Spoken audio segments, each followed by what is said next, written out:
try to make yourself remember. Darling, don't look for me, I'm just a story you've been told. So let's pretend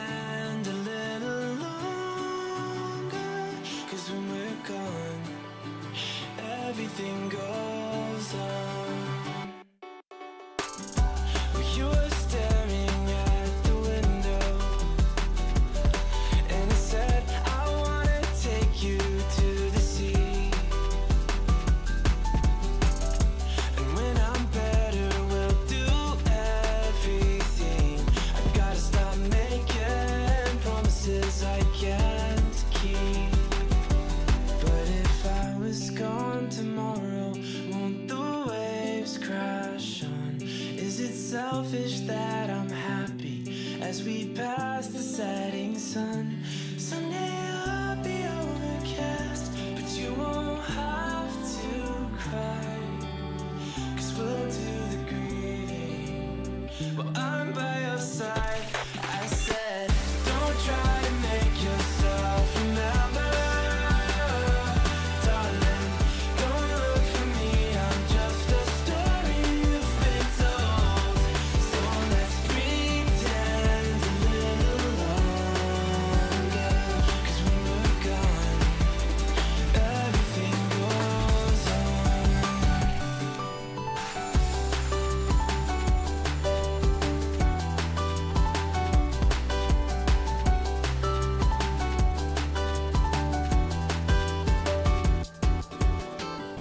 And I'm so scared of getting used to this. All the vines that keep you tethered in your room. Well, someday both of us are leaving here, but for now I'll just bring this sea to you. Will you meet me in the daylight like we did before? Then I felt you on my shoulder, and you weren't suffering anymore. You said, I'm sorry that you worried, but don't apologize. I told you to forget me, but you stayed by my side when I said, don't try to make yourself remember. Darling, don't look for me, I'm just a story you've been told. So let's pretend a little longer, and when we're gone, everything goes on.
Wait, is he switching lanes?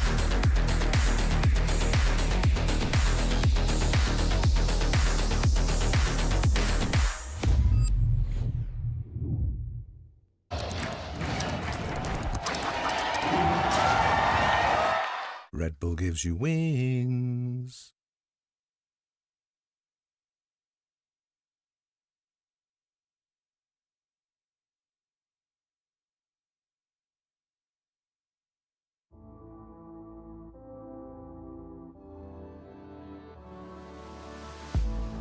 If you had it all, would you look the fall in the eyes? Could you walk away this time? Will you realize, recognize it's never over? And the flame that once had died, awaken. Will you rise above the days to come? Will you be enough? Will you walk away this time? Look to your left, to your right, leave the pain behind. 'Cause we all face the fires, and we stray from the light. Go and leave the pain behind.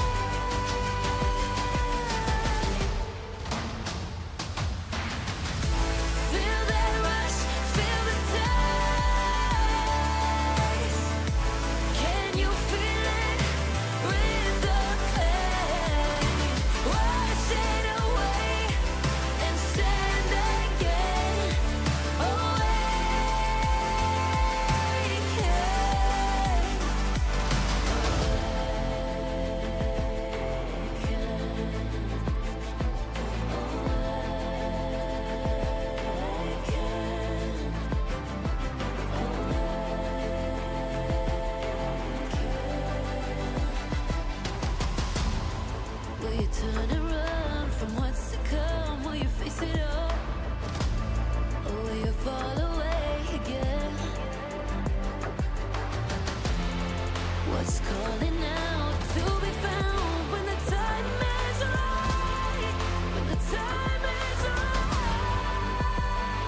Barcelona.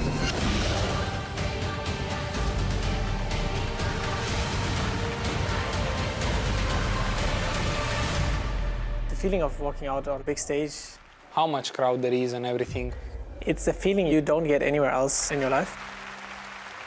is the best. Like, you feel empowered.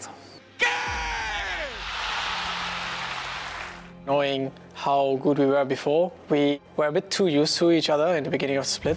G2 secured themselves another spot in the finals, and they look to take a bow in Barcelona. I think KC is the strongest team, so I will be expecting them in the finals, but I wouldn't be surprised if MKOI would make it. Desperate hold for GX, but KC have always come out on top. A 3-0, game 3, the closest by far. I'm very happy that we won, because if our winter split ended here, that would be very sad. Yehu now stepping forward, getting the resets on the kill, looking to find one more with Fleshy. A reset coming in. Foxfire for some extra movement speed and finds the triple. This is the momentum you need from the lower bracket to win the whole thing. Jackie thought he could stay around, but Glyph flashes in.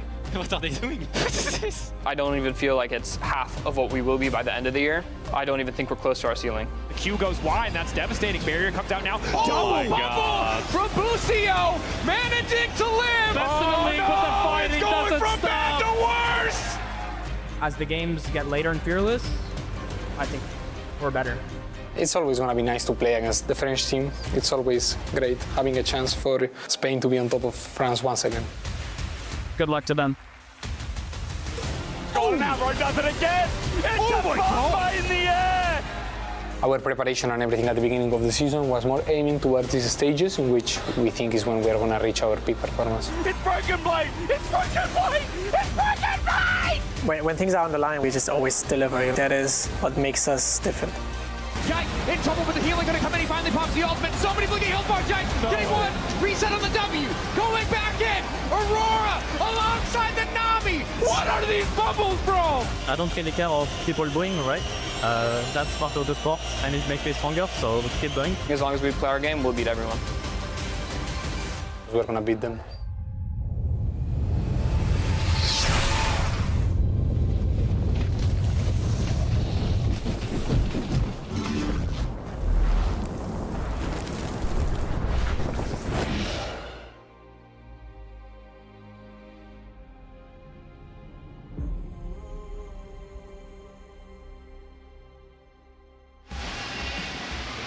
Hello everybody and welcome back to the Olympic Arena for El Nuevo Clásico. MKOI versus KC, where the drums were just walked in. I think it's to welcome us, obviously, myself, Odawam, Nishvin, and Dracos.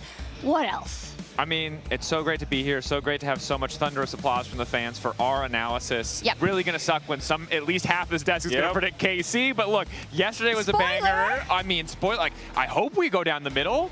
Does anyone not think KC is going to win? We'll see. Okay, wait, Okay. We're skipping steps. We're skipping steps. Dracos. Yeah, so what happened yesterday then? Giant X, how much did they get pummeled? Okay, yesterday was super exciting because we saw KC get pushed a little bit, right? So in anticipation of today's match, there was some hype, but the thing is, just at the time, at the end of the road, GX just kept tripping on their shoelaces. Okay, you say pushed a little bit. They got prodded by GX. That was like, I feel like GX, I mean, KC got a nice little warm-up yesterday. I think playing in the stage like they did and get a little 3-0 to start will give them a lot of momentum coming in today, and I think that is what really favors them in this matchup. And for GX, it wasn't tripping on their shoelaces, it was tripping on their top side. Let's be honest. Noah and Jun versus the world, trying their best to 2v5 so many of these games, and while there are some good moments from the rest of the roster, it wasn't enough. And now coming into today, KC, the competition is going to be a lot tougher. It absolutely is, and now their biggest test yet, of course, up versus MKOI, but there was also a lot of animosity over on the Spanish co-stream,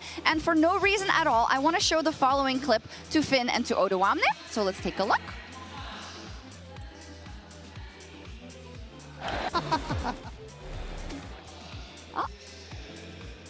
Huh. Yeah. Now, that's No very reason at friendly. all. No reason at all. I mean, Wow. So like, okay, that's how you solve war. You know, the fan bases are not fighting against each other. The French love the Spanish again, and But today those are we're two gonna Spanish have. people, yeah. But Oh, were they? Yeah. My question is, Well, see, I'm not enough on Twitter. those are two, like we have two different people there, like, can anyone with a historic rivalry resolve their rivalry with a kiss? Maybe like top laners that used to play that played against each other? now find each other on the analyst desk? Or I think that could work. there is some tension, but we're not gonna. It's all. We good. don't need to force it. We don't need to force it. Hey, we're here tomorrow. Me They'll and figure it out in time. Me and Finn are here tomorrow as well. Maybe, but probably not. Me and Odo keeps it very private. It's all good. The fans, though, they are here again today, and Lore caught up with a few of them, so see what they've got cooking.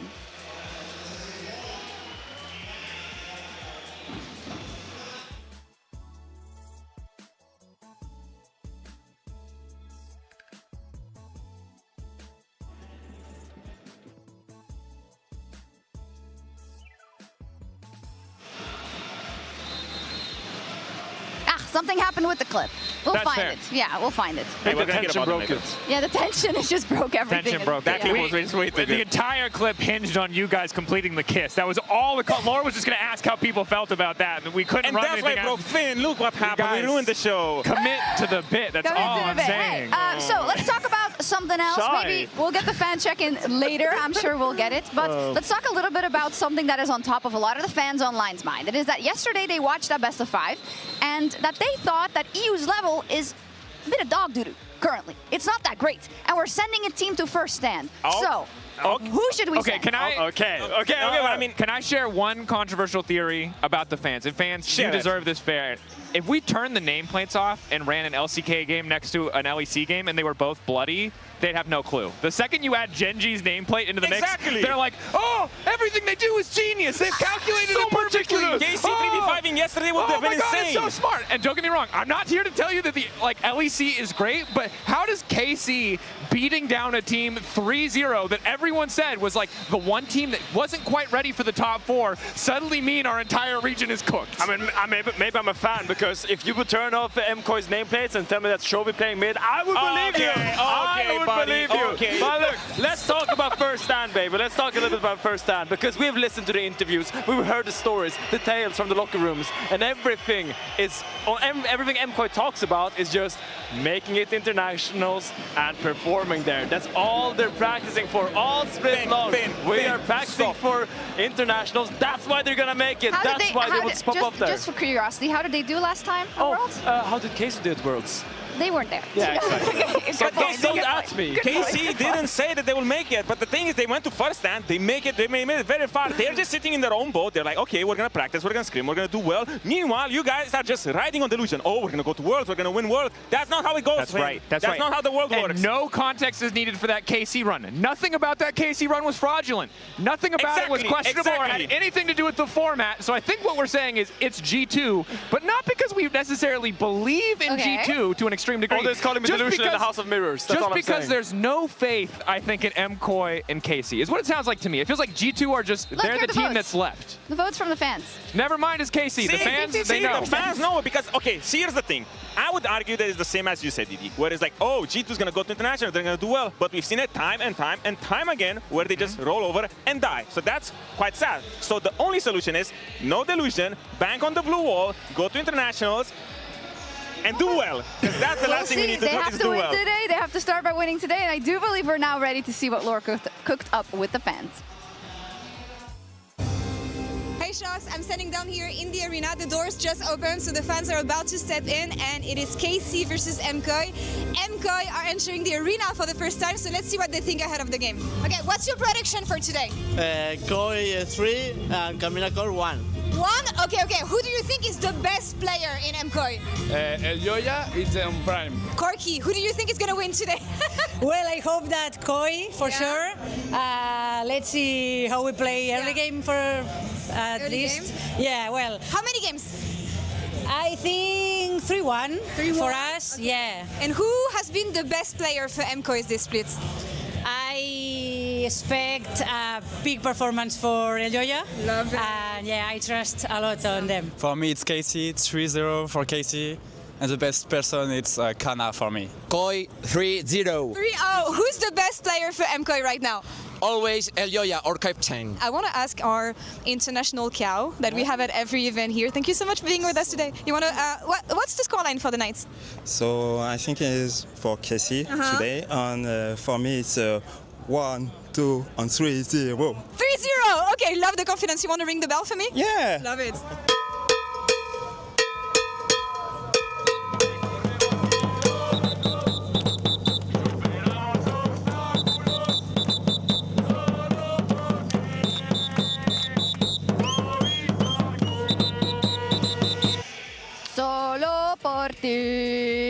Gotta love it. And we saw also online that even though they are sworn enemies, Movistar KOI and KC, they tried, there was a little bit of politics, of brotherhood. They wanted to get closer together to just, it's a ruse or not? Is it? I mean, they've been fighting for so long that all they needed was, just some understanding, speak each other's language, find that that bond that ties you to this love before the game.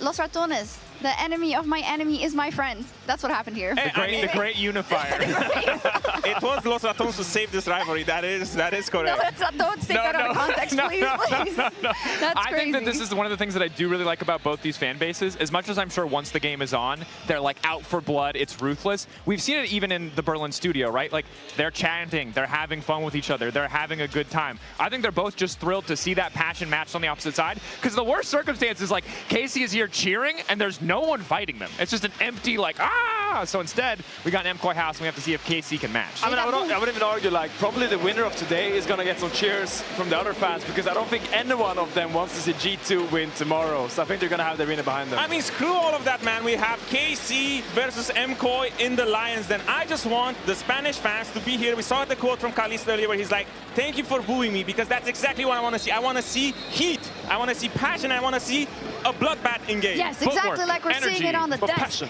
Vibes, family, team, I can't remember. But let's talk about Instincto. Let's talk about the matchup and let's see what we're going to see in all of the lanes. Finn, yes. Where would you like to start? Wait, we need to Hold on. Let me break this down for you, okay? We are setting up a beautiful little lane by lane graphic here, and we're gonna. That was flawless. This is a physical prop. This is a graphic. this is all virtual right now. This is your face. I don't need your face. I need my face. This is virtual. Do not mind the virtual graphic here. Finn, where would you like to start?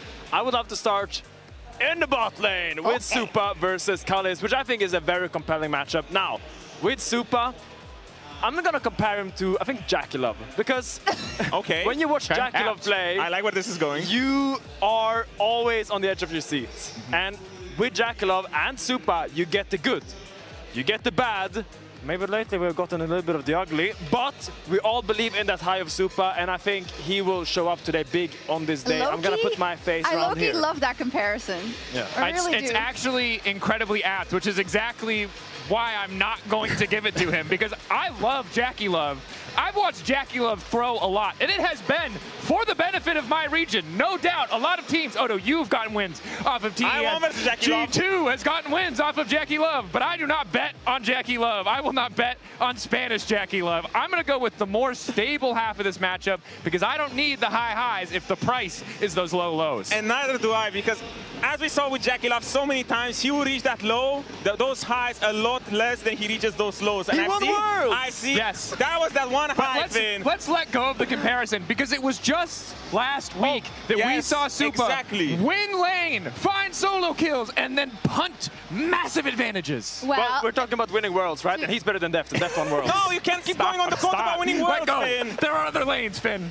To be fair, Caliste has a time or two also in the game, also set a foot wrong, right? Yeah, a lot less. It is true. All players make mistakes. I think it's unfortunate for Supa that so many of them have been very obvious to the outside eye. It's true, it's true. Okay, that's a good starter. Next up, top lane then. Odo, you want to kick us off? Okay, so Kana. Kana's my boy. I'm already going to put it here because there's no discussion to be had whatsoever, but I will still have it, of course. He leveled up massively because my biggest criticism was that he was not finding his impact enough, but yesterday he brought up the Rumble, is on the flank a lot. Even now, in this cannon flank, no, I was 3,000 gold up. He was about to 1v9 the game, and all it took was the one cannon flank. So this is the X factor that I'm seeing in the top lane. And last week we heard top lane doesn't matter. And for most of that series, I don't think it did, but that Kennen all convinced me. Look, Mirwood can't afford to be on the back foot. Kana's a guy now willing to play the Kennen, busting out these high impact picks, and I'm gonna agree with Odo. I think it favors Kana pretty heavily. Let me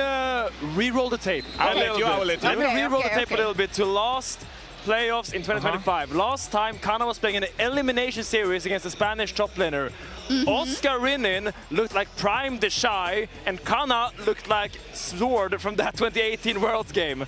You could have just said Odoamne, but... 2019. That's literally, if my grandma had wheels, she would be a bicycle. And she is! So I'm putting it right here. I think Mirren got this. I think Kana's gonna get exposed by yet another Spanish top laner in Spain. But Finn, let me ask you, the Mirren that we were introduced to, that we fell in love with, he's gone soft.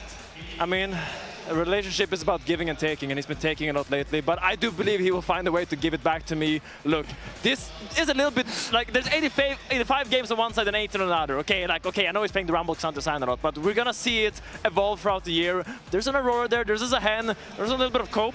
Throughout the year, we have 3 games, 5 maybe, or even the finals.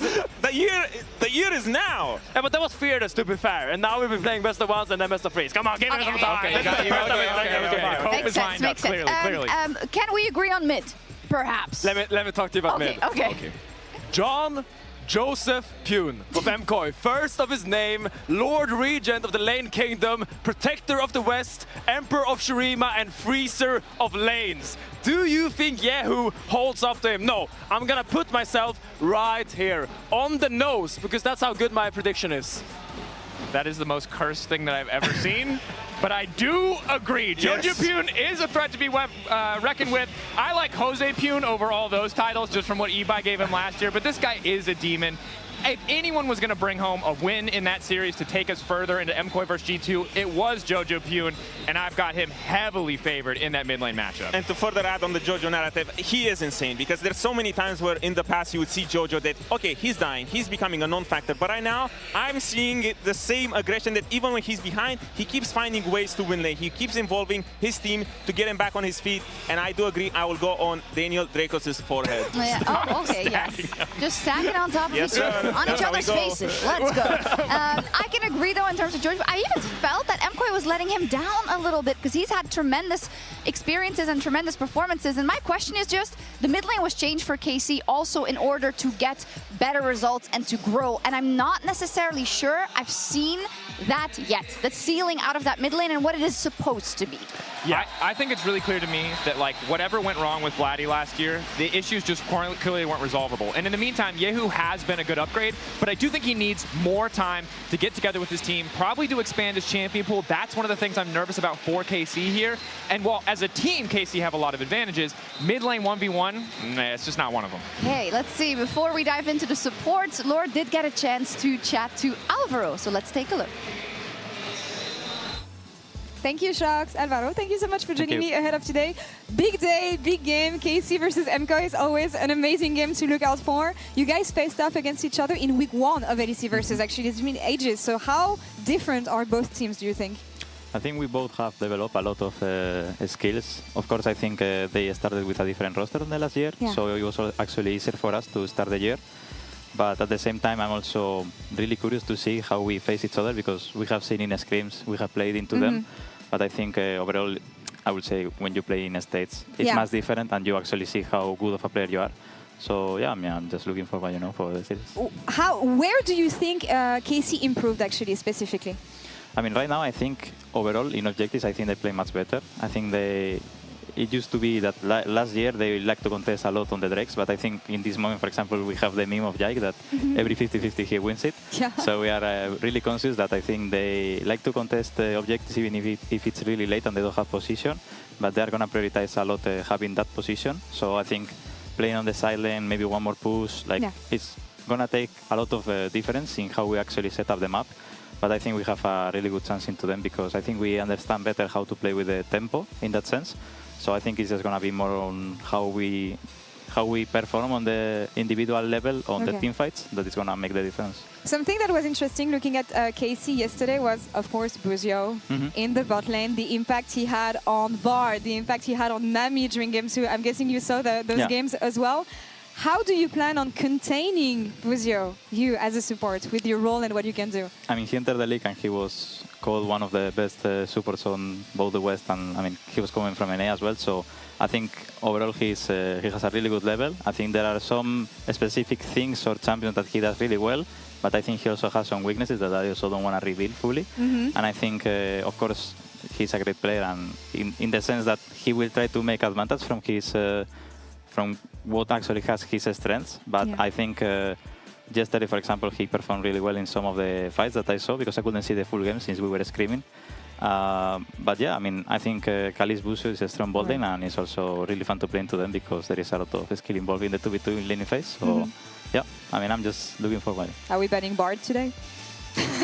I mean, he can maybe pick it, or I can pick it myself. Yeah, I that's remember true. in week 1, I actually steal it from him. So Yeah, all right. Let's see. We'll look out for this in I don't even know in the what draft. we're gonna draft. So Yeah, still. that's a surprise. Yeah. We'll see that on stage. Last question that I have for you. The arena is empty right now, but I saw Las Carpas outside. Yeah. I saw the drums. I saw everything. It's going to be such an amazing atmosphere, especially for you guys, because the arena is going to be rooting for Yeah. you. So tell me about the excitement or the pressure, maybe, playing in this scenario, because teams are expecting you to show up.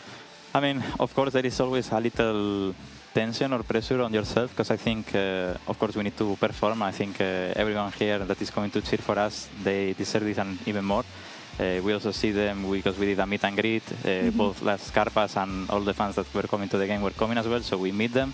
And there are a lot of people that also are looking from their home that they couldn't come. So I think there is a lot of support, and also here they're going to be really loud with the drums that I already heard them coming. Yeah. So yeah, I think it's such an amazing experience, and basically it also makes the game be much more fun, because if it wasn't for them, we wouldn't be doing our job, as well. So Make the best of it. Wishing you the best of luck and fun on stage Thank today, you. Alvaro. Thank you so much Thank for you the so much. interview. Shocks, back to you. Thank you. I love listening to Alvaro. I think he's a lovely guy, and he definitely said it. Yeah, the drums will be out, but will it impact his performance? Because I gotta be honest, when we talk about Alvaro versus Busio, Busio has stolen the headlines for me this split and these playoffs. But Alvaro, I know he can do better. I'm thinking of the Alvaro that did great internationally, did great on these big stages, and I haven't seen it in a while. And I think for the longest time when we looked at MKOI, it was jungle support all the time. It was these guys running the Rift, no matter what the rest of the map was doing. Jojo on an off day, Mir on an off day, Soup on an off day, it just didn't feel like it mattered. But that hasn't been the case. We just saw a Seraphine game that was a little bit rough, and you have to hope that the crowd invigorates him, because when I look at this bot lane matchup, Alvaro, Lore, they talked about it himself, it's all Busio for me. We have gotten the tape that we need. The only part of GX that mattered was the bottom lane, and for 2 of those games, it was Busio single-handedly shutting not only them down, but the entire rest of the map. Exactly, because Alvaro, he has always been about relentless aggression. Well, let's talk about Busio instead. Because Busio yesterday, he was insane because he had a lot of versatility. He brought out the Bard, the Nami, and even though these are champions that you don't realistically think a support will have insane impact on, well, except the Bard, of course, but he was just doing so much. And I think today when he's fighting MKOI and he's fighting Alvaro that always has this relentless aggression, it will come down to that versatility, because if we go 5 games, their champion pools will be thoroughly tested. Yeah, I mean, look, I really believe in Alvaro. I think it's great. I think one thing that he said was really interesting, that he believes that Busio has weaknesses, and he didn't want to reveal it to us. I have a that guess. makes me a little bit excited. I don't know what he's talking about. I don't know if I have it's a guess, I have a champion pool. You have a guess. guess. What's the guess? Well, you know how Busio is always, he's trying to find his own advantages, right? Yeah. Even in the creative angles and the pushing into the enemy jungle and this and that. And I feel like maybe he's alluding to, if you really study the tapes, that's somewhere where they want to shut him down. I feel that could definitely be an avenue. Absolutely. I think that's a great idea, to be honest. And what I want to track today is just that. How well can Alvaro kind of shut down Busio? Because if he doesn't, Busio is just going to run the map. So I think based on the do you believe he's going to shut him down? Or then, not. is the question. Because I need to know who wins this matchup, and I can't evaluate who wins the matchup, Finn, based on what might happen. Just go That's right. That's right. That's Busio. And look, I believe Alvaro can match him. We all believe the potential is there, but I saw this man dumpster yesterday. I saw Alvaro feed last week.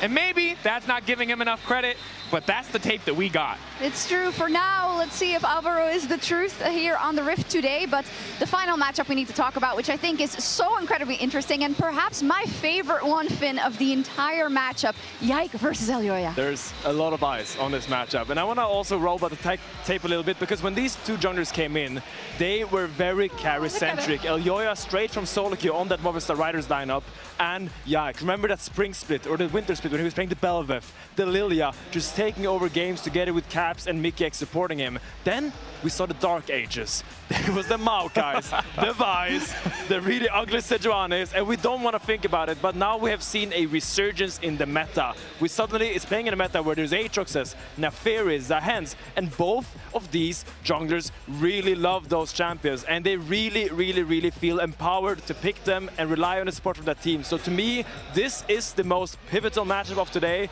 and I actually am going to put it right in the middle, because this will be, for me, the main decider. I agree, and I think you just look at the history here. These guys are so crucial for their team's success. Yike has been finding all these steals, and Elyoya feels like the engine that keeps this car moving forward. That said, even though I think KC have advantages in so many places, Elyoya in the clutch in this arena, the team captain, I can't predict against him. Again, you cannot take the clutch factor away from Elyoya, but at the same time, we are in a time where Yike is extremely resurgent. I feel like this is the one time in his career, except that time you alluded to, where he came in and brought the velvet, but it is the one time where it feels like everything is stacked for him. Everyone is playing for him, and he's putting up great performances. So if there's one time to bet against Elyoya, it is today. Hey. Oh my God. I like it. I feel he's been on a tear these playoffs. Yike, absolutely so. But Elyoya has such a mission as the captain of MKOI.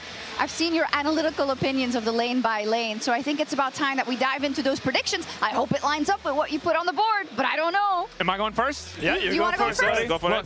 I'll be as cut and dry as I can here. I would love for MKOI to win. Spanish fans, I would have loved it last week too. I'd love for a team other than G2 to dominate our league. Unfortunately, I live in reality and not the fantasy land of MKOI promises. KC, for me, it's a clear 3-0. Because if MKOI are going to lose this series, they are going to lose it decisively. They are going to collapse under the pressure of this audience because it is a double-edged sword. And KC did not give a damn about the GX fans and the MKOI fans that joined those fans yesterday. The boos that they brought out, I think, under the pressure, KC are going to perform. Does anyone else have KC? I have KC because, again, as Didi said, I'm just a hater, and I want to see the team that is sitting here in the booth making absolutely everyone who paid money to be here and watch them sit there in silence. So I'm going for KC 3-1. Come on, Finn, it's us. Look at me, okay? I am surrounded by fools that do not pass the eye test, the eye exam. You do not watch the League of Legends that is happening in front of you. If you have followed MKOI these last few years, you know they ramp up in playoffs. You know they consistently beat KC in best of fives. KC has never won a best of five against MKOI in our league yet. I'm pretty sure, I'm not gonna say that with full confidence, but I'm 90% sure that's correct. And I do believe MKOI is out for revenge. I don't think a team like KC is gonna stand in between them and that rematch versus G2 in the final, because that wound cuts deep and they want to put a little beautiful band-aid on it. I love that. I do love his thinking. Hey, I just voted for, we're in the MKOI house. Here are all the fans. I think they're gonna win. I hope they're gonna win because I'd like to see them play that final versus G2 as well. And I think revenge is a very strong motivator. Some would say the strongest, but it seems like we have two KC heads here. So how are they gonna do it? I mean, I think that it starts with success. Yeah, it does start with success, usually, and then continues through to success. The most important thing here for me is focusing around the bot lane, setting up jungle with a decent matchup. I think that we've seen more flexibility from KC now that they've gotten over their obsession with picking tanks for Kana, and that's all I think they need, a steady game plan to run over MKOI. Okay, I like it. We have a split desk, and that's also how a lot of people in the arena feel, and believe it or not, there are many KC fans as well. They want to show that they can beat their nemesis, their arch nemesis in Movistar KOI, but Movistar KOI, they have the grand final in their eyes, and we're going to get a last hit with Mirren before we head on to the Rift. We are minutes away from KC MKOI. You hear the fans. This is your arena. This is your audience. Lal Karpas were chanting your name seconds ago. Do you have anything you want to tell your fan? Muchas gracias a todo el mundo que está aquí. Creo que en tu carrera no tenemos una de estas oportunidades, ¿no?, de jugar enfrente de tanta gente. Creo que para mí es un momento súper especial jugar en Badalona, donde he crecido y he vivido toda mi vida. Entonces vamos a hacer tanto hoy como mañana, dos muy buenas series. Vamos a disfrutar todos, ya por todo. Now, this is your game, this is your arena and your fans. KC are in the Lion's Den today. Do you have a message for Carmine Gant? I mean, Seth, I'm sorry, but you are going home. Just all your fans are going to be crying tonight, and you will be the first one. Mirvin, gracias por la entrevista. Buena suerte. for today. I'll let you join your team. Let's get to it. ¡Hola, hola, hola, Badalona! ¡Buenas tardes! ¿Hay ganas o no, Badalona? ¿Hay ganas o no, Badalona?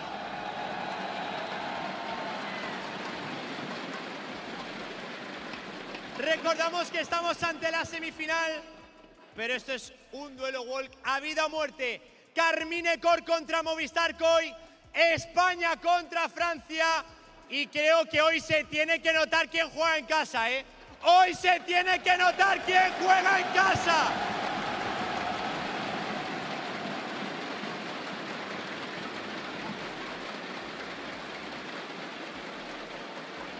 En primer lugar, viene un equipo que ya sabe lo que es ganar en este escenario, pero hoy no solo se enfrentan a 5 jugadores, se enfrentan a un país entero. ¡Ruido, ruido, ruido para Carmine Cor!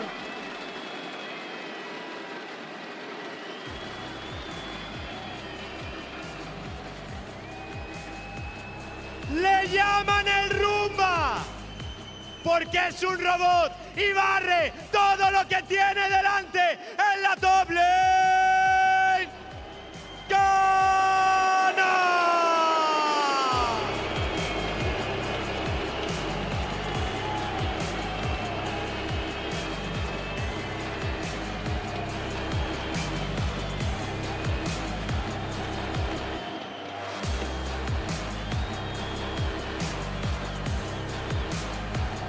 Ya está aquí, ya llegó, y tu varón Smiteo te robó el dragón anciano. Es el jungla sueco peruano.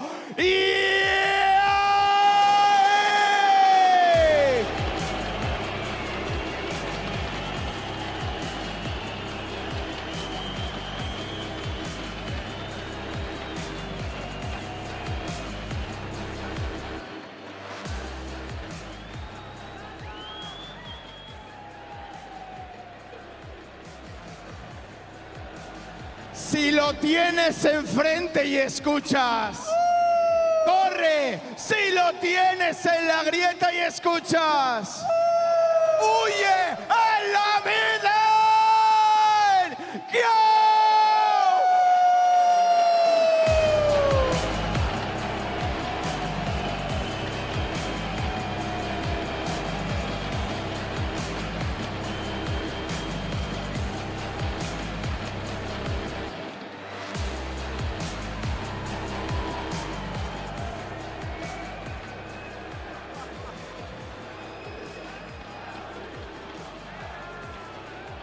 Es muy bueno, pero que muy bueno. Solo tiene una cosa mala. ¿El qué?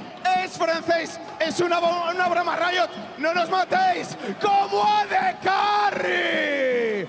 ¡Caliste!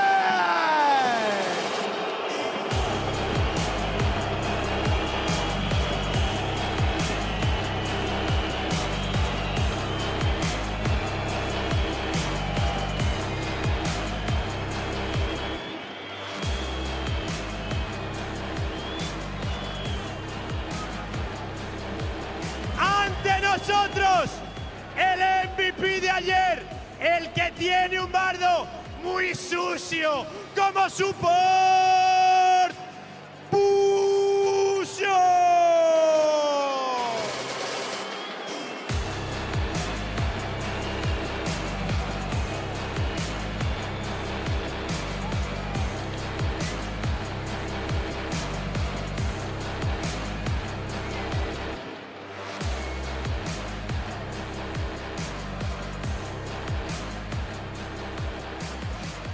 Ayer tenía Giants perfectamente estudiado, pero hoy lo va a tener mucho más complicado de entrenador.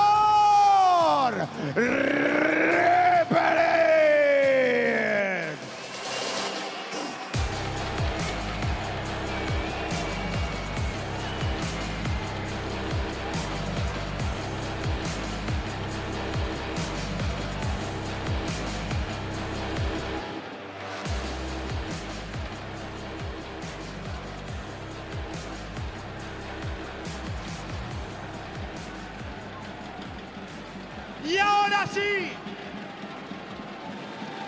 es el turno del mejor equipo de España. Hoy juegan en casa, delante de todos nosotros. Solo tienen un objetivo: ganar y demostrar ante todo el mundo quién es el rey de Europa. Pónganse en pie, que viene Movistar. ¡Gol!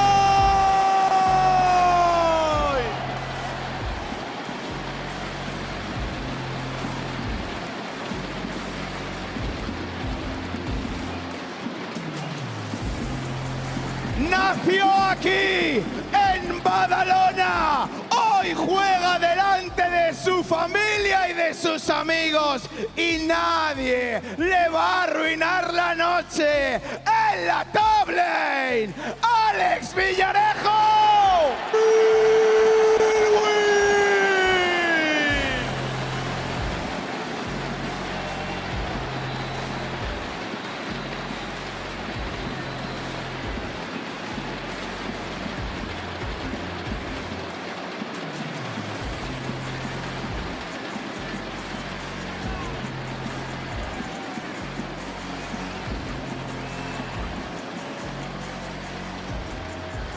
Llega el líder del equipo, el mejor jugador de la historia de este país, el capitán de España, como jungla, Javier Prades.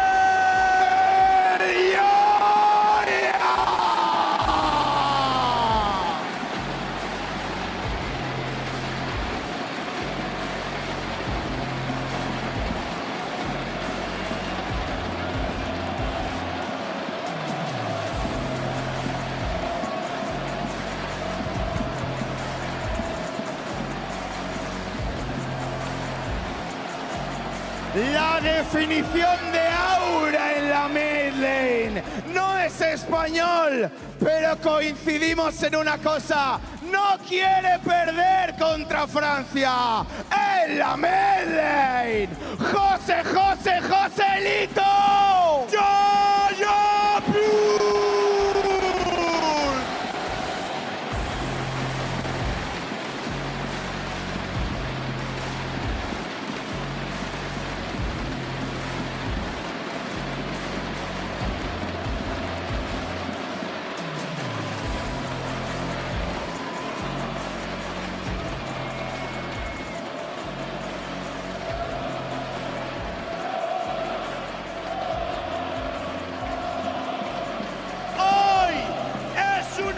Soñada, viene cachondo perdido y viene a reventar a su mayor enemigo, como a de carry, David Martínez.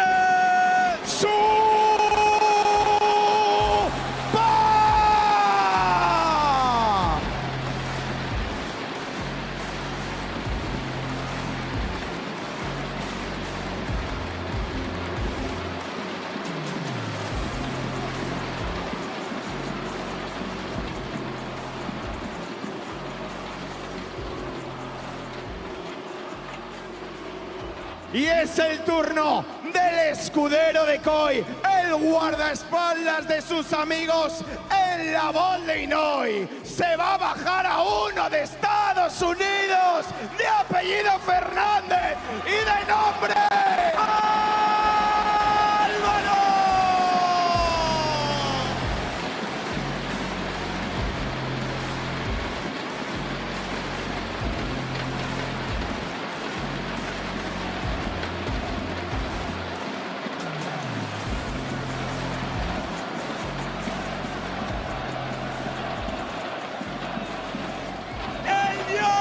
Entrenadores, el alquimista del equipo, hoy viene a ganar delante de su hijo como entrenador, Tomás Campelos.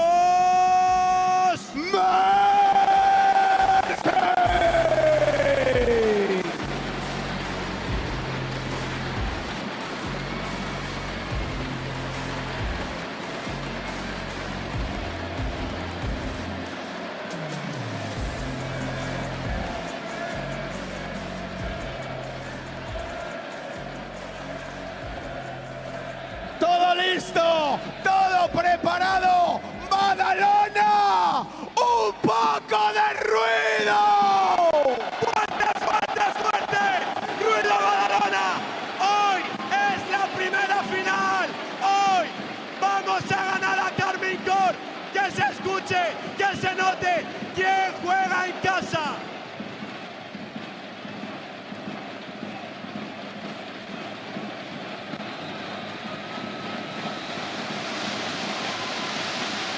You need no translator to feel the energy that's coming from the MKOI arena. And yes, their arena here in Barcelona, as we welcome you to the casting desk for our lower bracket finals between MKOI and between KC. A rivalry between the French and the Spaniards that feels like it gets better with age. This is the fine wine that here in Spain, I'm ready to drink. What's crazy to me is how rarely these two teams actually meet in a best of five. Yeah. We know that the rivalry is heated. We know that both sides desperately want to take over the other, but there's only been like 2 best of fives that they've ever played that were last year in spring, and KOI got the better in both. Yeah, and I mean, this was a rivalry that only feels to go hotter and hotter every time they play. It started in 2025 when KC started to come together as a roster, and now in Barcelona, it'll be Karmine Corp who are trying to break that record in their favor, see if they can take Movistar KOI down and make that lower bracket run to finals. And hopefully get themselves a matchup against G2, where last summer we saw MKOI in their home environment again in Madrid fall short. This is about putting forward a statement saying to MKOI, or rather MKOI saying that they are worthy to play a second day in their arena and bring that energy to the crowd as we're about to jump into pick and ban very shortly.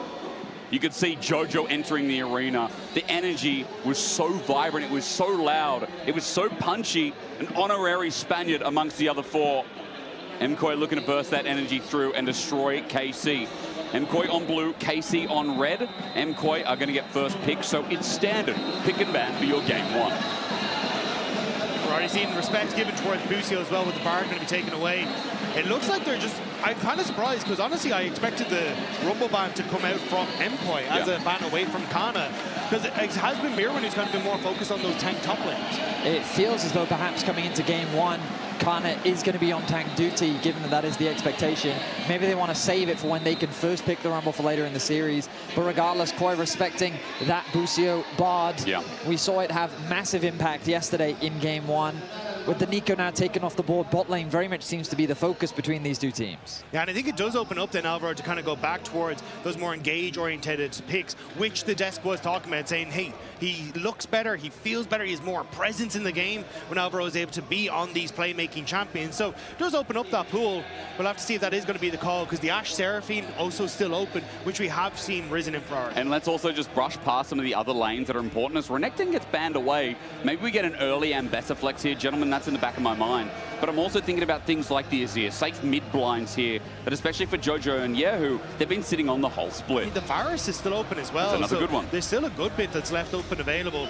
The Orianna definitely getting the favorable side of the match, but the Talia ban, super, it feels like a Varus pick first rotation. Well, remember that KOI versus KC, Yehu is the Azir favorite in this side. Like, both mid laners naturally love the Azir, but if KC can have one of those two, they're going to want to grab it. I wonder if KOI will look to take it away, and it looks like that very much is their plan. They're going to put Jojo on the Azir, naturally a very comfortable pick for him, but it's also just doubly a denial away from Yehu, taking away one of his biggest comforts in the mid lane. One of the things we've seen with KC, though, is when they're able to get their hands on the Varus, they're very happy to go for these Jace-Varus kind of poke matchups and see if they're able to just take over from the early stages and lend that in towards those more aggressive poke options at the objectives. Varus is going to be taken, but at least from the hovers there, it doesn't look like they're going for the poke pick at all. No, instead they're thinking about the jungle, but they go back down. They make you second guess. Varus gets locked in here, but the question is matching mid now, early jungle. They seem to be thinking about it for Yike. What's your call?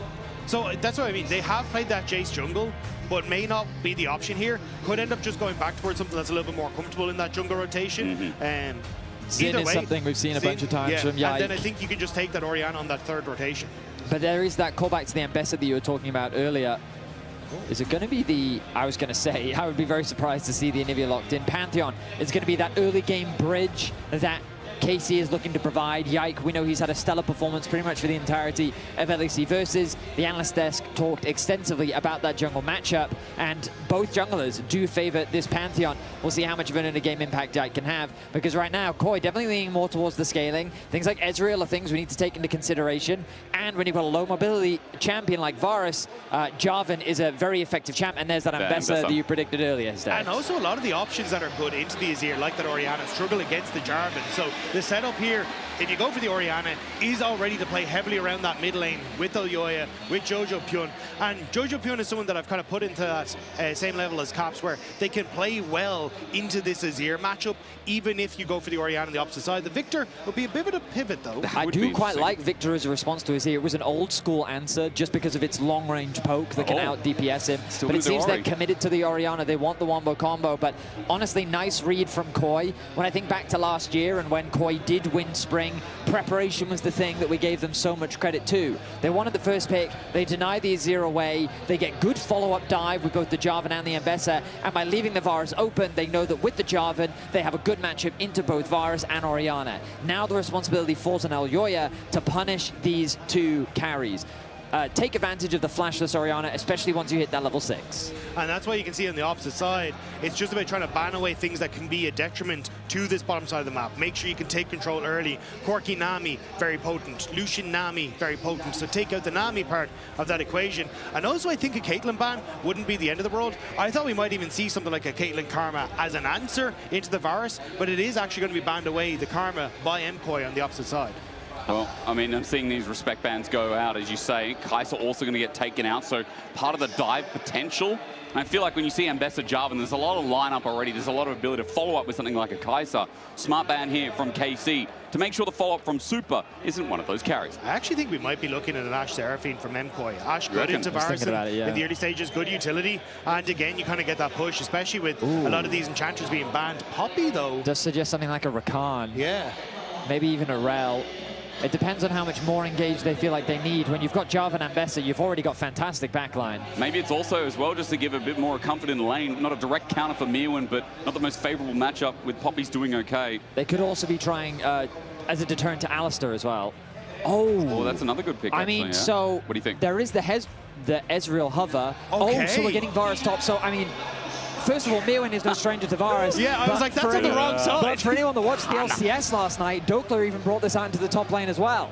I mean, yeah, the Hexplate build that we've seen on Varus provides with a decent amount of defenses, I suppose. But obviously, like, you've still got now a Varus top lane against an Ambessa, which is, once you hit that level 6, like, that's a scary place to be. Yeah.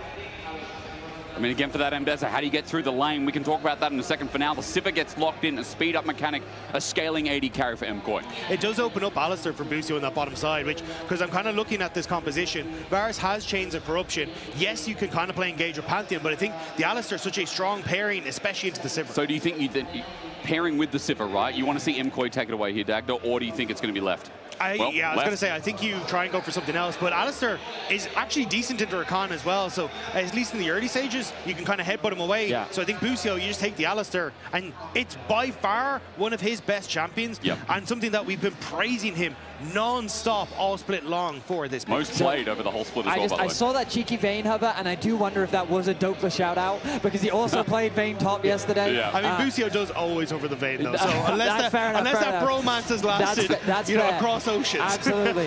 But yeah, the Alistair pick, I think, can provide both good peel and a follow-up engage alongside the Pantheon. The question for me is, has KC overcooked?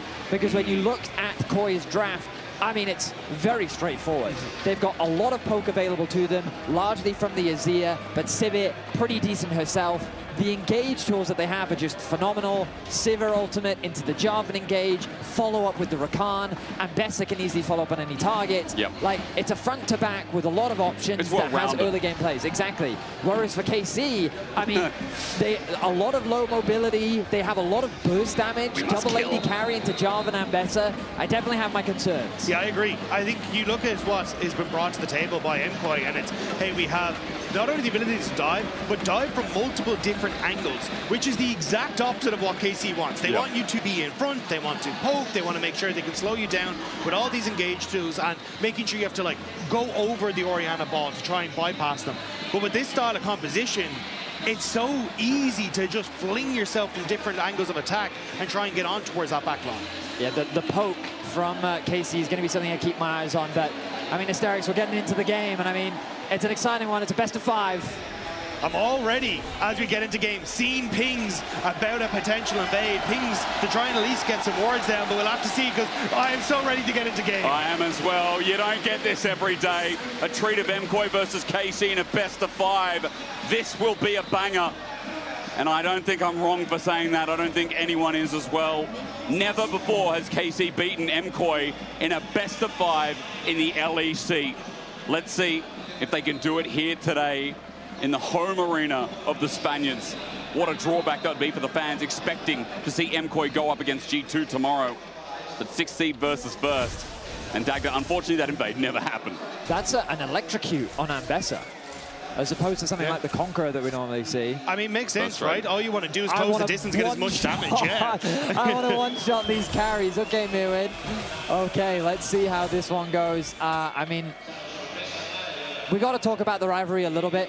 Like, when we look at the history of these two teams, when I was doing research into this last night, it surprised me how rarely these two teams actually met in the best-of series, because you'd expect them to have fought each other multiple times, but the way that the playoffs laid out didn't usually go that way. But when you look at the head-to-head, it is ultimately KC favored, but in those two crucial best-of-5s, in the Spring Playoffs Round 1 and Spring Playoffs Round 3, that is where MKOI got the better of them. And oftentimes it is because of G2, right? One of Movistar Core KC runs the upper bracket, taking out G2, sending them down, and G2 tends to take out the other one before they can make it to that final. But this is clearly our top 3 now. This is clearly where you want to show that not only you belong there, but you can push further, and especially for Movistar KOI in Spain, this is such a huge achievement. And they've only lost against G2, right? Everyone else is up for grabs, so KC, the track record, definitely not in their favor when we're talking about these big games, when we're talking about home court advantage.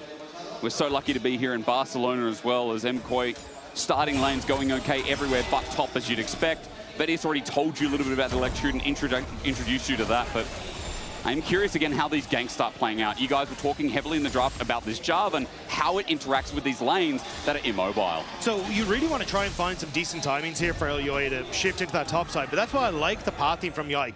Move towards top so you can get the early wards into the enemy jungle and start to spot out exactly when Elyoya is going to be shifting towards that top side. Because especially as you start to tick over to level 6, Yike can use that ultimate to try and cover some of the plays on the top side, look to try and lock people down. It'll still be difficult against the dive of Ambessa and Jarvan, but I think that's where Yike is really going to have to be focused on protecting this Varus in the top lane. I also think that when you look, I don't think Yike has easy plays on the bot side of the map. That's not to say he doesn't have any plays, but I think that trying to actually just play through this Varus, especially once he gets 6, I can see you have a huge amount of kill threat on that top side, so I wouldn't be surprised if that very much becomes his game plan. As right now he hovers around the middle lane, mainly here to cover Yehu as he's pushing in Jojo underneath the tower. So far in this Azir-Orianna matchup, we've seen it multiple times how Orianna can get early leads, can put a lot of pressure down in the 1v1, but level 6 is when Jojo will spring into action. He'll use that ultimate to burn the flash from Yehu, and then the Jarvan becomes a key figure in trying to really bully this Orianna out of the early game. Very early reset there from Supa to try and pick up the call in the matchup. You want to be able to try and pick that up because Kalist wants to reset and get the tier as early as possible. So the fact that you kind of get to hold on and keep this wave out from underneath the tower for Alvaro means you kind of just get that nice pull and start to snowball a little bit. Close call in the mid lane in the meanwhile. Jojo got lethal tempo up, but Elyoya showed and Yehu stopped the play there. So both mid lane is quite low, but mana bar's also burning. Yehu's going to step up, command attack, and with a bit of bone plating, damage is mitigated. Jojo gets some good autos off again. This is getting close. Elyoya mainly there just to help push out the wave. Yehu going to catch this, so he'll reset a little bit later. Kana building up a healthy lead on the top side of the Rift. What's important to remember about Ambessa, very long cooldowns early on, which means that she can't do much to trade back against the Varus. This will change once she starts, especially when she gets the Eclipse. Varus needs to be very scared about how that lane plays out, because then a lot of kill pressure becomes available for Mirwin. And that's why I thought we'd actually see the early ward placed by Yike onto the top side after the first clear, so we can spot out, okay, Jarvan is top, Kana play a little bit safer. But instead, they've just been happy to continuously let Kana push in. Now he's about to tick over to level 6. And I imagine we'll start to see kind of the real fights around that early Scuttle Crab, because if Yike can delay that 6 from Elyoya, does help out, but action mid. Elyoya is going to face check this though, so Jojo has a helping hand. Junglers fight it out while Bucio hovers off on the side. Yehu again getting chunked a little bit, but it's reciprocated as Elyoya has to run back this minute. The flash Busio! Yeah, they imported him for a reason as he does it again. He's in their heads already. We talked about Busio's Alistair. The mind games, he has already played this split. And there, he reads Elyoya's flash and sets it up beautifully. Just a beautiful play from Busio in general. The fact that he was even there for that play at all this early on speaks to the testament of the draft that they put together. They have their jungler pathing away from bot side. They know that the Ezreal can play in the 1 versus 2. Yeah. He's not going to have any real kill threat, and so Busio's looking to be active on the map. He finds a nice early roam to cover mid lane, maybe look for a play onto Jojo, and that level 6, we talk so much about it, every mid laner knows that at level 6 you have to be super careful, and KC are there, ready and prepared to stop the play from MKOI. They end up finding first blood, and now they've started off the dragon. And crucially, they didn't even have to really burn many of those key summoner spells, like you were talking about. On Yehu, especially, that Orianna wants to hold on to it. Same with Yike for these engages. And now KC using the pressure mid and the pressure that Busio has created to set up for Dragon, get the early scuttle, and put MKOI on the backseat a little bit here. And put Yike up ahead. I mean, important when you guys are talking about the work he has to do, both in top and mid and pretty much every lane because of the draft. Yike getting ahead means he can get the rest of KC ahead and get the ball rolling. 1,000 gold lead, first dragon of the game. He's going to go back to clearing his camps, probably pathing towards the top lane naturally. And we'll see where the early game takes him next. I think Yike's going to miss that control ward that's just sitting on his blue buff. Oh, you reckon? I'm not sure if he's actually going to walk into that brush and check it. But right now, KOI seem to have full information as to what is happening. So yeah, he's not going to spot out that ward, and it's unlikely that he's going to go into that brush either now that he's cleared out his blue buff. So nice information gained. This could mean that Elyoya could consider a top lane play, knowing exactly where Yike is on the map. But of course, you've always got to be cautious of that grand starfall that can arrive at any moment. Going to go back to base, and yeah, good information being garnered by KOI. Yep. Kana still, just a change of approach coming back up off good end as well means that maybe you can try and make some sort of play in that top side as well, but we'll have to see exactly what the game plan is, because Kana doesn't have access to that TP, so any sort of aggressive play that does work out for MKOI is going to be doubly punished. And you look at Yike, already moving top side, that's where his camps are, but always the pressure point there if they want to try and make a play happen. And a quick check-in on top side as well. I mean, Kana is up in CS as we expect, isolated, doing fine in the lane. It is again about how he can envelop Mirwin a little bit more here on this pickaxe versus no back yet there for Kana. Must be sitting on quite a bit of gold. Oh, yeah. As he gets the push here, let's see if he makes it or just goes for the plating instead. Meanwhile, he's still fighting in the mid lane. Busio is back. Surprise, surprise. Busio does love to hover Yehu, as we've seen many games before. And he's finding great timing windows again to just move here. Doesn't really miss out on too much, as the early reset's not terrible on the Alistair, especially as you start to tick over to level 6. Oi. Oh, but that's the second chain of corruptions now. I believe it's gone wide from Kana. Well, it's a good sidestep from Mirwin, but yeah, Kana not hitting that means maybe a bit of a reprieve here. The top lane Ambessa. I mean, Mirwin reads the play nicely. He doesn't overcommit to his aggression, knows that the chain of corruption is back up, sidesteps it, and now the threat of an engage from him is very real, but I think he does need that support from his jungler. Of course, he does have an item advantage, so you'd think naturally that he'd be able to win out, but again, those long cooldowns in those early levels, with just a pickaxe in the extended fight, I imagine with a barrier as well, Kana would still win out on the fight. So I think Elyoya was just spotted on that ward in Tribrush just before it timed out. So information there for KC as to where Elyoya is. So you can look at where Yike immediately kind of looking for the invade, I believe just for vision, but may try and look for something on this top side. Maybe more. Grand stuff, what we talked about, all in. Jojo finds an engage there. Alvaro to receive as well. The damage is going to be interrupted, but here's Elyoya saving the day as Yike now has to back away with 3 members there with Cataclysm down. Elyoya's right where he wants him as Yike flushes away. Busio here a little bit later, but MKOI initiate the play. KC get away from the play though, crucially. Again, focus on this mid lane is what we talked about. The Jarvan, the Azir, so good at punishing this Orianna if she has no flash. 2 for 2 though. KC have managed to hold on to that summoner spell for Yehu, and he manages to stay alive. How did he hold on to his flash with the Nazir ulti? Busio saying, I'm on my way. And speaking of Busio... Quickness, shockwave, and there we go, the re-engage. Knockout's beautiful though, Elyoya may have set the play, but no, he's bursted down. Jojo first, Alvaro coming up next, Comet Spear downtown, and Yike with 3 on the board makes Barcelona silent. I mean, Busio... how often do we have to sing this man's praises? A beautiful engage off the back of Yehu's Shockwave, flash into headbutt pulverize, connects onto two, Yike ultis in. They've turned their attention on the super, but I don't think there's much of a play here. And there was a brief moment where you thought, oh, the arrival of Elyoya means that they can turn this play around, but Jojo doesn't have his ult. Yeah. Like, they don't have any resources to turn that play around, and so KC ends up finding another 2 kills. Wait. A third chain of corruption, Oh, no. 0 for 3 so far. But really, KC left this draft saying, okay, Koi's plan is mid. And Busio and Yike have completely shut that plan down. I think it's a little harsh to call it mid. I think it was a good plan. It just hasn't been working out for them. But I think it's just been great. Busio again, this flash engage, the setup with that ultimate from Yehu, and then the immediate follow-up from Yike. And this all started because Yehu used the ultimate on the first trade. He actually popped the potion that you get a level 6 from the triple tonic to get as much damage as possible off that.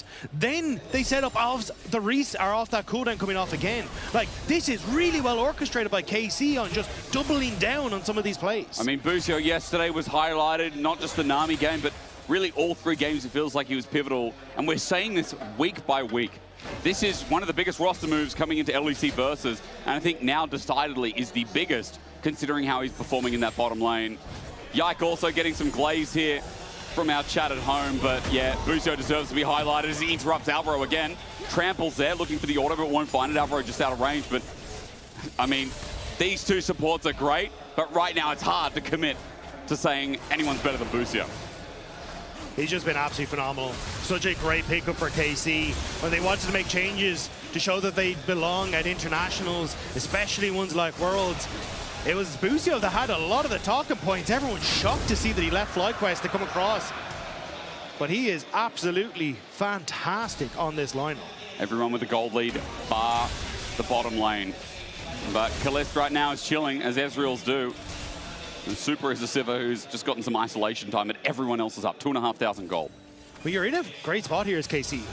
You spike off of one item really hard with the Ezreal, who's now just completed his Triforce. You have a Dusk and Dawn already on Kana as well, so opting in towards a much heavier kind of burst damage build. And Yehu has gone for Luden's Echo. He's not going for this like beefy Orianna. He's not going for this like Blackfire Torch. He wants to deal damage now, and it may be onto Alvaro. Well, it could be a good pick. Alvaro looking for the escape. Thanks to Scuttlecrab, he will find it. But Busio's not done yet. A deep ward here, a great angle, a blast cone. The red invader's on a control ward, rather blue. The control ward is going to give information over to KC. It's a 2v2, but Busio's got the angle again. Blue going to be interrupted. Elyoya getting stunned, but it's a collapse. MKOI might find an angle. Cataclysm good. Double knock up. Jojo from a side as well. Yike has gone too deep, put the shield up, but Jojo sends him into the waiting arm. A shutdown, a kill for MKOI. The crowd's starting to warm up in an already hot arena as Kalist looks for a little bit more. MKOI now in 2 versus 3. The flash away. Super has to get out of there. Kalist is hitting bars though, and the spell shield up. Super survives.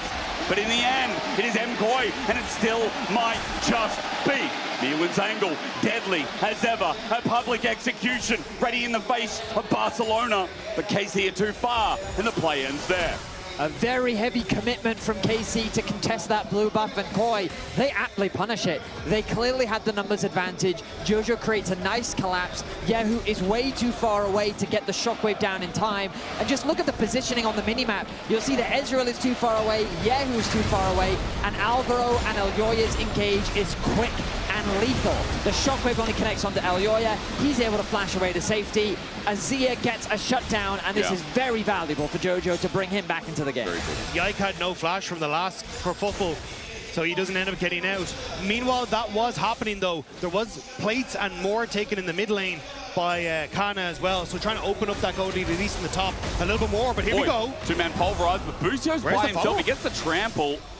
No one from KC there to follow up, just shows that he can do it, but regardless, for KC, pressure being added on, 35 seconds to a Herald, topside will continue to be the priority. Looks like it. Varus doesn't have the TP available, so if he wants to contest, he has to do one of two things. He either needs to keep Mirwin in bot lane, or he needs to already look for a roam up towards mid. Koi, though, definitely starting to fight back. The goal difference largely maintained. Oh, here's the ult. Yeah, onto Super, under turret. He doesn't have a chance to get out until Alvaro shows up and saves the day. Exhaust slows down Yike. He's at half HP as Jojo looks for an angle. He has an ulti of Ellie, has flash. Kalist can arcane shift away, but Jojo Now thinking about what he can do as KC pull their ground. Unfortunate timing from Zupa there. Just used the spell shield onto a Mystic shot from Kalist. So didn't have the follow-up. Still though, Alvaro fishing. Rift Herald in their eyes. Movistar Koi don't want to give this one up. Bishop Barrage onto Jojo, gets close. Busio again looking for another angle with Yike at his helm. Now with 1.5 items, his Pantheon's still strong despite the shutdown. Herald has spawned and KC look at dead in the eye. They're unwilling to give up any of this topside pressure as Yehu now walks in as well. Has to be careful. Elyoya's in range. They're not going to give up this ward without a fight. The Herald's going to be started off. Varus looking to go back to base. Will they actually be able to get it off, or will Mirwin interrupt it? Keeping my eyes on the mini-map. TP is available for Mirwin. He's ready to join. Yike is way too hesitant. He does not like this. He's about 50% HP. Yeah. Busio was resetting on top, and they didn't really know exactly what was up for MKOI, especially as Alvaro ended up showing. So weren't fully sure. I think they were expecting Alvaro because he had no wards to try and reset on that play, but instead he kind of sticks around just to make sure he can use himself to spot out what KC were up to. I feel like this game has given us already a nice piece of action, but we're just waiting again for that Herald fight as a potential. Might be a split off with the Dragon number 3, because KC have already started building up an early soul. If they get 3 Dragons at this 17-minute mark, what an early start to game 1 it would be. Well, I mean, I think that KC's early game plan, they have 2 winning lanes in mid and top, and bot as a neutralizer, and Ezreal just sits there, farms, plays safe against the Sivir. Koi, though, have drafted very much for the comp as Mirwin walked into a trap. Busio took the long way around. He's got trample up, and again, who needs a shockwave, but he's not going to pull the trigger. Mirwin and a half HP, and that might open up the possibility of doing the Herald again. Exactly that. They don't need to overcommit, especially with the possibility of a Dragon or a Herald on the horizon. They are threatening the dive with Busio coming in from behind the tower. Orianna range, all it needs to be. Busio on the turret. There's the shockwave now for the full committal. Public execution to get on out. Drake count step from Mirwin is good, and dissonance doesn't connect. Mirwin's going to have to go back, think about a TP, but the Herald will continue anyway. It'll be the Dragon trade. I think MKOI, the fact that you managed to survive that top lane play is great, because Mirwin mostly got to clear the wave. Now you're getting the first turret for Jojo, which is massive, because as Vedi was kind of alluding to there, like this is a late game scaling MKOI, like Sivir and Azir later on. It's going to be huge. So you're happy enough. Yeah, you stall that early Dragon, you get some much needed gold into Azir. I think you're okay. Yeah, and that's the kind of greater point that I wanted to make, is that Koi find themselves even in gold, and not too long ago they were 2.5k down. Yeah. So KC's overextension has allowed for Koi to buy a little bit more time, get closer towards those items, and now for KC, this is where we get to see, did they overcook with their draft? Is this composition too difficult to execute against this comp from Koi that has Azir Sivir with a very effective front line and an easy to execute engage? And when we know as well that for MKOI, their 5v5s, they can be very explosive to their detriment, but they can also, it can also be some of their best work. So if they've got a 5v5 comp and they're able to stall out, maybe that Dragon was just what the doctor ordered. Gold now just about even, and Baron's coming up in 150 just for a reference point, but I want to really point out that Super has been so chill in this early game, has been picking up plating, now has an Ivori Quick Blades, 2 item Sivir with a gold lead over Kalist. Feels pretty good for MKOI's bot lane. You can see that Yike doesn't really know where he needs to go right now. His camps are spawning in the bottom side of the map, but I'm pretty sure he was pinged out on that ward. So essentially what MKOI are saying is, hey, we could potentially go for a dive onto this top lane, onto this vulnerable Orianna. So Busio now looking to try and cover as Yike abandoning bot lane camps just to try and protect this Orianna in the side lane. Ring Blade connects, Herald's going to be used. KC trying to push the tempo up and get this game rolling once again. Kana's even moved in as well. Jojo's got push in bot. Who push in top? But Mirwin's walking down. MKOI need a bit of backup support. The only thing I will say is that Super's able to clear these waves. If he can get access to the eye, Herald might have been stopped, but it won't indeed. Still, regardless, turret stays standing. MKOI have a bit of backup here with the structure still alive. Someone now needs to go and catch the bot lane wave that Jojo has pushed in. Remember that early on, Yehu had a nice lead, but Jojo's been able to nullify that, getting the first tower, comfortably sitting in side lanes. He's very close to completing the Shadow Flame, which looks to be his second item. Super continues to push in these lanes and get gold wherever he can, extending his lead to 1.2k. And again, while the early game did look good for KC, they shut down the early game plan KOI still find themselves in a very comfortable position here in game one. Yeah, the only thing to keep your eyes on is just how many of these towers look like they're about to fall. Like one plate on top, one plate on mid, 3 on the bottom side, at least healthy for MKOI. But if KC can get, access to these towers, which shouldn't be too difficult, it's where they can start to get some of that standing goal, especially as you're starting to teeter over towards things like that dragon in 2 minutes time. That could be your second item completed for Karmine Corp. A lot of talk coming into this series about MKOI, jumping the gun, right? So far, we haven't really seen that calm, patient play, using the map well, getting plating again for Super. Not overstepping, not giving Yike exactly what he wants. Now MKOI starting to encroach upon this topside vision, giving free range to Mewin, of course, on this Ambassador to push out and just receive the wave. As Alvaro doing the exact same thing, trying to get rid of some of the vision that KC are trying to encroach themselves on Baron. One of the things that I think we didn't talk much about is you're realizing now how much stronger KOI's side lanes are as well. The fact that they have a Sivir pushing in mid, that Ezreal just can't match the wave clear. Yeah. And then you've got an Azir and an Ambessa on side into a Varus and Orianna, where if the Jarvan shows up, you basically have to burn flash into either one of those matchups. True. So KC are very hesitant to push up through those side lanes, and they can't really contest the mid wave because they just don't have the same wave clear, which means that KOI, as we move into this mid game, just has way more agency to always move into the river first. And that's why when you look at the minimap, it's just blue city all across the river because of KOI's ability to control that space. Look at Buzio here. He's showing, hey, I might have backup here. You have no idea where Yike is. He's got an ulti available and he's in the near. But Yike now walks on in. Ward protected for now, but Yike's just going to walk on up, try and take it himself. KC trying to use their pressure here. Ward finally down. As the onslaught for mid turrets, both very, very low. So let's pause. Maybe a mid lane on 1v1. Shockwave comes on in. Onto Jojo, half HP, shifting Sands away. Yahoo still has him under his wing. Looking for another command attack with a dissonance under it. Flash there, and Yike brings in the stars. But as he falls down, it's a back from Jojo and not cancelled in time. That's enough, though, for them to get this bottom lane turret. Counterplay, though, looking at mid lane here for MKOI. Maybe Alvaro with the angle has the quickness up and available and a flash. No summoners really burned in the past 5 minutes, so here we go.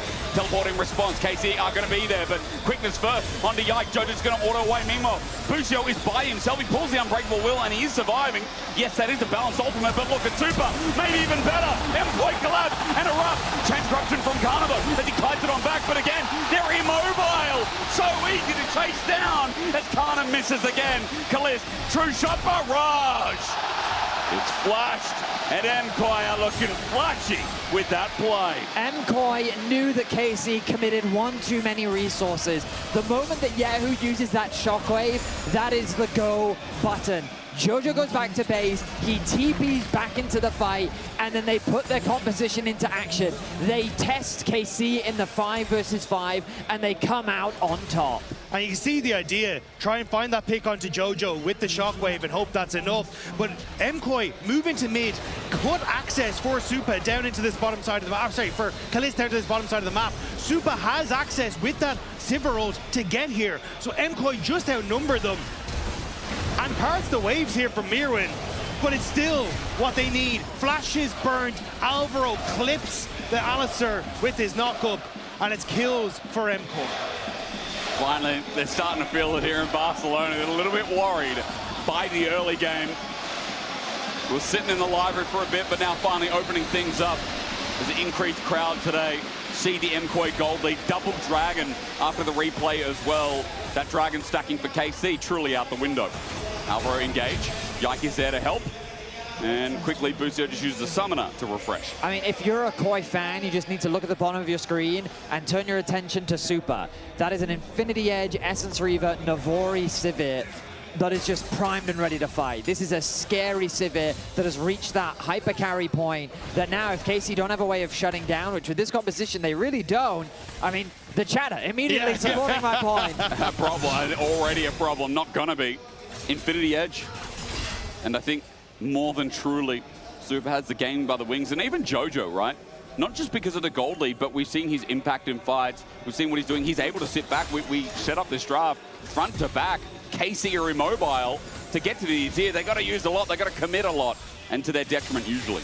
Well, I think MKOI basically want KC to commit a lot of these summoner spells right now. They're fishing for plays, because if you can burn like the summoner spells on Kana, the summoner spells on Yehu, who's already down, look for picks, that becomes easier than a Dragon in 3 minutes and a potential Baron Force. And Yike. Cataclysm down onto Yike, looking for the red buff steal, the knockup there. Alvaro finding the follow-up, even with the quickness zone and one-man shockwave. Hang on a minute, Casey might have an angle, but public execution in the back. Mirwin is keeping 2 people busy while the rest of MKOI are looking for their escape. A stun up though quickly from Yike as Mirwin keeps him at bay. Yes, that's great, but MKOI now need to get on out. It's a wall out. Jojo had to pop his ulti onto Busio. It's Kalisz down for the chase up. Jojo needs to run away, shifting sands up on when. Arcane shift forward. Kalisz not landing any more Mystic shots as LUA gets out as well, but KC is still chasing. Kana now behind as well. Everything up and available. This is KC's moment here in Barcelona. And with Alvaro going down as well, you make that 2. Kalisz at range. Has Jojo under his belt? I don't know. There's a sun turret there. Jojo feeling safe behind it, but KC out backing off. MKOI managing to step away from that one, but KC finding the picks that they need with that overextension. I mean, yeah, KOI, they have this habit of when they're in winning positions, they just overstep their boundaries. I do not think contesting this red is a bad play at all. This should be their red buff. They're trying to get a flash out from Yike. I think they know they have the numbers advantage. This is fine, but it's Mirwin. Look, the rest of the fight is happening on the top side. He goes for a 1v1 against Kalisz and he isolates himself. Now KOI realize that they're way too deep. They're sticking around, seeing if they can maybe offer a helping hand, and they get chased down by KC. Another kill could have been a Baron for KC. KOI need to be so careful with the lead that they have because it is a fragile one. As we come back to live, KC in the top side of the jungle. Comet Spear comes through, or rather, a Grand Star fall. Yike looking for a chase, but KC, while burning Yike's ulti, have just come in to try and secure more vision around the Baron in the end. It's given a lot of control to Mirwin on this bottom side. The second someone appears down there, I feel like you end up just trying to burn that TP and make plays because you have that advantage for Mirwin. Kana gonna answer. But honestly, I think you just try and make some sort of play around Baron, knowing that Kana has no TP for a little bit. The arm guard now picked up for Kana gives him way more survivability. Yeah.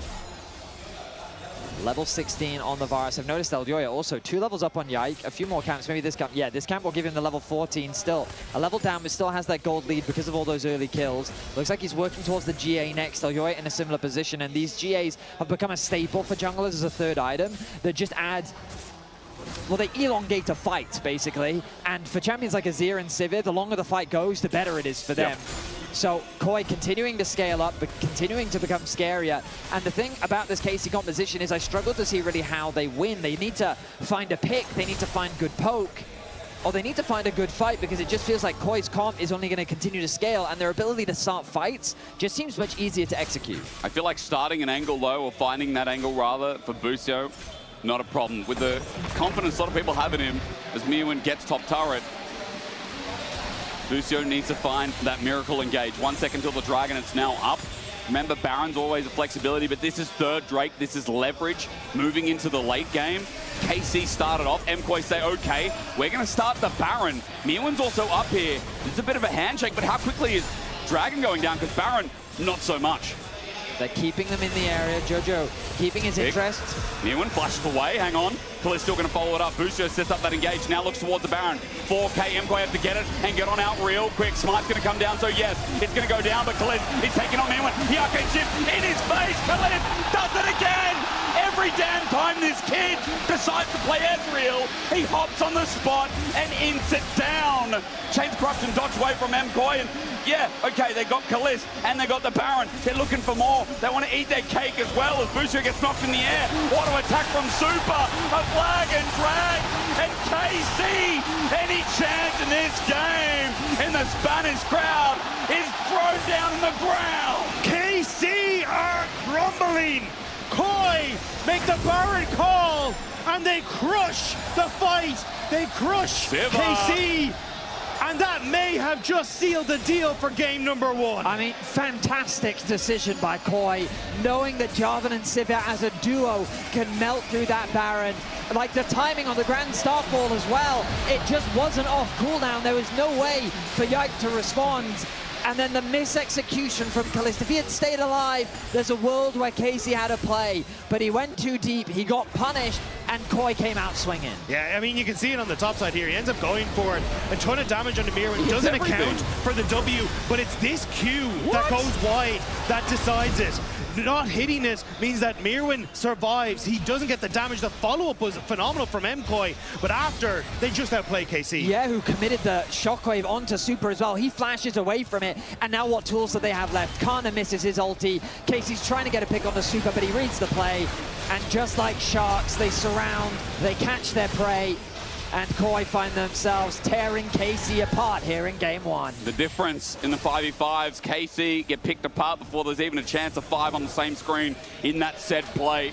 And now 7,500 gold just about. The Dragon was given over, but the Baron with the lead. The Baron, as you can see, Red Bull Baron power play, top left of your screen, is almost 6,000 gold in the making here.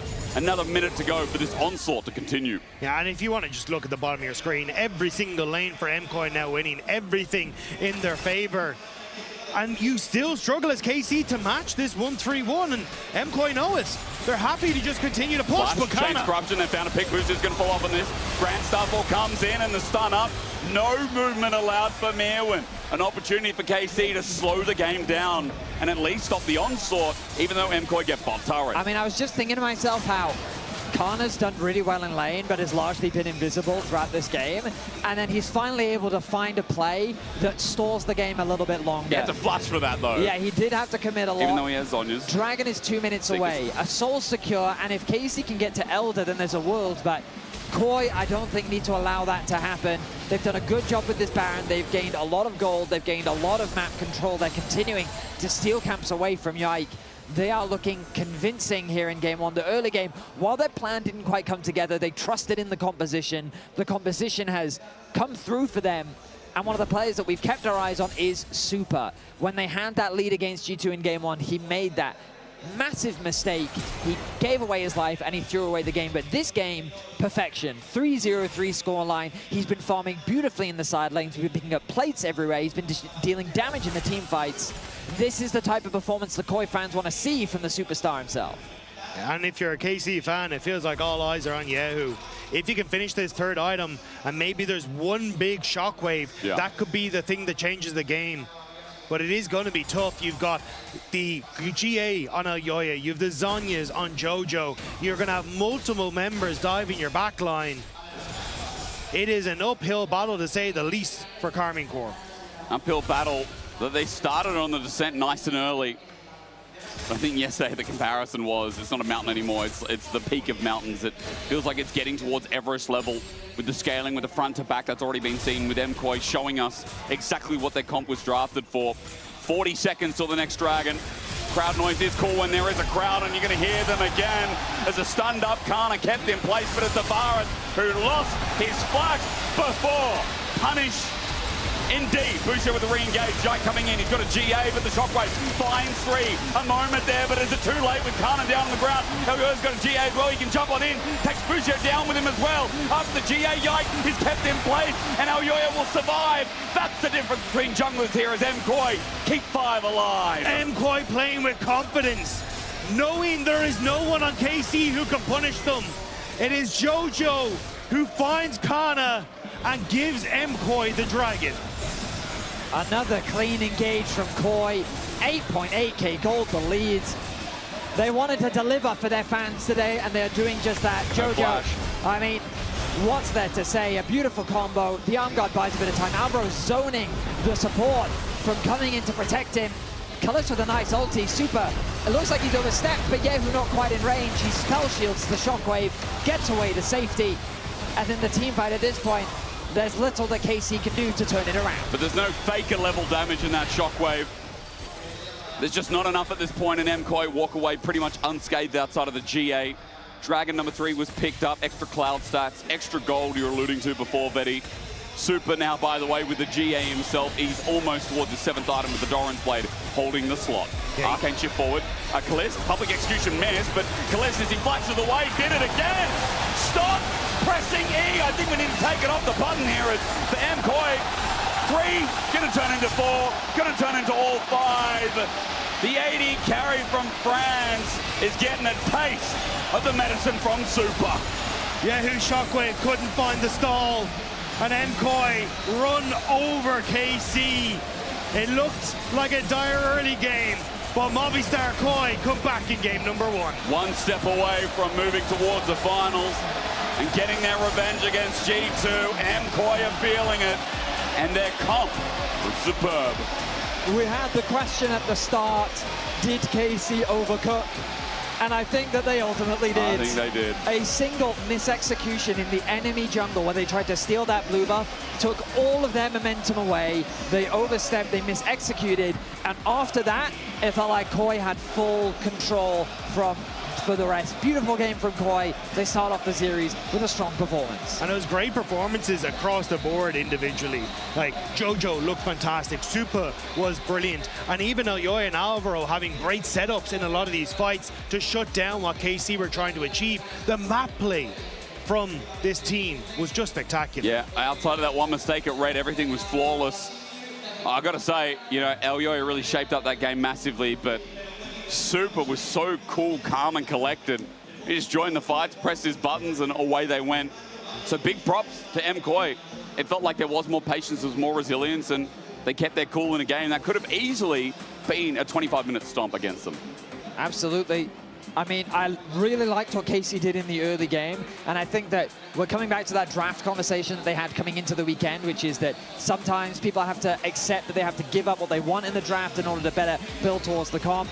And ultimately, this Game 1 draft, I don't think really gave them the tools that they needed to fight against the MKOI comp. Agreed. But the early game should demonstrate the ceiling that KC does have. And I'm expecting this to be an intense series just because both these teams have come into play today. It did feel like they kind of panicked when they saw that there's the Jarvan there, but we'll have to see as we go in towards the next game. All right, Mirwin, tell us what you got from that game where you just had to play weak side against Kana. Imagine picking Varus against you in your home and not having any impact outside of the laning phase. I mean, I have to say, he was pretty fucking bad on the Varus. He should probably learn from me. I know Theft visits me, but not everyone can be me. So yeah, maybe watch my bots and hit some ults. Love the energy, Mirvin. They said they're gonna send KC home, and so far it's looking good for MKOI. Let's see what happens next. I want to do a... Yeah. Let's see what happens indeed. He says he was pretty freaking bad, Finn. What do you think? Let me show you a little bit of a graphic that I requested. This is also a virtual graphic, so don't worry about the artistical quality of it. This is a representation, I think, of my artistic talents and also what happened that game. Now, here you see a little bit of a Giga Chad Ambessa player that just blind picks the Ambessa, does not care about your cheeky little counter picks. Varus top, Mirwin knows it. He has seen it, he has played it, he has executed better than you, he has laned better than you, he has demolished you in every team fight down there, and you believed that Mirwin would lose to kind of... Yeah! Bring me the board! Oh, no, okay, we'll get the board. Let's get the receipts right here. Oh my god, is this the Varus top barrier that doesn't find a base for 15 minutes? It is. Versus, oh, this Giga Chad blind pick Ambessa. Just look at him go! Okay, so as Mervin said, it was pretty fucking bad. I mean, there's just no defense to the Varus because he just dropped the ball I massively. gotta ask, as the resident MKOI fans, oh no, I think all faith is gone. Can we I'm move? really happy. Can we adjust? Like, Listen, is it too can much? I just also like the context, right? Because Mirren calls out Zeph, who the guy jumped ship and joined their nemesis, their rivals. He was like, oh, it's fine. I'm going to go coach for KC. He gave them inside info and said, yeah, Kana, you pick the Varus against Mirren. You do that, and look, Nobody look. it fell so flat. It fell so flat. Nobody look. I'm not changing my prediction. Flip-floppers. Come on. Flip-floppers. Oh, no, we can't. We were betting on the Kennen, and we saw it's not going to happen. I mean, he messed up with Ignite and didn't find a single kill in lane and just even against the Gnar? But okay, he messed up later. I will blame the team. I will blame KC because Kana was going to do a great game, but they just went away from him. No. Kana had 0 aura. He had full health flash barrier. He didn't go over that wall. I didn't see it. But I got to say, we were wrong. I want to eat that, but it's not about us. It's about what MKOI did so well, and I want to talk about that Baron bait. That was crazy. You said it yourself, Finn. Oscar-level performance from JoJo. KC completely bamboozled. I mean, look at JoJo on the bot side. He's just stepping up, looking at them, throwing his sand soldiers there. They are actually not realizing this until way too late. And look at Yike's ult cooldown. He doesn't have the Grand Starfall man drop to go in there for the 50-50. It's such a great call. And even though they put the Skylar's orb earlier, they see this natural happening, and at the same time, they're just too late. And now KC really feels the pressure. They really feel like they need to go in. But Alvaro with the Rakan is just so mobile, goes over the wall, and now it's just the sunk cost fallacy. You are grasping at straws. You want to keep getting back in the game because you know that this game is slipping out of your hands past this play. Oh, let's see. See the reactions? Look at him go. Eyes, eyes, baby. Look how cold they are. There he is. There he is. There he is. Pick fighters against me and see what happens. I don't know what he said, but I know it would go hard if we could have heard it. I think probably we couldn't have. Probably we couldn't not have to show aired it. it. Not Whatever. safe. But listen, I'm just really proud of MKOI for the way they handled that situation, because we gotta say, Yike had a better start to the game than Elyoya did. Busio was running the map early, but they didn't falter. I would love to see if we can bring up the predictions real fast, because as you highlight, Strokes, the way they just ran that game, the early game looked a little bit sketchy. The early game looked a little bit weak. But the moment they started playing together, I said it to you, Dracos, I thought, wow, look at Busio and Yike. They are actually out executing them in their support. Let the predictions go. You win. One game. We got to talk about the series. We got to talk about the series. I want to bring up, and these predictions are great. Thank you for being quick on the fly. We got to talk about the draft. I think that's what matters. Because I want to say, at the onset, the casters talked about it beautifully, that Orianna, it's going to be vulnerable against Scarvin. But the early game you mentioned, Shocks, was so good. Busio and Yike getting so much value, we didn't think it would matter. MKOI did such a fantastic job slowing down the game and punishing KC that what should have been a mega gap going into the mid lane disappeared just like that. Don't look at me. We are looking at you because you said 3-0 KC. No, I said 3-0. Let me bring it back. Let me bring it back, okay? The way you say that, you just flip the switch on me. MKOI finally has found patience. The only thing we criticize them for all split long: inconsistency, impatience, vibes. Yeah. They have it all, and I think they showed up huge on this game one. Yes, I'm a game one Andy, but my prediction is still true, Ron. It is. Yike literally walked up and W the blue buff, and that's how the game got thrown. And you're saying all of that? Vibes, patience? What's the patience when Pantheon just like it's in front of you? So, I don't want. all right, bye, Finn. Okay, make a case then. Make a case, my KC guys. Okay. So, you know, early games, sometimes they go wrong. What's going on? What does it say? It says fell for it again. When did you get these made? Do you not watch our league? Have you not seen what happens in a KC MKOI best of 5? Are you guys analysts or are you delusional? I have never felt more like Kana getting completely Goomba stomped and outplayed in my entire life than this moment on a day. Finn, well played. Well played, Finn. Very well done. All right. Thank you for the energy. It's MKOI that comes out swinging in game one. I'm not going to be a game one Andy. I think we have a lot of games on our hands. But KC, they're going to have to fight back because that Kana ego is bruised. We'll be right back.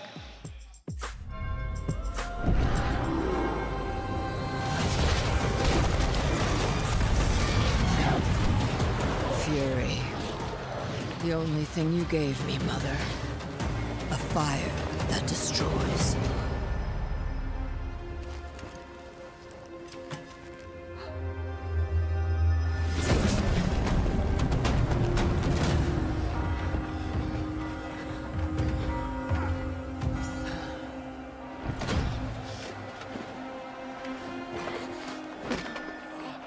But courage, purpose. I found those on my own.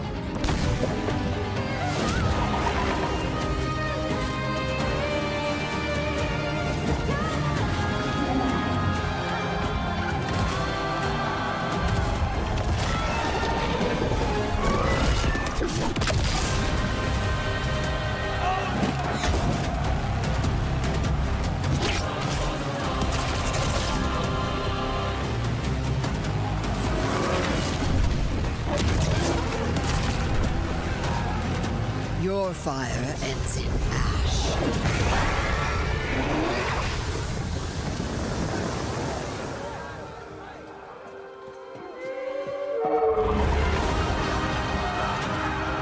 But with my fire, I will forge something new.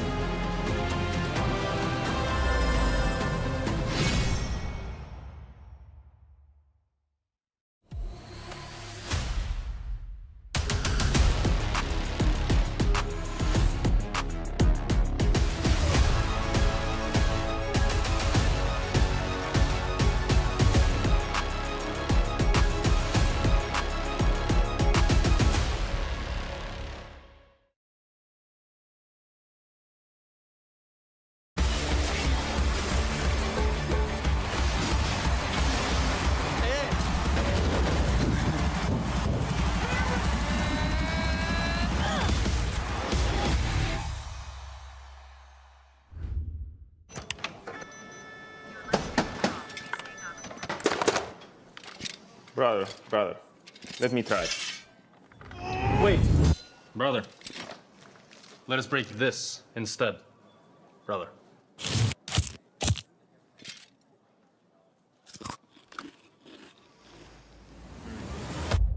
Have a break. Have a Kit Kat. What is this, brother? Perfection.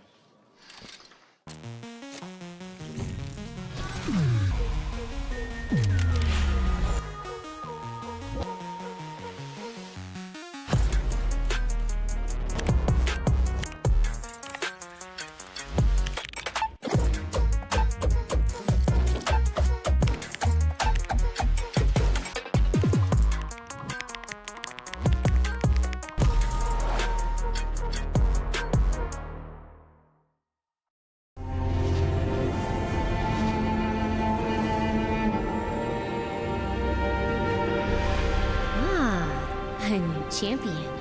Welcome to my shop. You'll need the right build. Choose wisely, because every upgrade brings you closer to the next level. So tell me, how will you level up?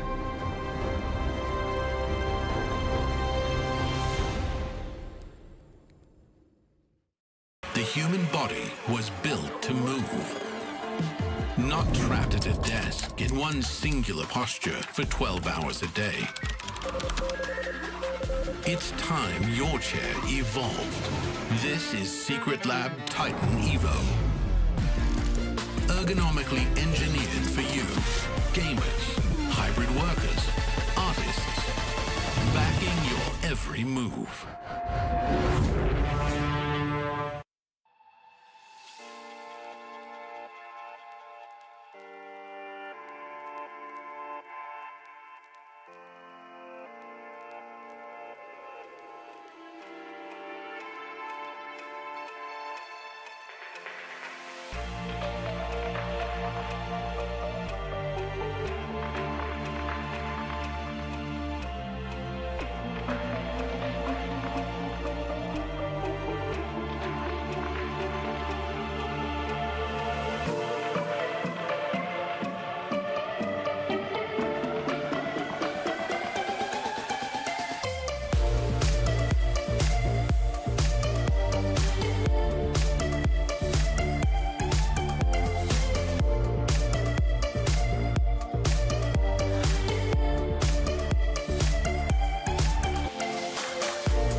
It's exciting, no? Yes.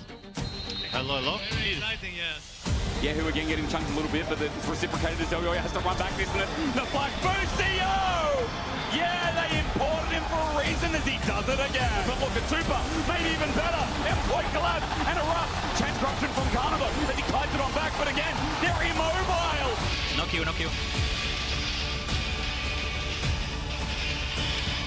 Ahí, Javi. Not in my house! Take tower. Not in my house.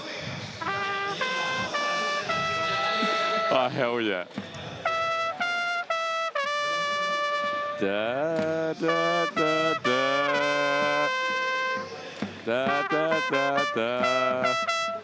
Love it. And the words are, Jake? Yeah. I don't know. I just love the tune. I really like the trumpet as well. Da, da, da. Da, da, da, da. I mean, a lot to be celebrated on Movistar KOI's side after that win. And I think now it kind of just becomes how do KC bounce back? Because you were right, Betty. They overcooked in the draft. And we have to see what they're going to be able to achieve now as we come into game number 2. A simple to execute plan feels like the call here. I mean, KC, they will grab themselves first pick. And they're going to look to take away Vi and Gwen with the Rumble now being banned on KOI's side. So both teams don't want that Rumble to be first picked. They're going to make sure that that is unavailable. And with both Orianna and Azir taken off the board, things like Ryze, Talia naturally rise in priority. Maybe also the Gwen ban symbolizes maybe a Scion early here for someone like Kana, maybe a tank potentially. Top. You know, again, an engage tool that KC can use, because Kana was on a carry in that first game. Didn't really get to do much in the game. And maybe it's going back to being a role player. Well, maybe the case, but honestly, I think that just going back to what has worked so far should be a decent call. I don't think you need to drastically change things. Kana has looked best on carries. I think sticking them and keeping them that game plan makes a lot of sense. And if you can try and continue to make these plays around bottom side, unlock Busio, I think that is good for KC. I think the way that they end up flexing that Varus was just not it in that game. We saw a high priority on both junglers in the previous game. The Busio Bard is going to be taken off the board once more, and I wonder how valuable this Xin Zhao is. With first pick Yunara, I mean, Yunara's open. Do they want to grab that for Kalist right now? Or instead is something else the priority? It looks like that it's going to be the Ryze instead. So Ryze locked in for Yahoo. I mean, we did talk about how Ryze and Talia rise in priority, forgive the pun, but we've seen Dojo bring out the Cassio into this matchup before. He's also brought out the Anivia as well. Anivia, Ari, he's got plenty of champions that he's happy to play into this matchup. So that does, again, raise the priority on Yunara. Why would you not try and grab it? Alvaro, we've seen a bunch of Lulu from him, which I think has been pretty good for him when I think about the entirety of the verses. And so they can play for Hyper Carry Super, especially if this man is locked in today. And if you end up going for a lot of the answers that we see into Yunara, like the Aphelios, that is also not great into the Anivia. Like, she wants to be playing into these short-range AD carries. Now the Lulu immediately taken as well. So it does open up again for a very strong bottom lane. But how do KC want to try and respond to it? I mean, I'm still waiting for our supports in EU to just lock in the Blitzcrank against Lulu. Yeah. I think it's really effective, but with Nautilus bans, Thresh is another hook champion that you can be considerate of. Pyke is a possibility, but I don't love Pyke just because of the healing that the ultimate provides, or the extra health, I should say, that it provides. So let's see what direction they go in. Okay, the Ashe Seraphine. Here we go. Okay, so they're going to try and outrange them and provide that extra utility as KC lock in a comfort bot lane that they've shown. Well, I guess they haven't technically won on it yet. Yeah. Because yesterday it was GX that took it away from them. Yep. And then in the G2 matchup, they almost came back in that game, but they didn't quite bring out the victory. Yeah, it was very close, but weren't able to make it work. So we'll have to see if they can this time around. It is a very strong bot lane and definitely something that can outrange and look to poke towards the Lulu and the Yunara in the early stages. But there's that Xin Zhao you're talking about for Elyoya. Something that pairs very well with the Lulu, especially in those early skirmishes, thanks to the speed up, the shields, everything that works well. And we just have to see what Jojo wants to take, because dropping the Ryze answer to that second rotation means you can ban away the Cassiopeia, ban away the Anivia, and make things a little bit more uncomfortable for the MKOI mid laner. I'm now thinking about Wukong jungle ban as a possibility. With Vi already taken off the boards, you start to get quite deep into the pool. If they want to go a little bit more long-range, Jace is something they could take into consideration. Aatrox, like, basically you're worried about, we've seen how good Alvaro is at polymorphing basically anyone that tries to get onto his AD carry. True. So Nocturne is a pretty solid option because the spell shield can be used to mitigate that polymorph if you definitely have good reactions, but also it's just a pretty solid engage tool. And that Wukong is the other one that kind of comes to mind. Trundle is a possibility if they're worried about the matchup into Xin, but we haven't really been seeing a huge amount of Trundle in the recent in the meta. Yeah, I do like it though when you've already got a lot of engage from your bottom side, and Trundle inevitably does well when he's got like the shields, the everything else, that the heals that will come through from the Seraphine. So I definitely think it is a good answer here. Just paired with everything that's already there, and another pillar to enable roots just works out well for Seraphine. So you think we need kind of a bruiser in jungle, right, with this comp with Ashe Seraphine? Because I was going to start thinking about Yikes Jace. I was going to start thinking about something that That's added what I was range. also thinking about, yeah. But I like your concern where you're saying Trundle, because not only just the dueling, but because also the pillar you talk about, Dagda, there needs to be some more CC in this comp to layer up with the Seraphine that we usually see in the follow-up. But it's also just because a lot of what MKOI have is just we want to run at you. So things that prevent you from running at us is going to work out like relatively a well. I guess, would be stopping that. That does surprise me. I think Wukong will be the default answer here from KC, though. I think Wukong just does what the comp wants, where it scales nicely and it provides good team fighting. I like the bans have kind of expected Anivia plus Talia, both comfort champions for JoJo. He can now do something like an Ahri, or he can do a Cassio. Cassio, yeah, you guys were talking about that. Yeah, I think he'll probably be the Ahri in this situation. Just it pairs well with the Xin Zhao, and at least you've got some mobility, because I think that's the biggest struggle for MKOI here, is just the lack of, apart from Yunara when she ults, being able to close the distance effectively. Sure, Lulu can go for the early Shirelius, but still, okay, looks like it'll be the Aurora. I mean, I think it does make sense. I consider Ryze relatively short range, and I think she can bully him really effectively in lane.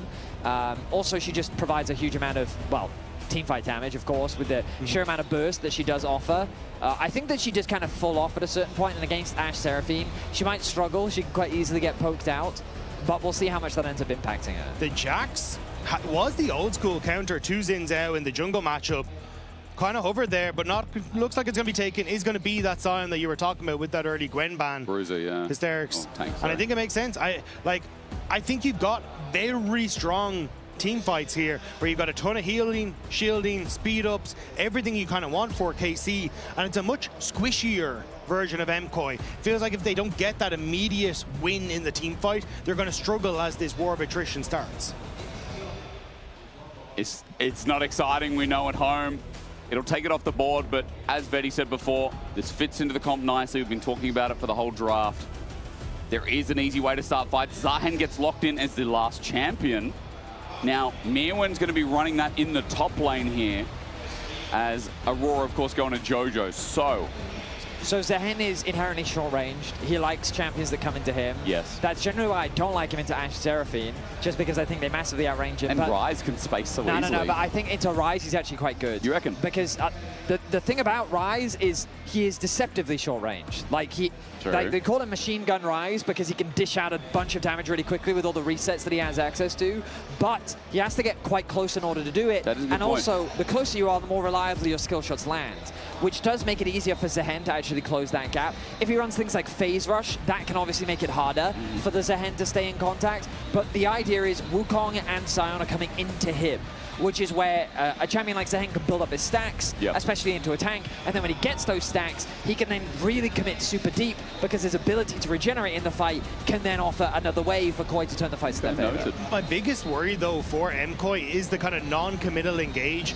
on KC's side. Like, they can walk up with Ashe, throw out a volley, try and hit with a Seraphine E, and look, fish for a root. If it hits, great. Well, now Yoya probably has to ult, or you have to pop an ultimate from Lulu, because there's going to be a lot of follow-up damage, whereas kind of the ease of backline access, I feel like on MKOI's side, just isn't quite there. As Betty was saying, like, you're hoping that KC play into you, but as long as KC are kind of patient with the trigger and wait until they find their moments, I think they are in a relatively okay spot here. They just kind of play for Yehu on this Ryze to play as a follow-up rather than the immediate play. Well, you got to hope, because in game one, it felt like they got outdrafted to the sense where the patience of MKOI took over. But here, KC need a game to get the ball rolling, because game one, I felt like it was a bit harsh on Kalist, but it felt like Even though Casey were losing that game, there are a lot of missteps, not just by him, but individual members. They need to shape it up here in our top 3 to become top 2.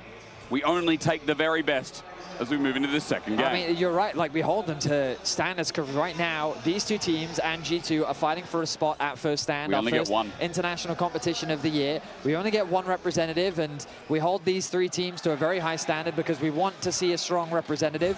And it is KOI that came out swinging. Yes, Casey did a fantastic job in the early game of reading their play, which we have to give them credit for, but it was KOI that outperformed them as the game continued. Now we jump into game 2, a fresh reset, a clean slate. Let's see who can get that edge here in the early game, as junglers seem to be starting on opposite sides of the rift. KOI.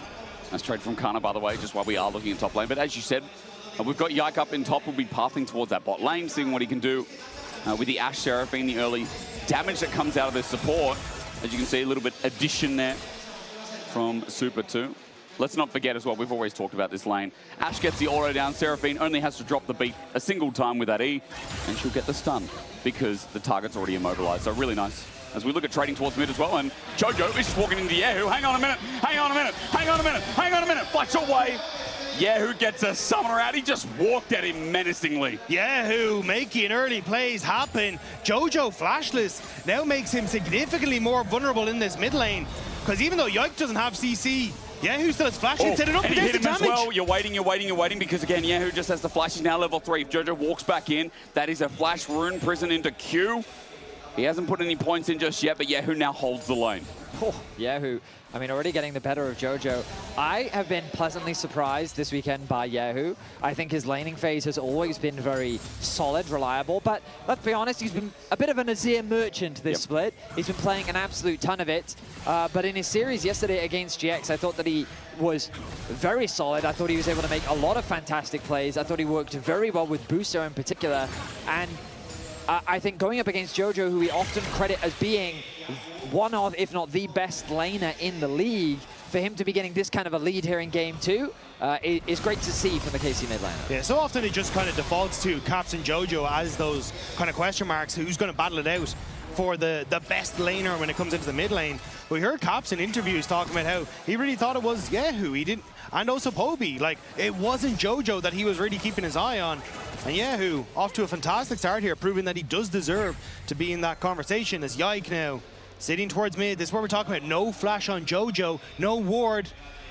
But his positioning in the lane is very good. Jojo hovering towards the top side. He's got the mobility with both his E and his W to move towards Elyoya should things start to get a little bit scary. Well, it's going to be reciprocated. Elyoya's on the way in, and I know who I fear more going into the Wukong clone. It's Yike, but he's going to face check now. Bonks on the head, but Elyoya looking for the 3 Talon strike as he finds it on Yike. Wind becomes lightning, and Elyoya is winning this out handily, waiting for the audacious charge as Yike gets flashed on, gets autoed. He's one step away from being in the death as Wind becomes lightning again. All we need is Jojo to flash, but he doesn't have it. And walking away from the 2v2, no one dies. There was nothing left in the tank for MKOI, but they put the hurt onto KC. Yike having to flash away as he was the one that wanted to start that play. I mean, once he'd committed into that brush, he kind of didn't really have any options to get out. And I think you're seeing the value of Xin Zhao in this early skirmish. Wukong is a level 6 champ, Xin Zhao is not. And that meant that KOI was able to come out ahead in that skirmish. Good coverage from Elyoya. And again, that was a great demonstration as well of your positioning in the lane is so important. Jojo deliberately hovering towards the top side of the lane so that should a gank come through, he can quickly retreat to the safety of his jungler, and he's able to work with Elyoya to get away to safety. Elyoya is now making another path towards the bot lane. No wards here either. Map quite dark here in the early game, and KC, although they're in a good position, the tri-brush can be abused if Elyoya takes that extra step forward. Wave is pushing against KC, though, so timing might be a bit off. I think this is more so than Super and Alvaro can play aggressive on the wave, make sure that Kalista and Busio can't freeze. And essentially, it's Elyoya saying, I know Yike had to back. I now have a timing window where I can try and hover and shadow on this bottom side of the map, make sure that Super and Alvaro aren't getting completely outmatched by this KC in bottom lane, and now it can reset and go back onto the map. Still even, at least on the CS lead when it comes towards Yike. They did also spot out, pings went down. I think Hawkshot went out at the end of the recall from Elyoya, so Kalist spotted out everything he needs to know. Now they know his top side is between worlds. Jojo all in, but Yahoo doesn't do anything! Jojo thought he could step up, and Yahoo said no. Jojo goes for the all-in, and Yahoo just like, whatever, bro. I'm going to tank it. Come at me, and immediately shuts down the play, but there's the root. There's a good root. In fact, the damage is going to follow as well. Alvaro's going to heal on up, and now out of pots. KC, that control the bot lane, goes forward, and the control of this early game, once again, is on KC's back. You're echoing my thoughts exactly, Hysterics. The fact that KC are finding advantages, particularly through their mid lane. Like, when I think about this team, bot lane or top lane are where they build their early leads. So to be coming into this weekend and be having their mid laner build these leads is a surprise, to say the least, as Yahoo has the ult available. They're threatening a dive. With the Cyclone at the helm as well. Alvaro is one-shot. Super's not far off it as well. They're level 5 each. Not even in the Cyclone. Polymorph comes through, but caught against the turret. A double over to Yahoo, and the Korean mid laner is gonna carry. I mean, that tower aggro management was perfect as well. Busio standing at the very edge, tanked 2 tower shots, moves out of range, and then no more tower shots. Beautifully done. KC with a 1.8k gold lead. And it's just off the back, as you say, Hysterics. Yahoo finding success in the mid lane, filtering that into other parts of the map. And look at the CS lead there in that bottom side. Kalisz got 2 assists, but it's a nearly 30 CS lead for the KC bottom lane. And Yahoo didn't miss anything there. Cannon minion wave into the turret, bit of plating given over, but Jojo won't find a CS lead individually, so gold is near 1,000 here for the scaling rise. As you said, very well juggled bot. Yeah, it was the fact that you already got that root onto Alvaro, got so much damage down. Busio immediately are going in for the setup. He just tanked the turret with an auto attack. It means when the Realm Warp comes through, there's nothing that you can do. And again, Yike having access to that bot side, Scuttlecraft gives him the level 6. Kalisz is going to face check though. He gets polymorphed. Can he get a shield to get on out of the way? Jens also noticed in that play, Ryze presses W, by the way. And then all Seraphine has to do is press her buttons again. So many different layers. The Seraphine champ can integrate into the competition as Super's running forward now, has level 6 Argyle to ruin forward. It's going to be stunned up. Busio does good damage though. Polymorph back against the turret. Super has to punch away for Busio. Matches it, sings a song, and it's a lullaby. 1 for 1 and support's the only thing standing for Busio. Wait, he's already picked up a double. This split alone, the import coming over from the States is going to get another one. Busio above it all. Yesterday it was double bubbles. Today it's double kills for the KC support. But Mirwin, Mirwin goes back towards the wrong way. Kana has this in the bag as well. All Mirwin needs is the passive. Looking for the third hit, knocks in the air. Mirwin has the GA now in his kit as he runs on down. And Yike's going to try and time this out. And time he does indeed have. A bonk, a hit, and KC are sure of it in game 2. I can't believe I didn't notice this. Kana ran Ignite. He had Ignite into the matchup. I was like, how is Mirwin even in this position in the first place? And it's the fact that Kana had that aggressive summoner spell to trade back and mitigate that healing. He could not win the extended fight, but we've got to go all the way back to bot lane because Super gets level 6 first. He knows that with his ultimate, he can win out the fight thanks to the cleanse. A good flash polymorph thinks that they can win out that trade, but then Busio's damage was enough to swing the fight in their favor. And it looked a little bit dire for KC. A panic of the double ult meant that that cleanse got so much value from Super. But as you say, Betty, the damage from Busio is there. And on the top side, the fight going through Kana with some nice sidesteps on the W, the ult for the setup. And Mirwin, thanks to that Ignite, happened to flash away. I am shocked that became this close. I mean, yeah, you can see that in the longer the fight went, Mirwin was going to win out, but then Jungler was already on his way. And I mean, KC, what's that, 6 kills now? 6 kills to 1.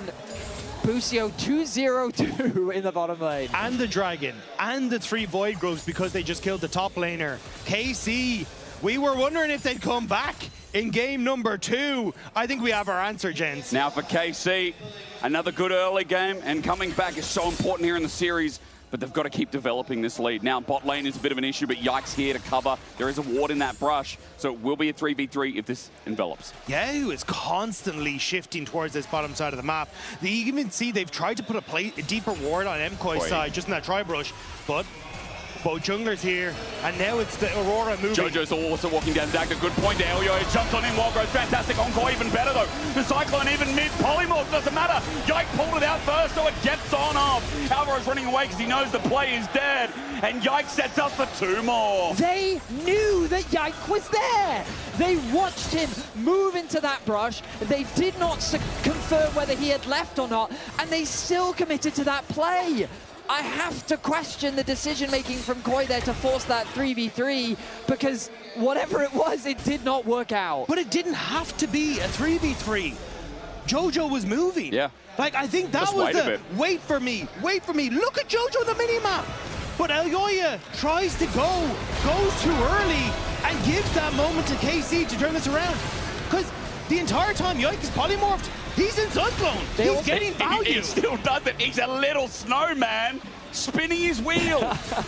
I mean, also, they lined up in a way to allow for Busio to get an easy 2-man ult as well. I mean, the execution on that play was just a mess from Koi. KC extend their gold lead to 4K. Now, of course, what we saw in the previous game was KC made a mistake, Koi punished, and they came back into the game.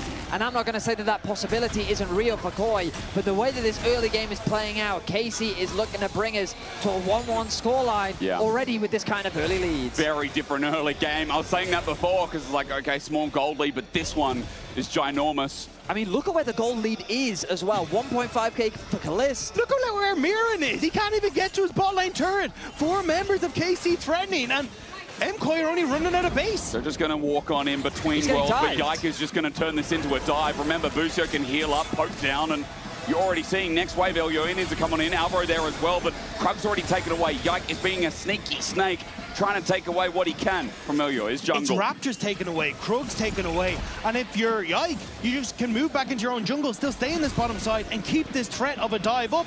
And Mirren, what's happening, lads? His Ignite is back up. That's what's happened. He's ready to go to war in the top lane. Yike is looking to secure even more camps. He has the smite available. He's going to steal away the red. I mean, things are looking up for KC. 2 dragons to 0, 3 grubs secured. Herald in about... Dreaded return. He brings on the deliverance, but simply a grievance as Kana walks on away. Mirwin now has role quest completed. And it is the best lane right now for MKOI, even though Kana is dead even with CS. Busio on the reset, though, is essentially predicting MKOI going to try and go for this topside invade because those camps were stolen. So Busio wants to just make sure he can cover his top laner and cover any sort of a potential invade.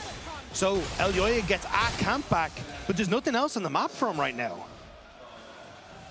KC also dragon stacking. Just a side note that we talk about what Elyoya has on the map. Well, there's no objectives to fight over, to look for a pick over. KC aren't overstepping, and 3 minutes till the next Drake. 3rd Drake for KC. They've now moved Kalist and Busio around mid lane. And the problem is as well, no one ever talks about the fact that approaching an Ashe Seraphine is also quite difficult. Absolutely. They might be immobile. They might not have, you know, gap closers like Ezreal. But they've got range. They've got range. And this is exactly what we were talking about in draft, where the thing about Zehen and Aurora is they are relatively short-range champions. They prefer it when their opponents come into them, or if they have setup with which they can follow up. But what's their setup? Like, they've got a Xin Zhao who can go in, and sure, he can, in theory, start a fight, but the only follow-up you're really going to get is... Luluar. Yeah. And I don't want that Rise anywhere close to me anymore. I really don't. Who's in a good spot. When he hits Actualizer, I think it's just done. Like, I don't know how you're supposed to match the damage that Yehu has. Well, Yike is continuing with his counter jungle ways. That bot side of the map very much belongs to him. You can see that he's got a healthy camp advantage, a healthy gold advantage. Elyoya not too far behind in terms of experience, but right now the entire map is being run by KC. They've bounced back beautifully here in game 2, looking to bring us an entertaining series, but we'll see if they can close it out, because with teams in Europe, as we often say, Hysterics, the game isn't done until the Nexus falls. Yeah, I know. Been saying it all split long. It feels like it should be a song, the next one at that. But for MKOI, you know, finding a way back in this game would be a miracle. I do like we talked about the engage, so all the power right now to KC, especially, is that 3rd dragon spawning in minute 30. And Kalista's got the B on as well as Herald, by the way, another spawn that's coming up in 10 seconds. So you can see KC are holding that pressure around topside river. MKOI seem like they want a soft contest, but they're going to have to use everything to get in the vicinity. You don't really have the abilities MKOI to soft contest. If you go into any of these choke points against Busio, against Yike, you're just not having a good time. So for KC, it's either more than happy to just immediately start up the objective. MKOI now trying to contest, but Busio's in a great position. All right, the setup there. Elyoya gets a flash out of Yehu immediately, looking for the 3 talent strike, finds it. Yike still gets the Herald though. The Smite King does it once more. Elyoya pops out the Crescent Guardian, now goes on to Kalist, but way too deep. Kalist kites it back to Between Worlds, does nothing, and Yehu jumps back in. Decimating smash, while Yehu is Machine Gun Kelly unleashes hell, and the double over to Kalist just cements that this is KC's game. KOI's initiation looked so promising at the start. The fact that they had the numbers advantage, KC wasn't ready for that fight, and that they were getting good damage down, felt like that they were going to be able to win out on the fight. But, and this is a big but, Yehu ulted out. He was able to ult out on the rise as Yike was ulting the backline. So watch, 4 members in the pit. Yehu has to flash immediately. He's able to actually ult out of this situation to safety, and Yike disengages too. So then when the rest of KC regroup, now in the front to back, KOI have no tools left to fight against this KC squad. Really well done by KC. And MKOI kind of tossed everything at that fight, hoping that maybe that could be the fight that brought them back into this game. Now with Mountain Dragon up, and MKOI being pushed out of their own jungle by 2 members of KC, this feels like KC's game. This is just such a stomp, and it is great to see the recovery after the early game. In game 1 was so formidable, and then they just did nothing with the lead. Yike couldn't transition. This game, I could say the difference, the complete difference. Yehu, especially that roam early, has been great as they're trying to stop Mirwin from getting this tier 1 turret up in the top side, getting MKOI's first turret of this game. Outside of the kill, this is a flawless game so far. That's a great comment follow-up. KC yeah. aren't afraid of sharks no more. I mean, they're definitely not being circled this time around. And I mean, I think this is what we all wanted. We wanted to see both these teams putting everything on the line, going toe-to-toe. And of course, KC still need to close this game out to bring us to a 1-on-1. But with the lead that they have, with the dragons that they have, with the objectives that they control, it feels like that this is a foregone conclusion. I mean, your bot lane is up an entire item. Mirwin in a lot of trouble against. And are you ready for the damage? Dreaded return, but Mirwin, I don't think he wants him that close. I mean, he doesn't have the actualizer yet, so this is like baby We're rise. 17.5 minutes in, gentlemen. Yeah. And 2 items. 2 items. Both carries. Like that Rod of Ages hasn't even finished stacking yet, so. Excuse me, what is this? Why is there... What are you pointing at? On Arrow Sion? goes down. That's not a tank. That's not the item that I was expecting to go. Maybe he just goes Overlords early. You know, Carter's probably chill. I mean, 770 stacks of the W passive is who gets his top lane turret. Yeah, I thought the boss wasn't here anymore. No, someone's got to keep it alive. Oh my God, Yike. Come on, man, give him a camp. He's stealing away his Gromp as well, straight in front of his face. Baron in a minute 40. KOI already running out of options. I mean, your attention would turn to a player like Super. We know that with this Yunara Lulu combo, it can be a force once it has the items. Unfortunately, those 3 daggers don't quite constitute an item, and I do not think that he will have the damage that can really compare against this Ashe, who's already picked up that BF sword on top of 2 completed items. Probably ever at this point as well. It's a mid push. It's without a turret. It's the power of KC right now, willing to face check. A Seraphine walked into a Xin Zhao and nothing happened. It just shows you the state of the game, and this is our lower bracket finals, but I mean, these games are completely different. The adaptation under pressure has been brilliant from KC as this mid turret's going to fall, Inna's going to go down. Look at Yehu pressure in the bot lane at the same time. This charge won't be the last. It's decimating smash after the onslaught. The Battle Herald not needed. He gets a charge on the inhibitor turret instead. And meanwhile, MKOI finally get the topside turret while KC are burning the rest of the house down. KC are just taking everything that they want. As you say, MKOI get top, but it's your mid lane inhibitor turret, exceptionally low. Another push will take that down. You've got to try and fight a Mountain Dragon in 2 minutes. Baron is about to spawn. And this Seraphine got 2 early kills, so she's scaling. This is insane. That goes to Helia already picked up. I mean, that was a while ago, but we might just get ourselves two and a half items Seraphine before this game ends. I do feel, though, we are in the home stretch of the next 5 to 10 minutes. One more fight. It'll lead to Baron. It'll lead to the base. And it will be one of the most dominant victories if KC can keep up this pace that we've seen over this entire split. Outside of G2, I will say, is... I mean, the thing they have to be cautious of is Baron. What we do know is, with the lead that they have, a single Baron would probably be enough to end the game. But it's also the easiest way to throw a game. KOI, if they could win a fight, or even if they don't get the Baron, but they get a bunch of kills around the Baron, it can do a lot to just stall the game out and give them opportunities as Mewin going for a bit of a scrap. He is face checking against the right. I don't know about that. He's looking for his passive up and available. Good cutting away. His overload was there, ready to channel in. And Yehu in the 1v1 is just going to take some plating as well. He walks at Mewin menacingly. And Yike's also hovering just in case Mewin stays. More gold for Yehu. Level 15 now secured. We have to imagine that the actualizer is going to be worked on next, as the Dragon is a minute away. KC don't need to overplay anything. They can take their time, they can play it slow, and they just need to wait for that objective. Resets should very much come through soon. Clear out some vision that you can, refresh those wards, and you can already see, just as I said, Abusia already back out on the map, replenished wards, control wards, with wards aplenty, ready to set up for this Dragon Soul 40 seconds away. And like, again, just trying to steal away camps, trying to put as much pressure so Alvaro can't actually get into a position to contest that vision that has already been placed. Actualizer completed from Yehu as he TPs back into bot lane. That was all that KC were waiting for. Also, Titanic picked up for Kana as well. So we get that tunneler into a full item. The Sion who played weak side, who was the only one not channeling so much gold above his counterpart, as KC in river first. MKOI going to approach. Kana willing to face check, cares not. Again, he won't take damage. The arrow connects on AOE. He's got the Crescent Guard out early for the beat drop. Gets a double up and now sent into the sky. Not much was burned there. The arrow has a low cooldown. As teleport going to be burned. MKOI trying to bring in the cavalry. This is Jojo walking into position. Decimating smash. A zone.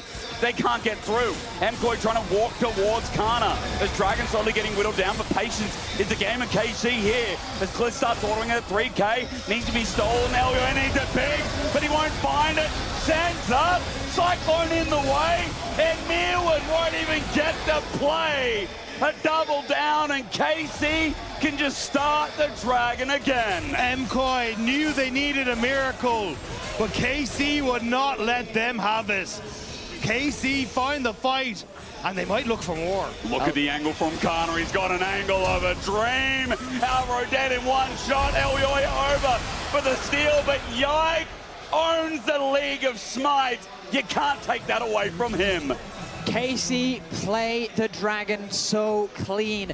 They don't give KOI the opportunity to steal it away. They commit to the team fight. They obliterate Jojo. Mewin gets a very nice 5-man ulti off, but unfortunately they're so far behind in gold that it does not matter.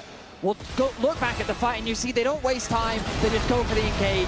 Flash in from Yike, 3-man ulti. Good onto the backline from Mewin, but a flash away from Kalist.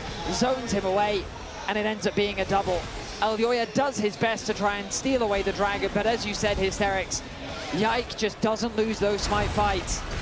And now they'll get the Baron on top of the Soul, and it looks like we're going to game 3 with the... Oh, okay. hang on a minute. Hang on a minute. This is juicy drama. Everyone, calm down. Calm down, let's hold on now. I know, shut it. Hey. You said it, I'll make you stop it.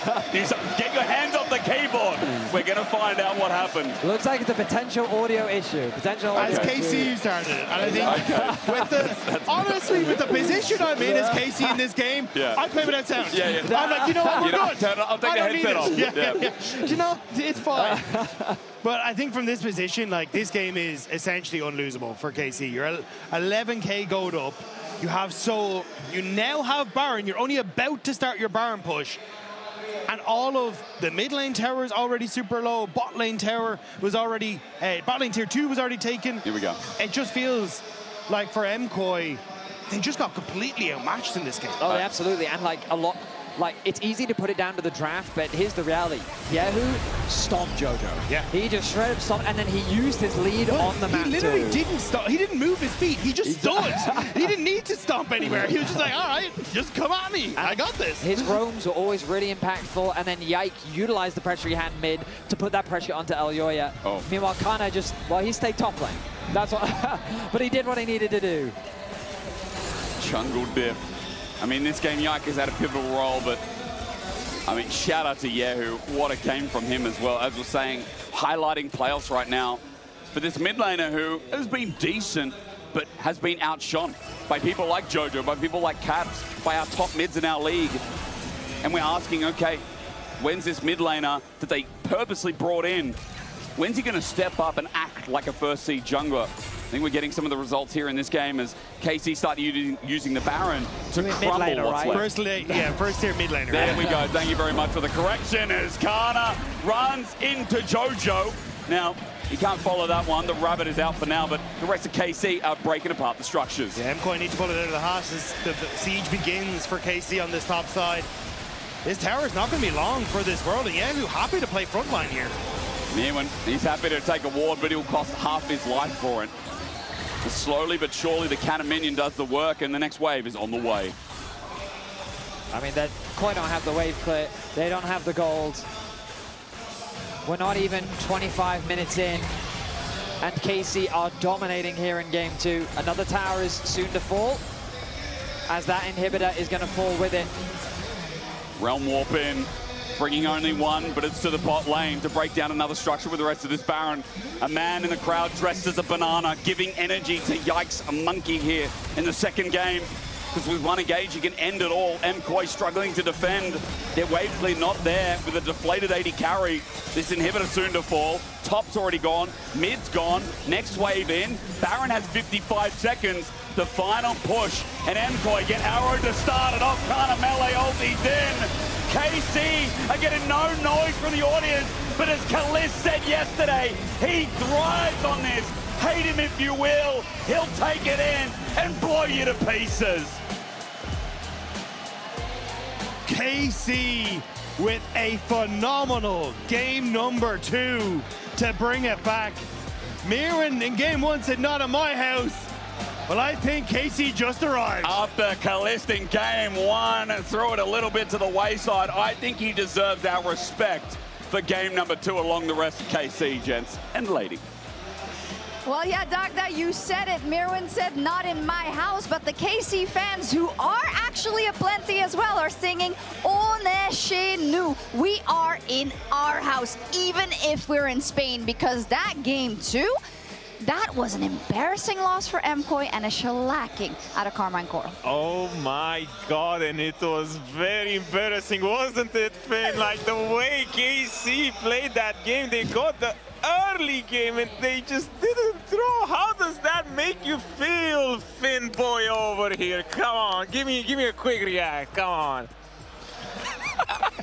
Anyway, what do you think about the game? Look, I pivoted on the last one, and I gotta say, I think we have to talk about mid lane. I don't know what we originally planned, I don't know what order, because it doesn't matter anymore, because the one thing we all agreed on this desk was Jojo Pune, Emperor of the Sands, John Joseph Pune, gonna do everything in this game. This game, oh my God, he got clapped. I mean, I don't know what's happened. Yehu just puts on an absolute show. I don't know what Josephine is trying to do here. It felt like Yehu had pressure from level 1 and he never let it go, using that solo kill into this beautiful bot lane roam onto the bot lane, and this really blew open the game. And the really cool part about this play is that it's just so unexpected, because usually when you're locked in and you're in this flow of the game, you finding unconventional plays like this completely destabilizes the game. And even though they did win this fight, KC, I do have some criticisms here, because this is exactly how they threw the first game as well. This was the closest fight MKOI had throughout this whole game on this Herald. Yeah, and I think if actually Alvaro flashes and knocks up the Xin Zhao there and actually cancels the Rise Ult, it could look very different, but very well executed by KC in general.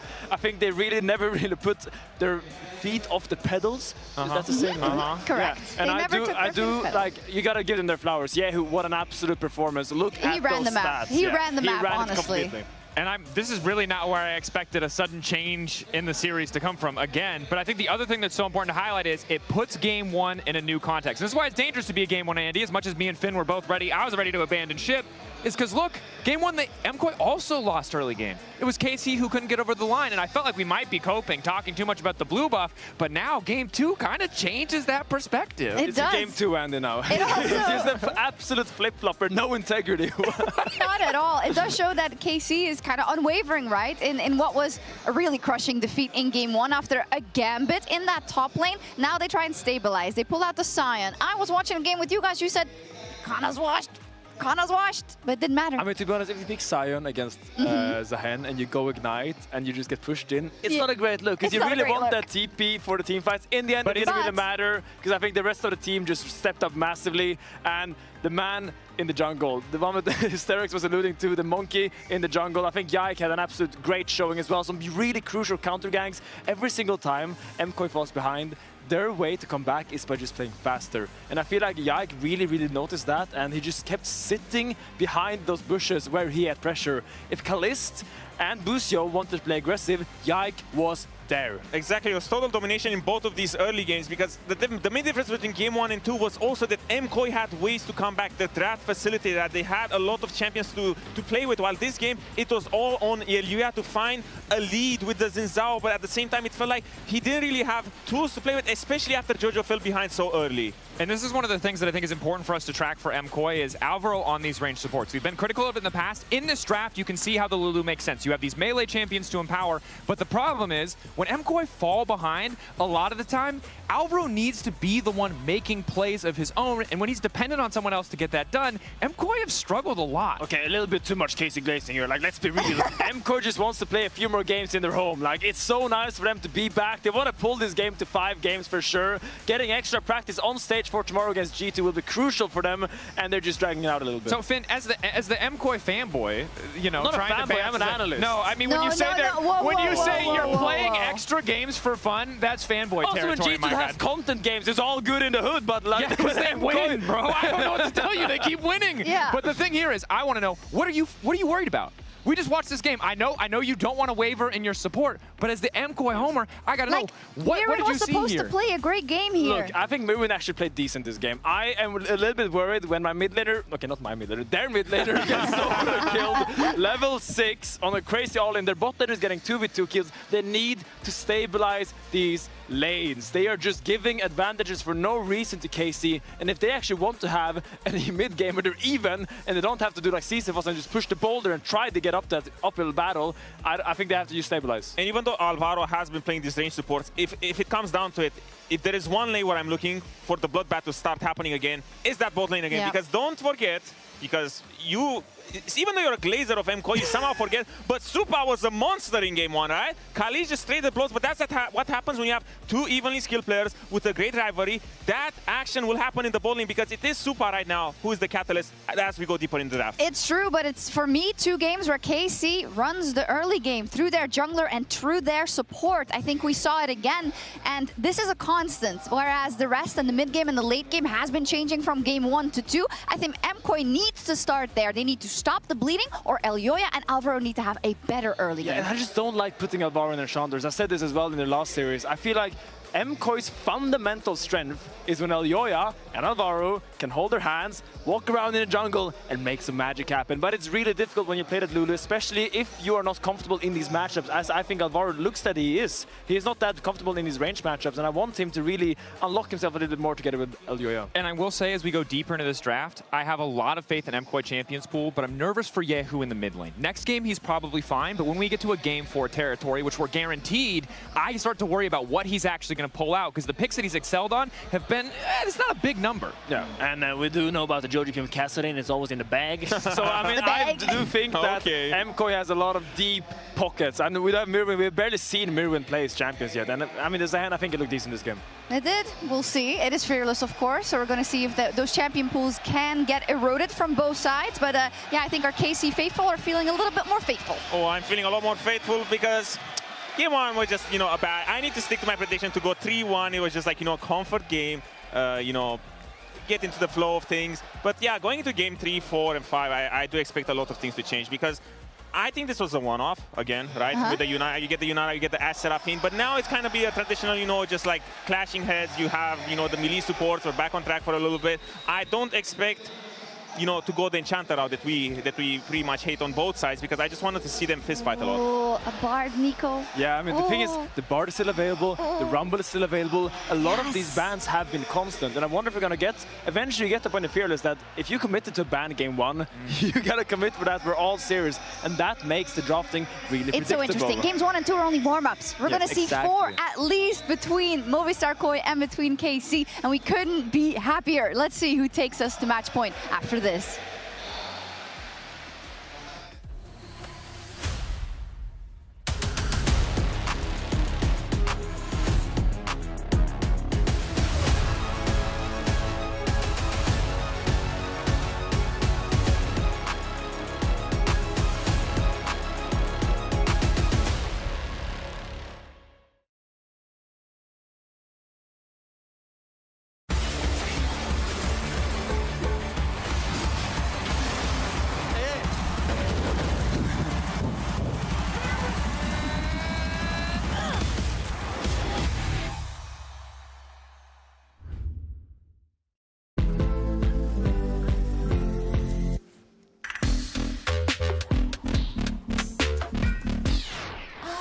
What's wrong with me today? I think you should have a break.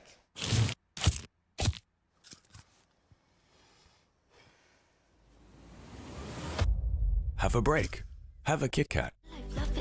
Maybe cause I'm a crushing. Whoops. Wrong word.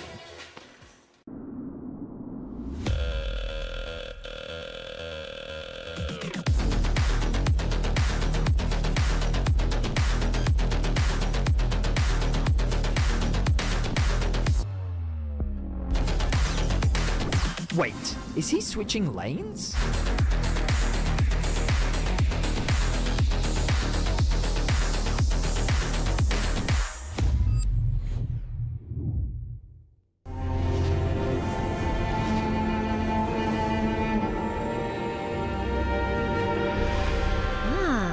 A new champion.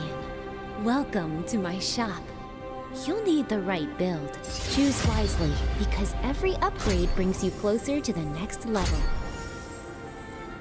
So tell me, how will you level up?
Not even close, game 2. Not even close as KC shut up MKOI in the arena. This was meant to be, I guess, a pretty brilliant start for MKOI after their brilliant game 1, but not to be the case, especially after that second game.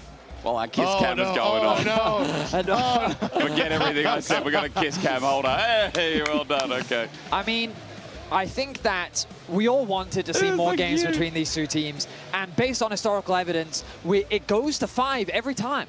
And it's KOI that's able to secure that 5th game in these best-of-5 series. So my expectations aren't going to change. I'm still thinking that we're going to go to 5, and I still think that we're in for a pretty crazy best-of-5. Yeah, I kind of like... I'm unsure, because one of the things that the desk brought up was, MKOI's champion pool, because I do think they have a massive amount of depth there. Sure. But when I look across at KC, I mean, they still have to be tested, right? Like, Yahoo, how much does he have in those picks? Kana at least has been moving more through the tanks, but you expect a lot more of the Nara and the carries to come along. We already know that MKOI have a lot there.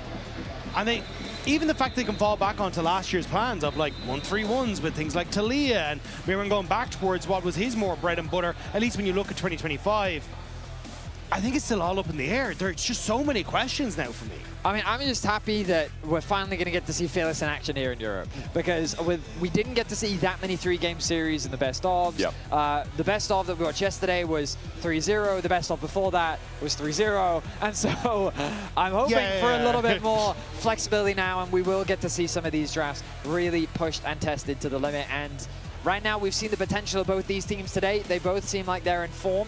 Let's see who shows up here in Game 3 and what drafts we get on the table as we jump into pick and ban. Well, one of the things top of my mind is that Talia, as that's already been bypassed as well. We've had the Azir lanes, we've had Orianna already. We've had pretty standard stuff. About to get into pick and ban, you'll see on your screen, it's already Vi and Mundo both taken away. So I guess 2 of the prior junglers. Also, MKOI have a lot of priority on boosting as champion pool, as we've already seen. Let's see if with that Nami ban, a Bard is sure to follow. I mean, I wouldn't be surprised.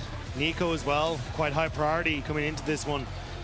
But still, Finn said on the desk, like, you still have to kind of focus on what have been solid picks for either side. Elyoya's Vi has been very strong, and also, I mean, Yike still has question marks around it. Yep. The Rumble, high priority.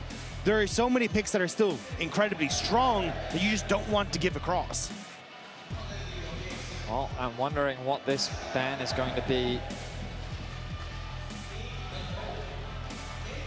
Looks like it's going to be the Mel. So Mel has started to come up as an answer into Twisted Fate.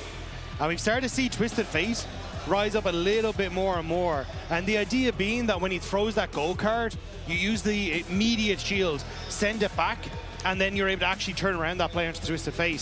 So maybe that's what they're eyeing up, but we'll have to see if that's the case.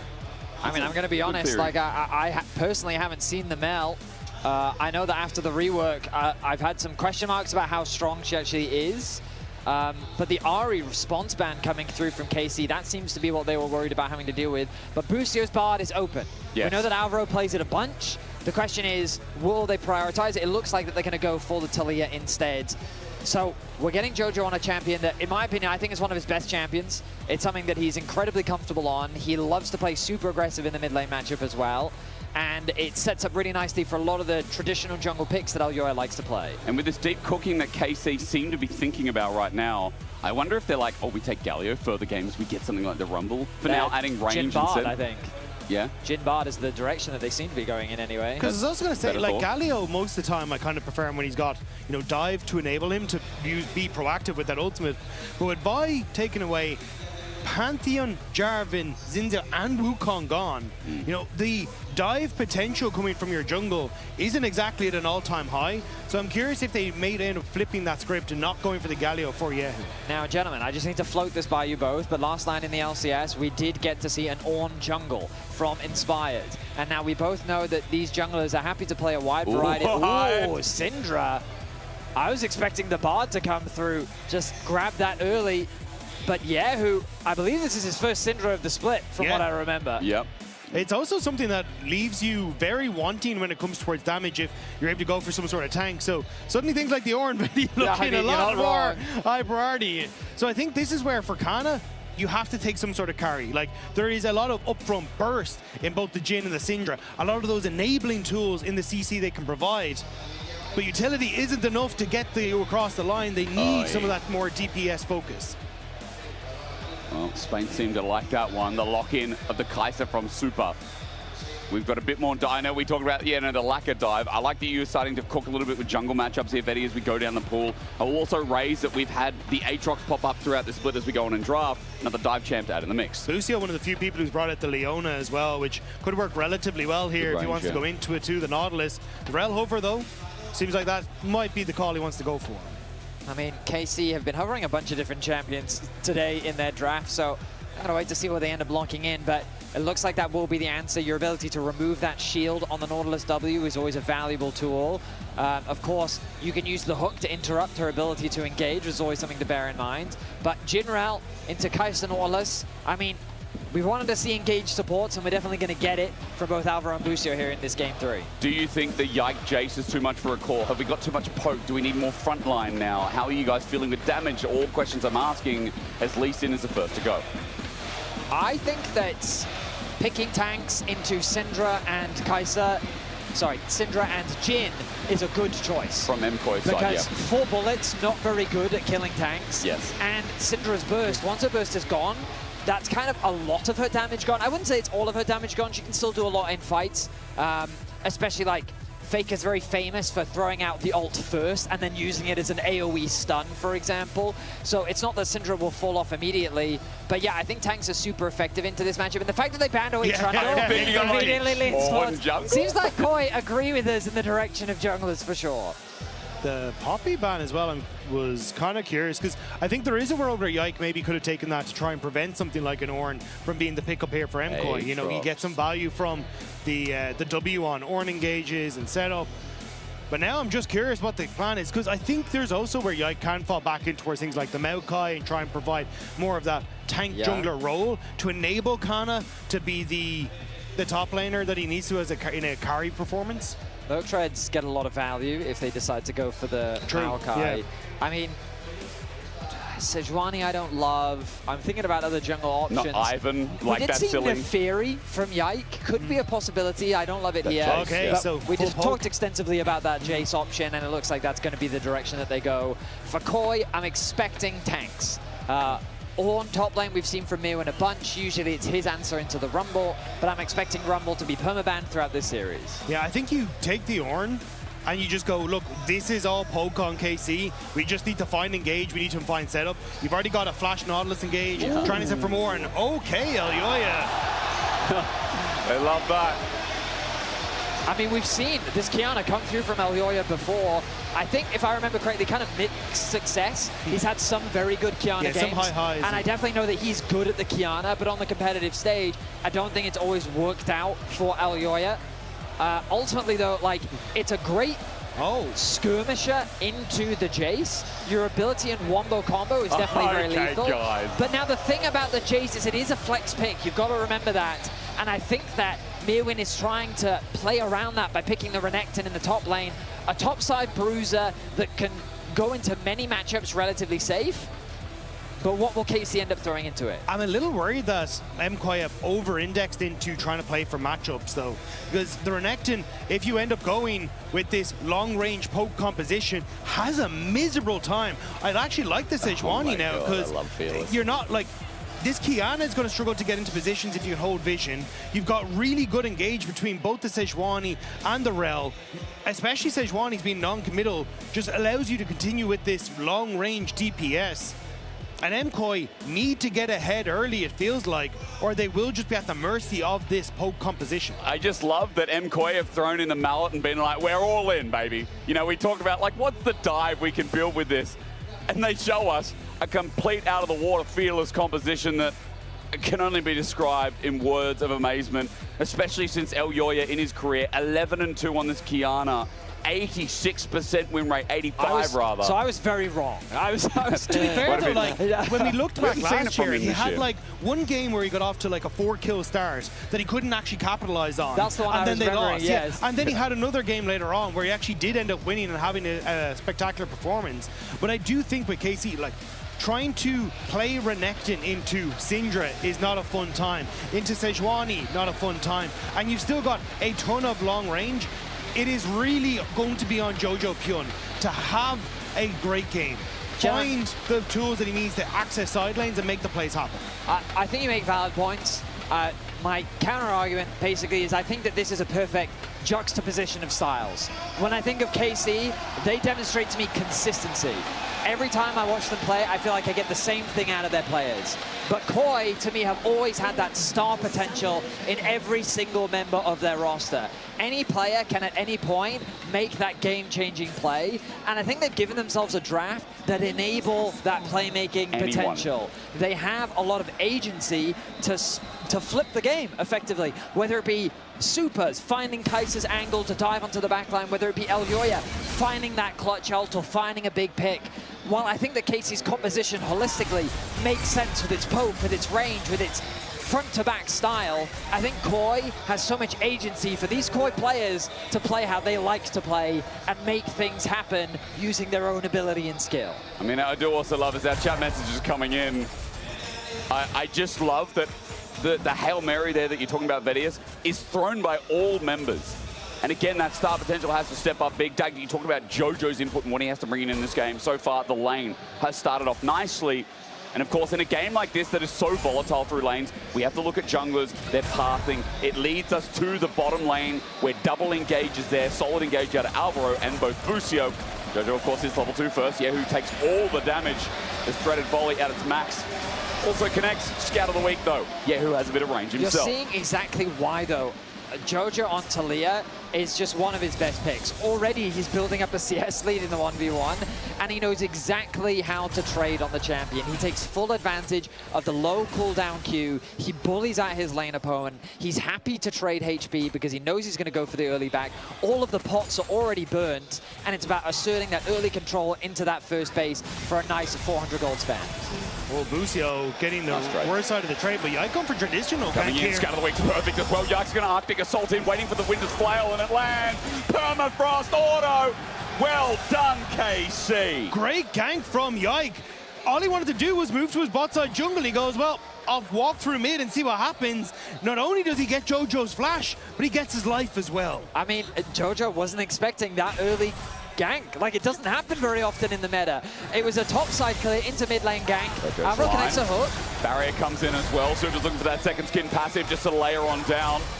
He sends out that W, but it is going to be blocked by Busio while Casey's bottom lane walks away scathed. Alvaro and Super playing this bot lane matchup well, though. The initial trade on level 1 going in their favor, and then they're able to double down as they get towards those progressive levels. Honestly, the fact that you're forcing some of these early summoner spells is a big win in the matchup. Some big trading going on here through the mid lane. And all the while, you know, I'm just looking up and I'm seeing like, where are we at here for Yehu Syndra? He's only ever played 2 games from what I'm seeing here in his all-time career record. So that's one thing. Another note, we haven't even talked about Kana's Jace yet, which is super important to know he's his best champion. Yeah, it's incredibly strong, and I think that's where Kana does shine.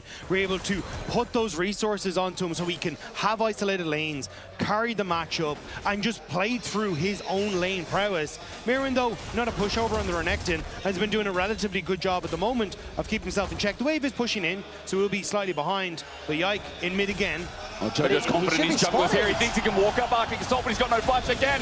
Permafrost lays him down, scatters the weak, and Jojo is that weak man. If we can get a replay showing what Yike sees, or what Elyoya sees specifically, because I saw Yike's ping onto Elyoya. So I assumed that because Yike saw Elyoya, Elyoya can see Yike. But it seems that Jojo had absolutely no information. The fact that he walked into that brush just to get a ward down, to get some info down as to where the enemy jungler was. Yike finds another successful gank mid, and Yehu off to the races here in game 3. Okay.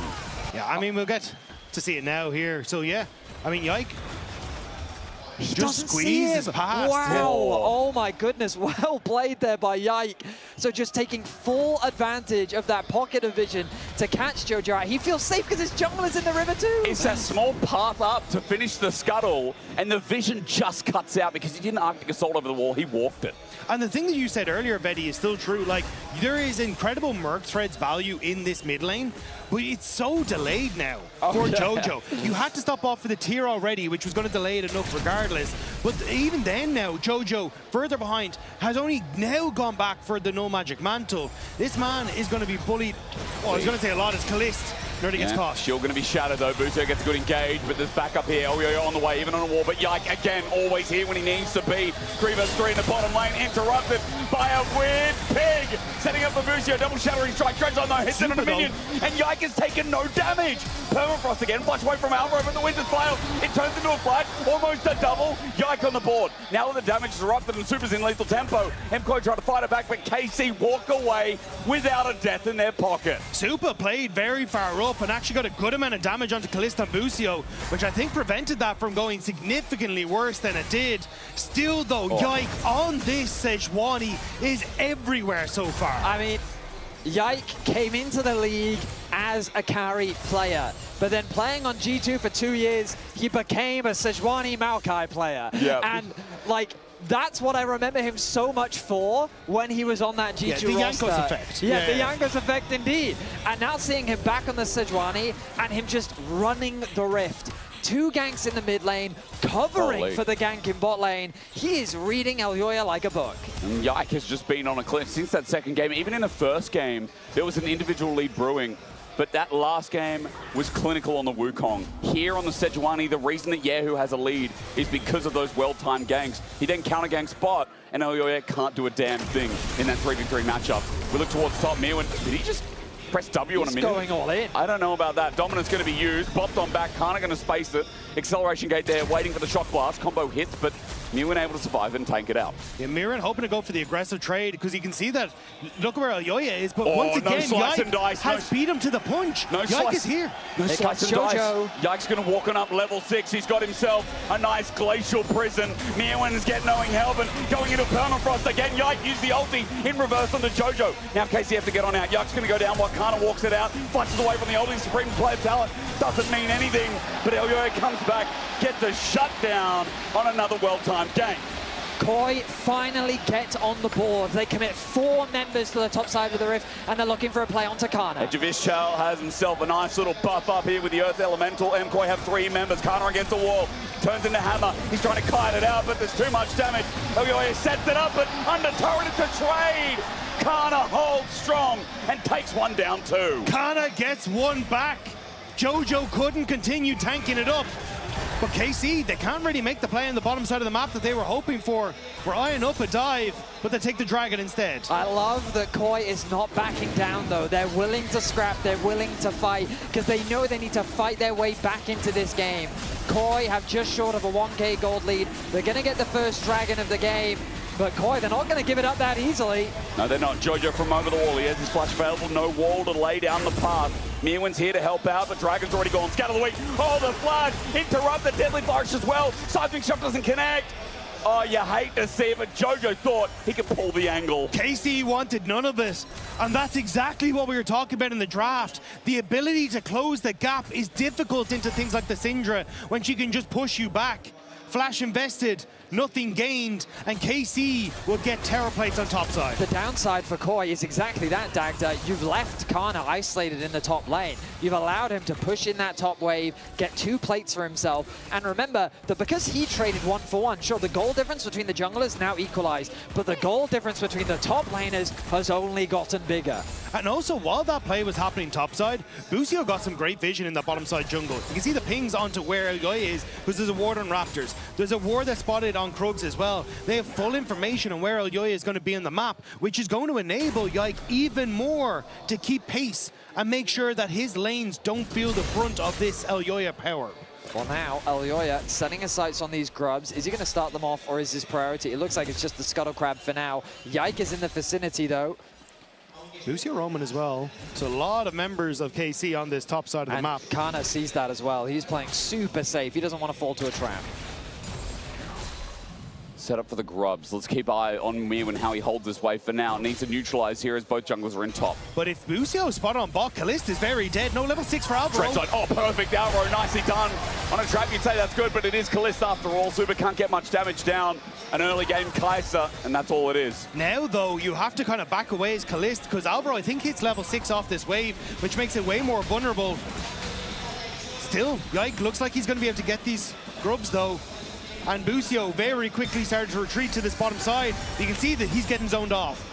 Busio is here, though. He should feel for he's the going to wave, use right? it to, yeah, he's going to use it to get the minions, and he's going to go back to base. Super will get this extra wave. But overall, bot side of the map, pretty even. That jungle gap has closed, largely because Yalio's been doing a good job of getting those scuttle crabs, keeping up in terms of camps, and getting that kill onto Kana really helped him a lot. Really, it's the solo lanes where you're seeing the biggest advantage for KC starting to grow. Yahoo with a 500 gold lead, Kana with an 800 gold leads. These solo laners are going to be very important as the game continues, but let's remember that KOI are not out of this game just yet. The early game hasn't really been theirs so far this series, but it's the team fights where we've seen this team shine. And especially, you know, when we get to 1-2 items, we're talking about the aggression of this comp. Anyone can carry. There's so much star power, not just in the players, but the champions as well. Elyoya now with an Umbral Glaive that controls vision, but also gets a burst of lethality and damage here. So this next dragon fight we're alluding to could be a big one for MKOI. It's those stars combining that I think are going to maybe help MKOI here, especially Jojo Pyun's wall and Elyoya's ultimate. The opportunity to try and spread out fights and immediately have impact is massive. Because if you can get behind any of these carries, if they're flashless, they're dead. I want to note Mirwin still only with a Tabi and a Ruby Crystal. Must be sitting on a bit of gold up in this top lane because that Renekton doesn't have anything to his name right now either. MKOI spotted out going for this top side, but again, Umbral's going to help clear the vision for Elyoya. He's just making sure Jojo's safe to push out this wave. Yeah, I think the second he steps away, there's going to be a lot of pressure on towards his tower.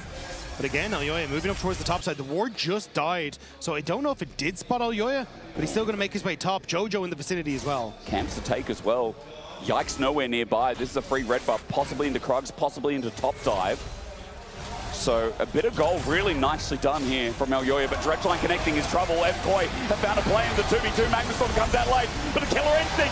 Super takes down one for the crowd. Now Boucher's left isolated alone, and Yike will come to save the day, but as he flashes away, Super's going to match it. A double over. Now into Yike. He's going to stand here and start hitting the man-bear pig. Running away, Sejuani has help of Yahoo, and Yahoo coming in. He's got his ulti available, unleashing power, and Super's down. Alvaro flashes out. He knows the play is kaput while we look towards top lane, and Kana is down.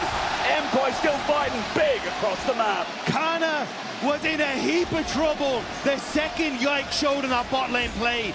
Jojo roamed, Elyoya roamed, and MKOI get a play back on the top side, but the bottom lane is the interesting one. This is the star power that we were talking about earlier.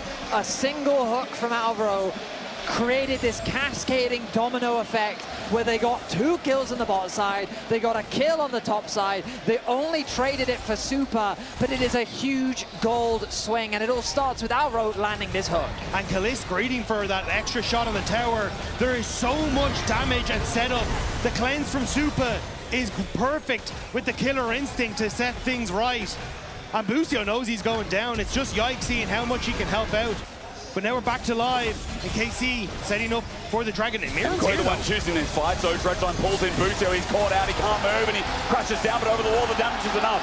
Yeah, who wasn't there to start controlling the zone, as MKOI have the Dragon to themselves. MKOI aren't wasting any time. The moment they're back out onto the map, they're looking to be fast, they're looking to be hostile. Kana has found Jojo. Let's see, Hammerform is going to come out, he puts down the Unraveled Earth, threat of volley, and now as the poke comes through, the flash away from Jojo's down, yes, but Kana has to get out of dodge. Minion wave going to help him save the day. Kana tried to delay the to the sky so he wouldn't end up CCing himself, but it does mean that Jojo is able to walk away with that flash. Big but trade. It's MKOI. Again, once you keep this pressure up, if you can quickly find the fights, that's where MKOI succeed, and you've got to see it there. This comp is just so good at skirmishing. Kiana in a 2 versus 2. You have Talia in a 2 versus 1. Like, they have so many ways to find these little outplays.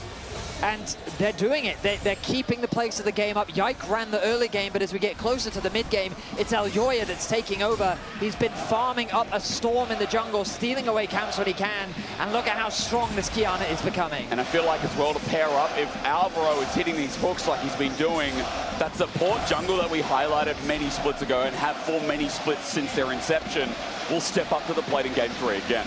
Well, honestly, it's just Kalist being in bad positions. Like, he should not have stepped up again for that auto attack. But now Yike. Oh, okay, Jojo only gets slowed on down. Permafrost's going to come through, though. They need the damage. Kana jumps in, but supreme display of interruption. Kana in trouble. Damage not enough. Elyoya, that was just sexy. In the 2 versus 2, these champions simply thrive. Perfect timing from Elyoya, perfect play from the mid-jungle combo. KOI continue to grow the gold lead, and this game is quickly getting out of control. What started as praise for KC has quickly become a mausoleum for them. An incredible performance from MKOI on turning around these plays and just not giving KC time to think. Jojo's going to get the plating from bot. His gold lead, or rather lack of, is going to be catching up to Yehu, who's picked up 3 kills in this early game. MKOI on the board in a big way, 3,500 gold. First turret of the game is going to Jojo alone. And revitalized, to say the least, it feels like MKOI has become. And MKOI would just get to continue this pressure. Rift Herald on the cards. Trying to set up as KC around these objectives can be so scary when you're not able to push out and get any of that deep vision. And we talked about MKOI, you know, if they fall behind, it's hard for them to try and get into positions. But with KC now starting to slip under their thumb, MKOI can just fish for picks, they can play off of vision, and especially with a Rift Herald, they can take down structures. Not letting their foot off the pace, it seems. That's what they've been really good at doing ever since they pulled off those couple of kills cross-map. Straight into Herald, push through mid. Mirwin using that same pressure top. Kana's going to be isolated in bot to get something in his own lane, but now MKOI have the tools to break open mid and keep this game moving. Yike, trying to hide, trying to get something back. Can he make it work with Yehu? Because look at mid, like they're going to just immediately take mid lane. Well, Mirwin has dominance available. He can delay time. He's got flash as well.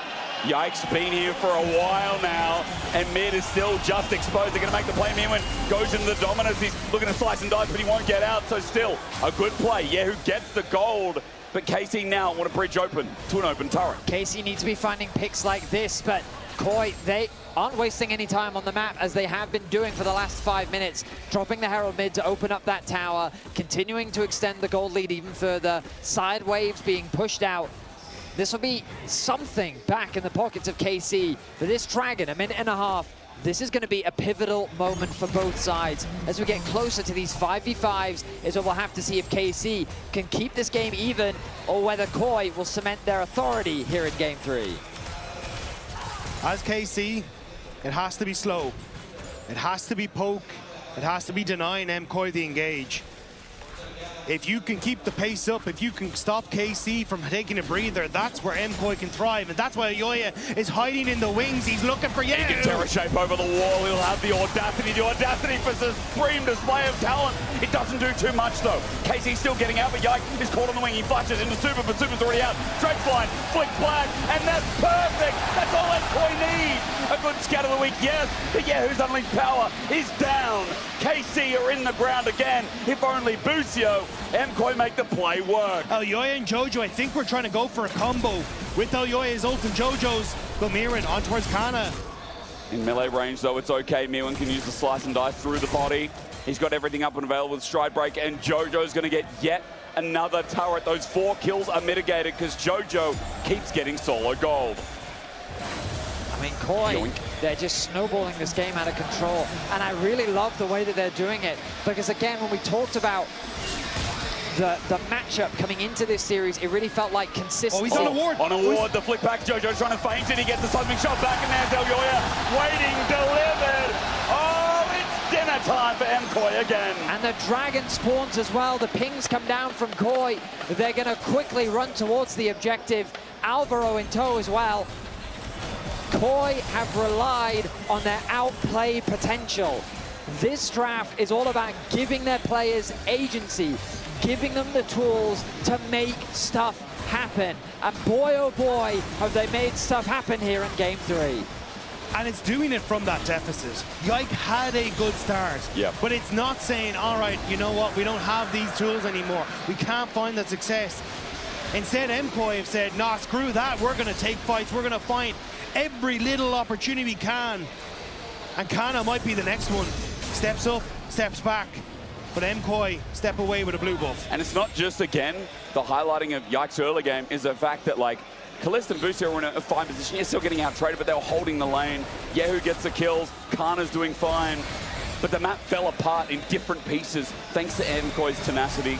We talk about this individual skill level, and now with 2 items, the fights are coming even easier to them. 5 seconds till Baron. Next Dragon's a while away, but MKOI have already started the stack. I mean, it's also just so fun to see Elyoya on these carry junglers. Like, I know that he is a long-time Kiana enjoyer. It's been one of his favorites. I initially... Oh, yike. Stretch line again. Alvaro gets the edge of the wall, and look, Elyoya is there. Another supreme display. Yike, caught out of position. Now Mirwin is isolated, rather Jojo, excuse me, but inside big shove, and yeah, who can't get the kill? Stretch line only just missing his kind of comes in, but it's too late. Busio sets it up, and the rest of KC aren't there. They want out. What is Yike doing? Attempting to invade the enemy jungle in a game state like this? It results in Koi easily punishing the overposition. Busio falls as a result as well. And now 20 minutes in, Koi will take the Baron, and they're looking to go match point in this best of 5. Alvaro was a superhero in this play as well, because not only does he get the initial hook on towards Yike, it's the follow-up to deny the kill onto Jojo Pyun that was so crucial there for MKOI as well. Casey, I mean, they're just hoping and praying here. Yeah. They're just fishing for anything. Mirwin's taking the safe path. They won't find him. We look at the replay again. As you said, Yike is deep here. Well, it's a Hex Flash over from Alvaro to set it up, which works out great, because they immediately pick off Yike. But as Jojo Pyun comes in, watch Alvaro, ignoring the fight, immediately gets the ult onto Kalist, which denies him being able to follow up with Ye, who has to step away. So Jojo Pyun's able to step back, and it's MKOI who can then collect themselves and carry through on the fight. 6.5k the gold lead now. Koi in such a commanding position, and it feels like that game 1, I guess, was the close game. Yeah. Because game 2 was a stomp for KC. Game 3 now feels like a stomp for MKOI. They are dominating. Elyoya. Face checks, but look, he just steps it back. Mirwin's there to support as well. But this does feel like, you're right, I mean, ever since those 2 kills cross-map, this has felt much like what Casey did last game. Obviously not as dominant, but still dominant in its own way, with a much harder composition, you'd have to argue. Scatter the week there, deadly flourish, okay, unleashing power. Blocking it is Alvaro, though. Elyoya last shot, going into who? Going into who for the curtain call? Into Alvaro. Elyoya gets away. No harm, no foul here as Stretch line again. Busio the flick back, and Busio tries to come in, set up the engage, but Alvaro just won't die. He just won't die. Again, closer pressing comes out, but MKOI will not die. Now Busio's by himself as Mirwin comes on in. Yike as well. Busio sets up for the play, but supreme display. Zones everyone in super. Killer instinct into the back. Yike almost dies in the end. And MKOI are just fridges, man. He can't even open the damn door. It just took KC 2 minutes to kill anyone in that fight. And now Elyoya versus Yike. He's still here, and he just won the smite. It's gone from bad to worse for KC's. MKOI are obliterating. It feels like KC just don't have any damage. So very low HP. The body block comes through from Alvaro to protect from the ultimate from the Jhin. Then on the retreat, you can see, hey, maybe we can turn this into a fight. But the unraveled earth from Jojo makes it so hard for both Busio and Yike to follow up. And that's why I was surprised to see Yehu go for the Blackfire Torch build. I often you see the Luden's Echo go for the burst, just try and one-shot someone immediately. But Yehu just, even at 4-0, doesn't have that damage. And Busio has to keep throwing his life into the mix in the hopes that he can just CC people long enough to enable KC. The good news if you're a KC fan is trading even when you're this far behind is always a good thing for you. You do get a Baron off of Koi and you stall a bit more. But another one. Kana, he's dead. No, he flushes away. Elyoya doesn't have the ult anyway, otherwise it would have been a sure thing as MKOI transition that power to top. Look how, like, bruiser focused essentially Yehu's build is, right? Like, he's gone for a bit of the health off of that Cosmic Drive. The Blackfire Torch is more about that, like, burn on health. Like, he doesn't have that burst, and I think that's really why KC do struggle when they find these picks. They just finish someone off, maybe push MKOI back. Because he just, I mean, he's played too defensive with the lead. Well, Yehu has it all. But KC have none of it. 8,000. The lead now for MKOI in their home arena. The fans are thriving now. They're really feeling it. Moments away from moving to match point. MKOI, it's Mirwin, caught on out. There's 3 members of KC here, but again, we talked about it. The damage just isn't there, and that's a 1.5 item Renekton, who is level 15, sure, but where's the damage at? I can tell you where the damage at. It's on Elyoya. That's where it is. Okay. It's fishing for a pig. Depth charge, Weaver's wall, over the wall. Jojo, no, he was caught midway between it. Seismic shove was there. But in the end, Scout of the Week kind of stopped the play. MKOI using a couple of tools to try and find Yike. At least they can push MKOI back. And yeah, who does have decent wave clear now with Baron taken away. Does give some time to Kana to try and push in on this top side. The last little bit of a lead that KC have in any of these lanes. But 2.5 item Jace, is that really going to win you the game here? Well, we talked about time. How much more time? How much longer do KC need to chill? I don't know. But I do love to see this from MKOI, because this is what we were talking about coming into the draft. The ability for MKOI to go back to what was MKOI last year. You see Jojo Pyun on the Talia, try and play through these 1-3-1, have Aoyoi onto something that he can enable that. This was MKOI last year, and it feels like they're just fitting into a nice dressing gown, bringing back what made them so potent last year. Yeah, slippers. I just like that we're seeing a draft which is basically saying, you know what, I'm Melzet and I believe my players can outplay my opponents. Yeah. And so I'm just going to give you a draft that lets you do just that. And I think that they've done just that. The bot lane 2 versus 2, the skirmishes that they found with Elyoya, and the fact that in the early game, Yike was reading Elyoya like a book. But then the way that he came back into the game, the fact that he focused on stealing camps, trying to maintain the level with Yike, even though he was behind in gold, all he needed to find was a couple kills. And then once he got them, it felt like KC just could not fight back. And now, the damage is so much in Koi's favor. Elyoya continues to steal camps away. He is 3 levels up on Yike.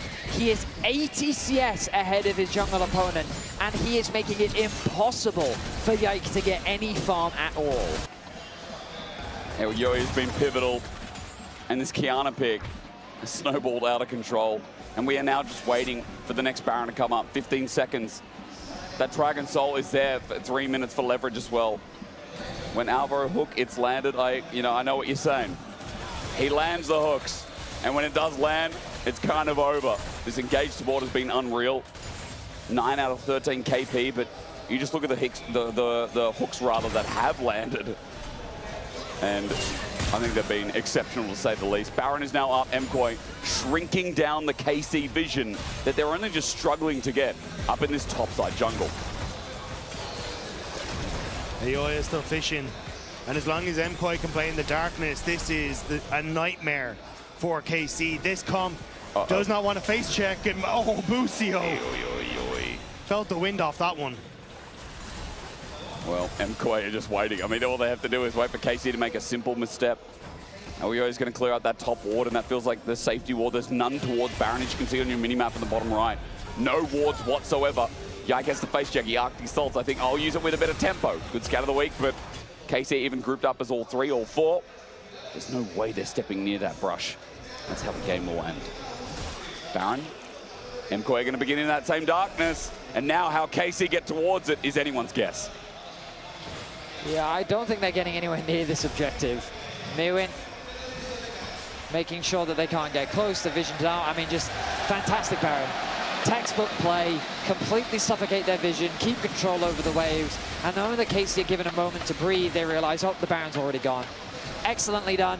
Koi looking poised and primed to bring us to game 4 with them leading at match point. Rushdown slice of dice away from, nicely done from Mir when chased up by Yike regardless. He goes into dominance, the rest of MKOI are on the way, but so are KC. This is where they want to stand. Shock blast combo, Mirwin though, still not dead. He gets ulted eventually, finally a kill goes over, but KC are against the wall! 5 for Elyoya, He's gonna pick up everyone! And when you talk about talent supremely displayed, you will from now on say the name Elyoya. Beautiful fight from MKOI as Elyoya connects his ulti onto all 5 members. A fantastic performance from Koi, a fantastic display from Elyoya as Koi look to lead the series going 2-1. What a way to end it. Elyoya showing why his Kiana should be feared. Busio will fall, but this stadium stands with MKOI. After all, it is their flippin' house. We move to map 4 with the momentum, riding with Koi. a strong performance. Started off with a weak early game, but they bounced back. And really, this series is becoming, KC gets an early game. That's a given. Do they hold it, or does it get taken away? Well said. And it's not just taken.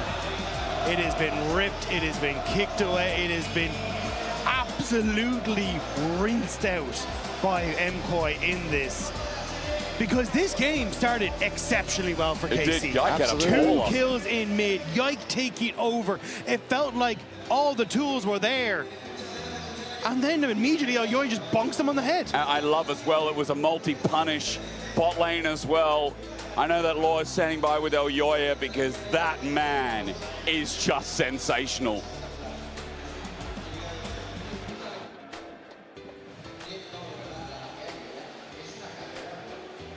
I have been told he's too sensational, that we have to wait a little bit longer. He needs to absorb more spotlight. He actually needs to descend from the heavens, come back to and come to Earth to talk to us. Come back to Earth. We're still waiting for that one. Law, tell me what he's got. Is he back here? Is he back on land?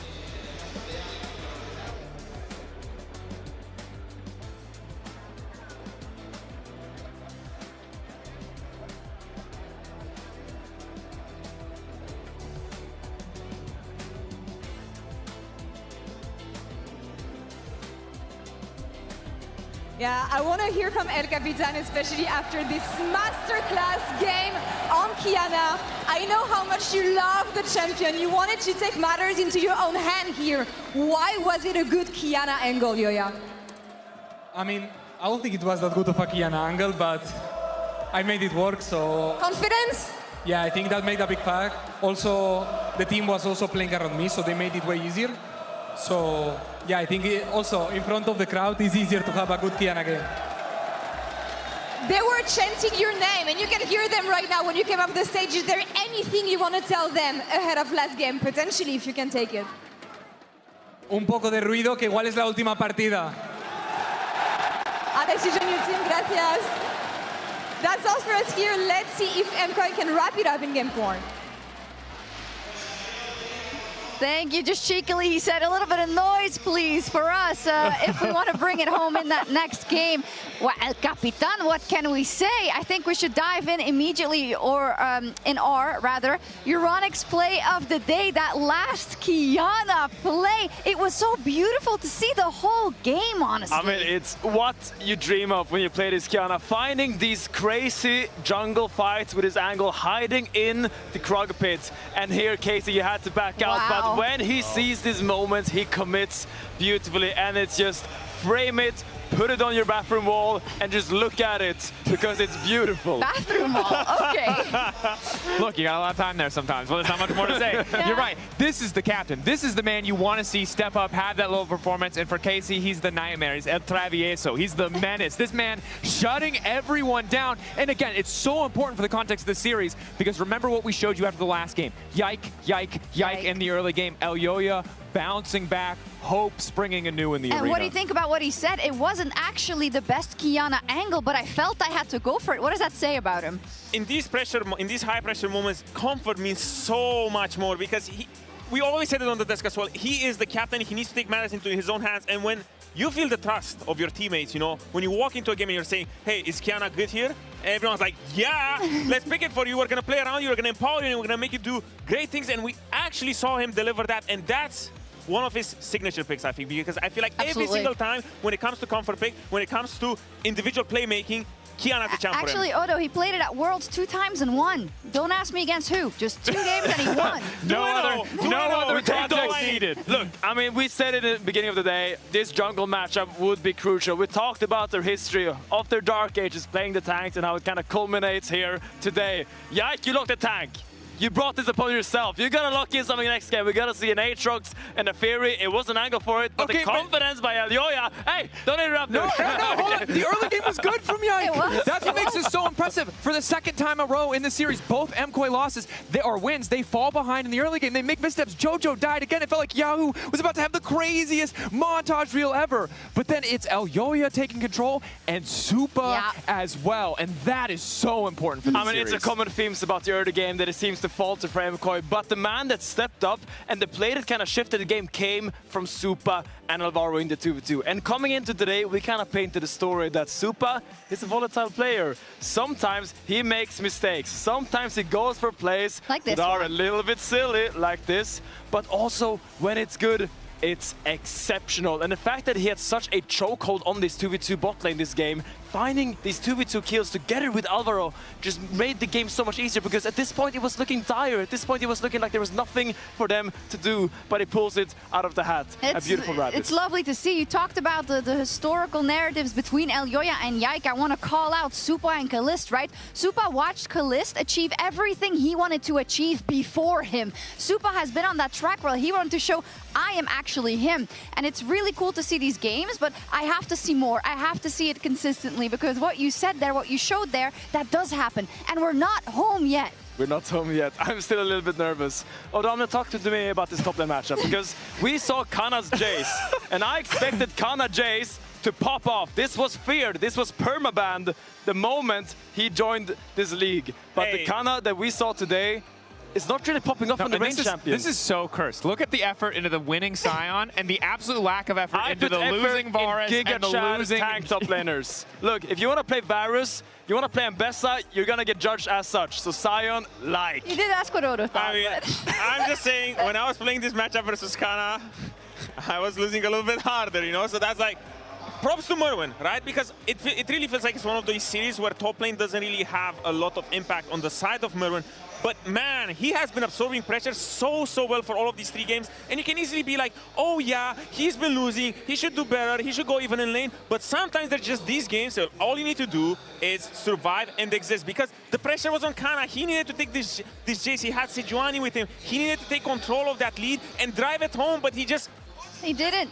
Due to how Merwin is playing. I mean, I never thought I would say this, but Kana, please pick Ornn. Yes. Please chill out, play Ornn. They said wash, and I thought they meant like wash, like baptized in the hope and the faith of KC. They mean wash, like washed up, brother. The leads are not coming together, and I would love to be wrong about it, but for the love of God, prove it somewhere, or get on the Ornn and let it go. Yeah, he's already lost his prediction. He's losing his mind, losing his mind too. Oh my God. I have no grasp left on reality. Finn, how do MKOI bring this home? How do MKOI bring this home? I love Alvaro on this Nautilus. Please carry for Elyoya, engage support for Alvaro. It's a working concept. I don't want to see you go in to game 4 now and change that all up. Like, please, just continue doing what's working.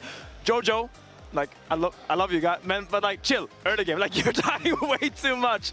They're making it really hard for themselves, but they don't need to. Yeah, last time that this happened, KC did fight back, and that would mean silver scrapes, which honestly, I would kind of take in this arena. However, before we take a quick break, Circuit Tormenta is coming back. Some of your favorite Spanish LEC players trained and powered up in this circuit in the past.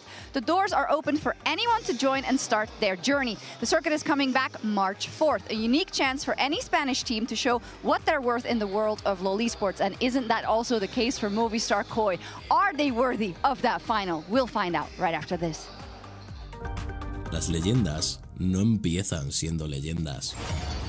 Empiezan en casa, en un circuito donde nadie te conoce. Pero todos quieren demostrar quiénes son. Los que hoy están en lo más alto, hace nada estaban ahí sentados.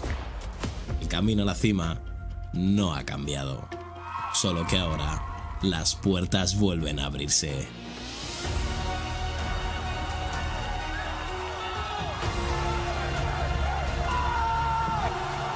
Vuelve el lugar donde empieza todo. Vuelve Circuito Tormenta.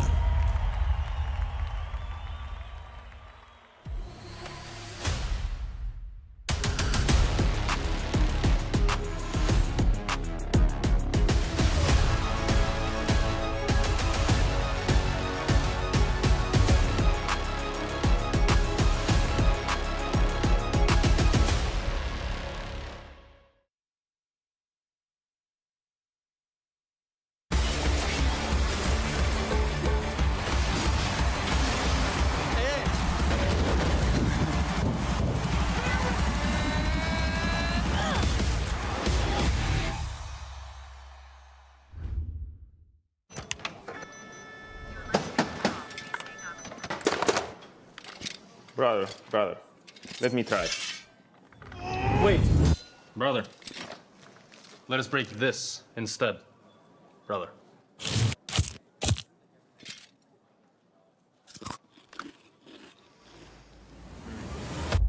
Have a break. Have a Kit Kat. What is this, brother? Perfection.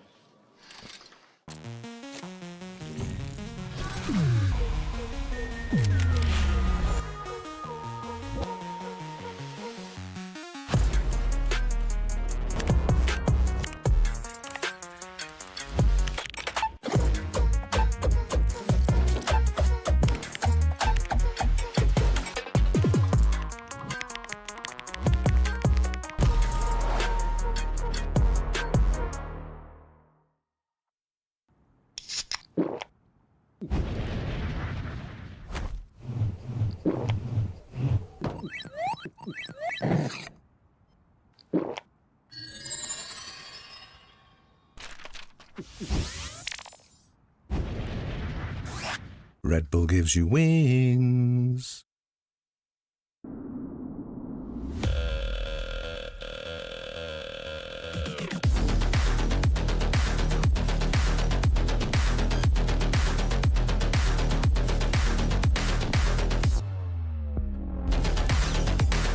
Wait, is he switching lanes?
I merged, don't worry.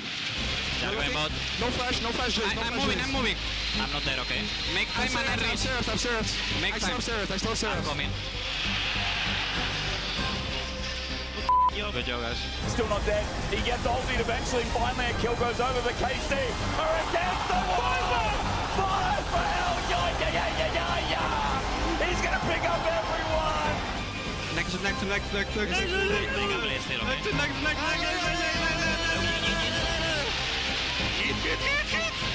Next. No yo-yo, only El Yo-Ya. Match point as MKOI look to persuade us that they are worthy of joining G2 in the finals yet again in back-to-back splits to get revenge on G2 after the dirty work that G2 did to them in summer. Welcome to game number 4. The lights are out. A little bit early for Silver Scrapes, but the crowd wants it to end here as we have a lot off the board. So far, first pick has won every single game, and so KC have looked to take that back. Caitlyn and Nami are going to be taken off the board as Busio's Bard once again finds itself removed alongside that Rumble that we've come to expect to be that second pick ban, as they do not want to give it first pick to their opponent. Yeah, DeGalio says to me as well that they just either don't want JoJo having more access to these very strong 1-3-1 champions, but also, as you say, does lend itself towards the Rumble pick. So I'm curious exactly what the plan is here. Could be a Kali. Often pretty good into that. Also, like, mages in general, I suppose. Maybe if they're thinking about a Victor, they're worried about giving JoJo over the Rumble Galio. left open and no Galio, right? No, Rumble's banned. Oh, sorry, it is, yeah. Yeah. That's okay. It's been 4 long games, been 4 great games. Couple of stomps, couple of back and forths, but here we stand with the Yike Vi. Now, once upon a time, I'd be worried about this, but I feel like his recent performances in playoffs, he's not had a bad time on the Vi, all things considered. I mean, there's always that Nagging stigma down. that'll sit there. I saw your on the face as soon shoulders as of I the said hype. it, and I was like, maybe not enough of it is. But we'll see how things pan out. I think Ari would have been a nice pairing alongside it, and MKOI are going to take that one away, along with an immediate Nico for Alvaro. So I already love this 1-2 coming out from MKOI. Fantastic pick potential. It's a great comfort pick for JoJo, and Nico, I think, is just a really well-rounded support in the meta. The Nivea, the hover at the moment. I mean, good follow-up on the Vi. Easy to try and make that work, especially with a wall to try and prevent Nico and engages. Can get some value, but it looks like they're just going to take the Karma to try and have a push into this Nico in the bottom side. The classic Yike Nivea is now, we have to consider it a real pick because of all those other Nivea players making it the meta. The Corki Karma going to come through from the bot line means that, I mean, I will say, you mentioned it to me earlier, Hysterics, and I think it's worth mentioning, Kallista's not had the best series. Yep. Like, his Ashe performance was good, of course, but of course, I feel like that when you think about his Ezreal in game 1 and his Jhin in game 3, he was the reason they got he got hit out by like 2-3 hooks from Alvaro, which he could have like not been in a position to get hooked. And yeah, I think we need to see a big step up from him if KC want to bring us to a game 5. Well, Aphelios is going to be off the table if we do go there. No Enchanter, normally paired with the Lulu or the Thresh for a hook, but instead still an engage, still a bit of lane presence given by Alvaro's Nico. And I think you're just going to continue now to put focus on towards potential mid lane bans here, or just try and set up something nice for this Ari in the mid lane. And I think you're in an okay spot. Only other one is maybe looking towards top lane bans just to make sure that Miran can have a bit of an easier time as he can try and pinch the pool. But yeah, it is going to be the mid lane looks. I guess my question is with the Ari, what jungler do you pair this with? Because they've just taken away Nefiri, right? We've got Vi on the other side. Usually it is like Vi, Ari or Vi Wukong, sorry, the Wukong Ari is as well, but that's gone.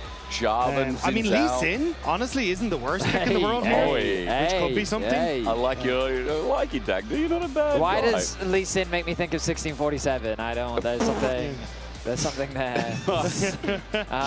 But yes, always a possibility. The jungle pool is naturally getting thin. And, I mean, this will be the first game 4 that we've had in LEC, this split. Does it? Oh, actually, I was about to say go back towards the Nefiri, but that's taken away as well. So, yeah, the pool is pinched quite substantially here. So, yeah, I think it leads in something along these lines that is more DPS focused, but can actually pair well with playing through that mid lane. But it's really bad into Vi, I think. I don't think that Lee Sin players really love the matchup. Also into Corky Karma, I can see that being quite annoying. That makes sense. Poppy? Yeah, into Vi, that does make a ton of sense. Yeah, absolutely. Obviously not the greatest engage right now. Alvaro is kind of the guy you're looking at to actually start off those fights for you.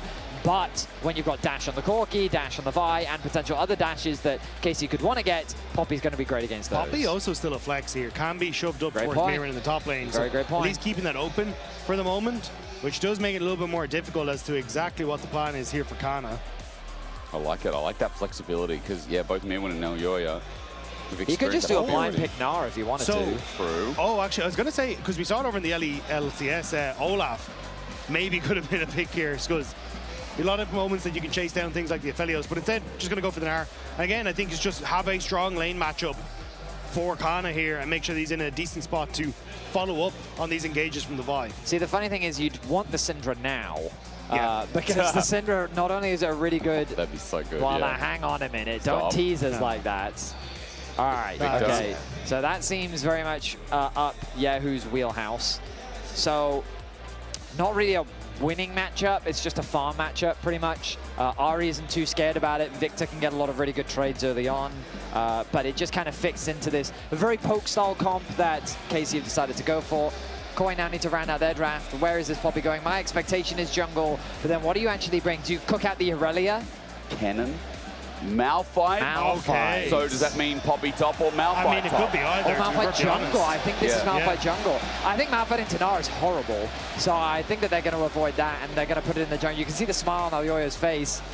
They want another way to start off a fight, and I can tell you right now, Malphite's an easy way to do that. Yes. I will say, Malphite Ari, not a jungle mid combo I'm that familiar with. We haven't really experienced that as much. Surprise, surprise. It does feel like playing a lot more from MKOI's side for team fights. Because what we've seen from KC is, yeah, they can get these early leads, but haven't actually been able to transition that into wins. Whereas when I look at MKOI, it's, okay, well, you have a bunch of carries that are going to struggle against the Malphite. We can toss an Eco in there, and you don't actually have a lot of good engage yourself. So I think from the Aphelios side of things, you're relatively safe to just play out these fights as long as you can catch someone with the ultimates and the charms and the engage that you have.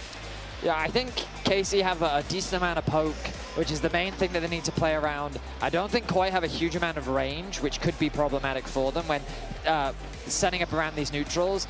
But KOI are decisive. They're a team that's not afraid to just start a fight, and I think that they have the tools to start it. And if we go back to that idea of playmaking, Jojo is the player you need to keep your eyes on. I don't think he's been super standout this series, but if he's going to have a high-impact game, this Ari is the one that he'll do it on. Well, we're about to jump into Summoner's Rift to see if MKOI can close this out. What a night it's been so far. Game one started off with a KC early game that quickly erupted and turned around. Game two, KC beautiful Ashe Seraphine composition that walked over KOI. And that third game, even though we've seen KC find early leads every single game, that third game, I mean, that was just pure bliss from KC.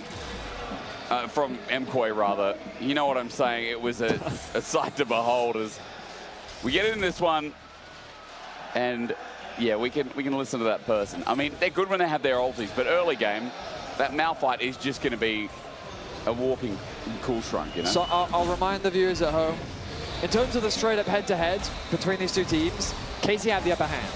But when you look at the best of fives, there's only ever been two, and it's KOI that has won both of them. KOI has won both best of fives, and you can see it on your screen right here. So the head-to-head, all-time head-to-head, series score and game score is in the favor of KC. For those two best of fives from last year, they went to 5 games, and KOI won both of them. Now, I would love it if we saw game 5. I would love it if we got... Ooh! Hang on, game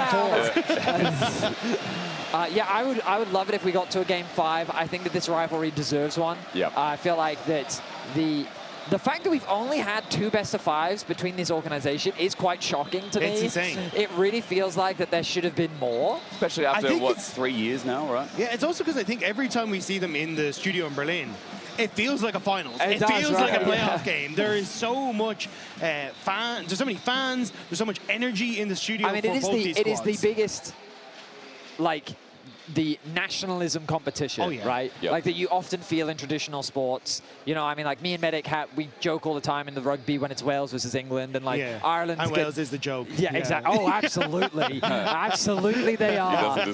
But it's that same sort of feeling. France versus Spain, we've got two big co-streamers as well that back these teams, and it just really adds to that sense of excitement, especially when we've got those KC road trips coming up in the future through the rest of the year as well. You know that it's going to be the exact opposite when KC and MKOI hopefully meet up in those environments as well. And I mean, with teams like, you know, Fnatic and G2 in the past who have been in the way, right? Especially last split, or you talk about this split, knocking MKOI to the lower bracket. When you finally get this best of 5, you kind of see the developing talent and the talent that has developed within our league, how good it can really be as we're about to get back in the game. Still, though, I think a lot to prove on KC's side. I mean, we kind of touched on it a little bit, but I need to see more from Calist. This was the guy that was touted coming up through the LFL and has looked good on KC all of last year.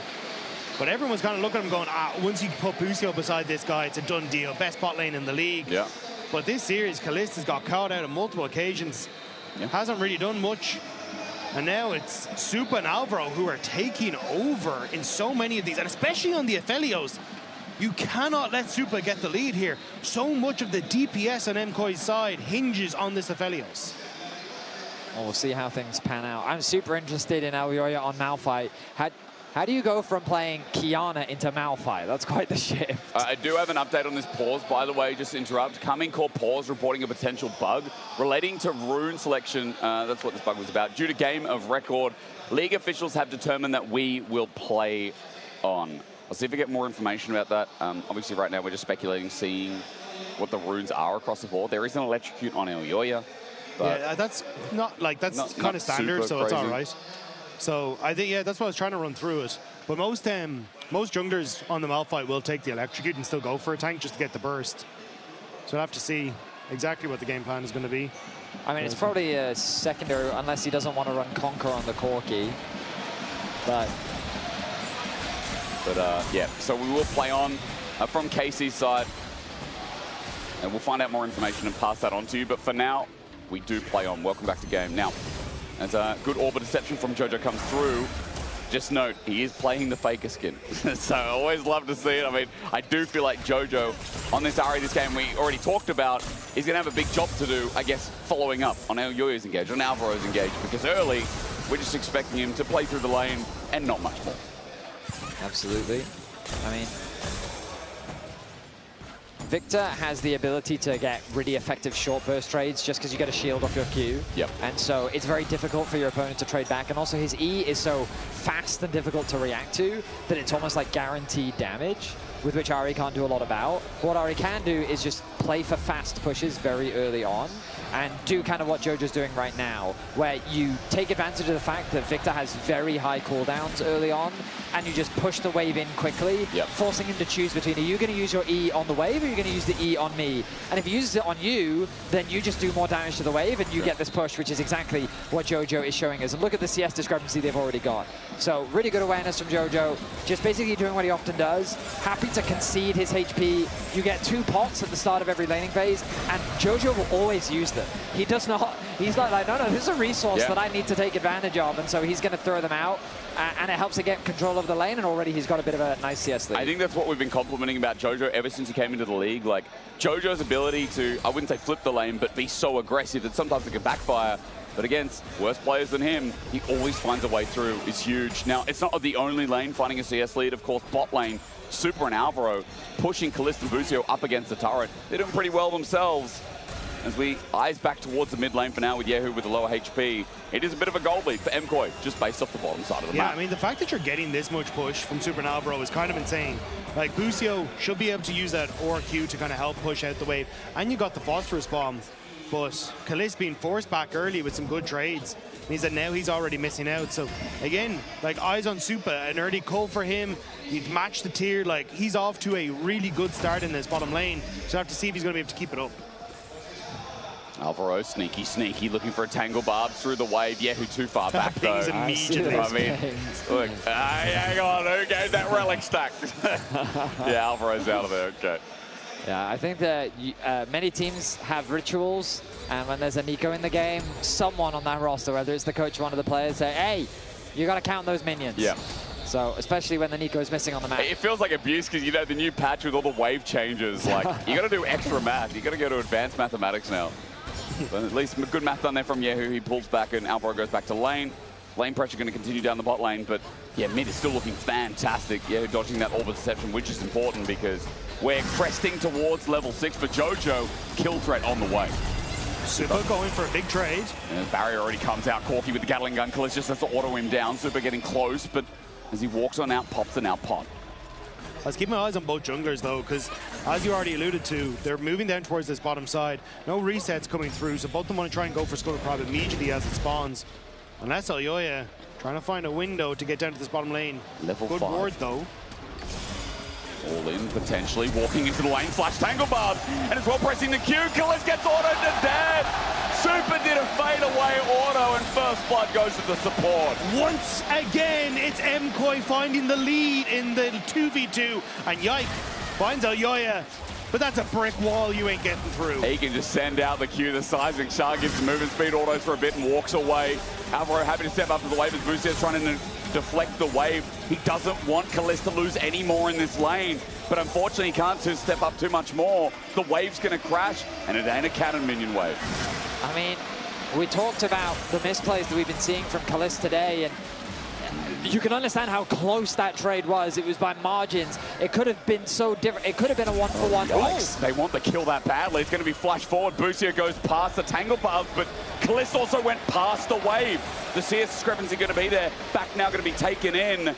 But Super did actually get back to base, so he's going to walk it out, miss a couple of minions maybe, but still good news for the bottom lane of MKOI as ulti into the wall, Mega Knight here from Kana, good damage, but Minwin is going to shove out and make sure he gets out of the way of this dinosaur. At least with that play from Busio, it does net Dragon for KC as they're able to delay some of those backs. So it is something for KC, but the bottom lane already bleeding a sizable CS lead, and now as well that early kill. I mean, you were already just saying it, Fetty, like, we needed to see more, and it's just not happening. Nice wall shove. Minwin just waits for Kana to come on back, but that's his burst out of the way here. Minwin gets the buckler, walks it back, Boomerang doesn't connect, and he'll walk back to lane just fine. Kana does have a bit of a lead in this lane, and it is important to note we kind of expected this, but Minwin playing weak side, not a bad shout. Malphite mid, he just hit 6, there's no flash on Yehu. Here we go, rock solid. Yehu puts down the Chaos Storm, but arcane or not, it doesn't matter. Waiting for the seismic shove to come through. Yehu walking away with still AP, but Jojo on the honey gets hit by Yike. Seismic shove, not enough. Yehu auto, shield up, shield up. Yike keeps him out with a Vault Breaker and saves the life as the double goes over to Yike, and the plan backfires. Yike with the hero play at just the right time to keep his mid laner alive. My goodness, Yehu, he just had enough distance and enough mana to get the Q off cooldown, which gave him the shield to keep him alive. Some clutch stuff coming out in that 2v2. You can see, oh, hang on, Minwin might be in trouble. Boomerang Blade doesn't connect. He goes into the fog of war. Meanwhile, we go back to the bottom lane. Boots has been sniped out. Ulti's out as well. Crescendum Severin, auto attack almost kills him where he stands. I think Super actually misplayed. You can get a Q, throw the ult, immediately auto, and while that ult is traveling, then get the second auto after. And I don't think he got that mid-click on that ult travel time. That actually could have been a kill, I think, onto Busio. Well said. We'll look at the replay here because a lot just happened, but I cannot believe Yehu survived all this. So the level 6 knocker holds the charm, wanting to get the maximum amount of CC come through. Or maybe it was the minions that he doesn't commit to, but then the ulti at just the right time. The gravity field placement as well made things very difficult for Jojo to follow up, and there was that Q shield at just the right time. There was also a minion that barely survived, which meant that some of that ult damage and the Foxfire went into the minion rather than into Yehu. Like a game of millimeters there for KC. But it does net 2 kills for Yike and control of the mid lane. And you know what is true this whole series? That Yehu gets a lot of attention, and Yike always likes to be the one giving that set attention. Once again, setting up, but not mid this time. The gold is going to him. So 800 gold lead here for Yike on his Vi, and another good early game start here for KC. And Kana getting to control on the top side.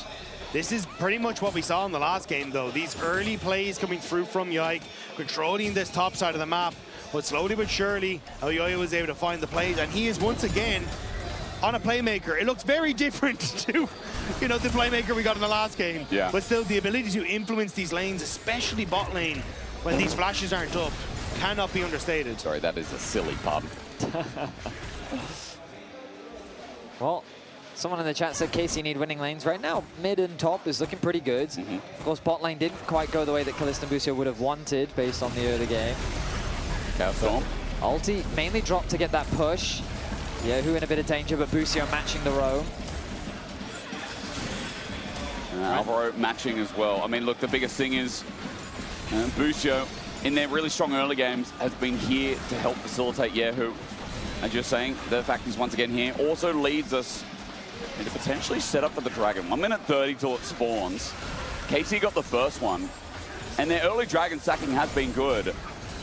As Yehu looks for a bit of a kill. Jojo a little bit low on mana, waiting again. Gravity Field is down. Jojo stunned up, waiting for the Chaos Ray. It does connect, not upgraded, and Jojo will just walk it out. All he really wanted there is Yehu was that place and to try and back away. Looking towards this Rod of Ages, so quite tanky, which I do think you kind of need to be in the setup that MKOI are going for, because he is going to be the prime target. You have flashes, you have Valkyries on Kalista, which can help for things like the Malphite. But for Yehu, if that flash is down, he is a sitting duck that mountain is waiting to come down on. Dragon in 50 seconds. With KC already having the advantage on that one, you expect this to be the main objective that they're playing for.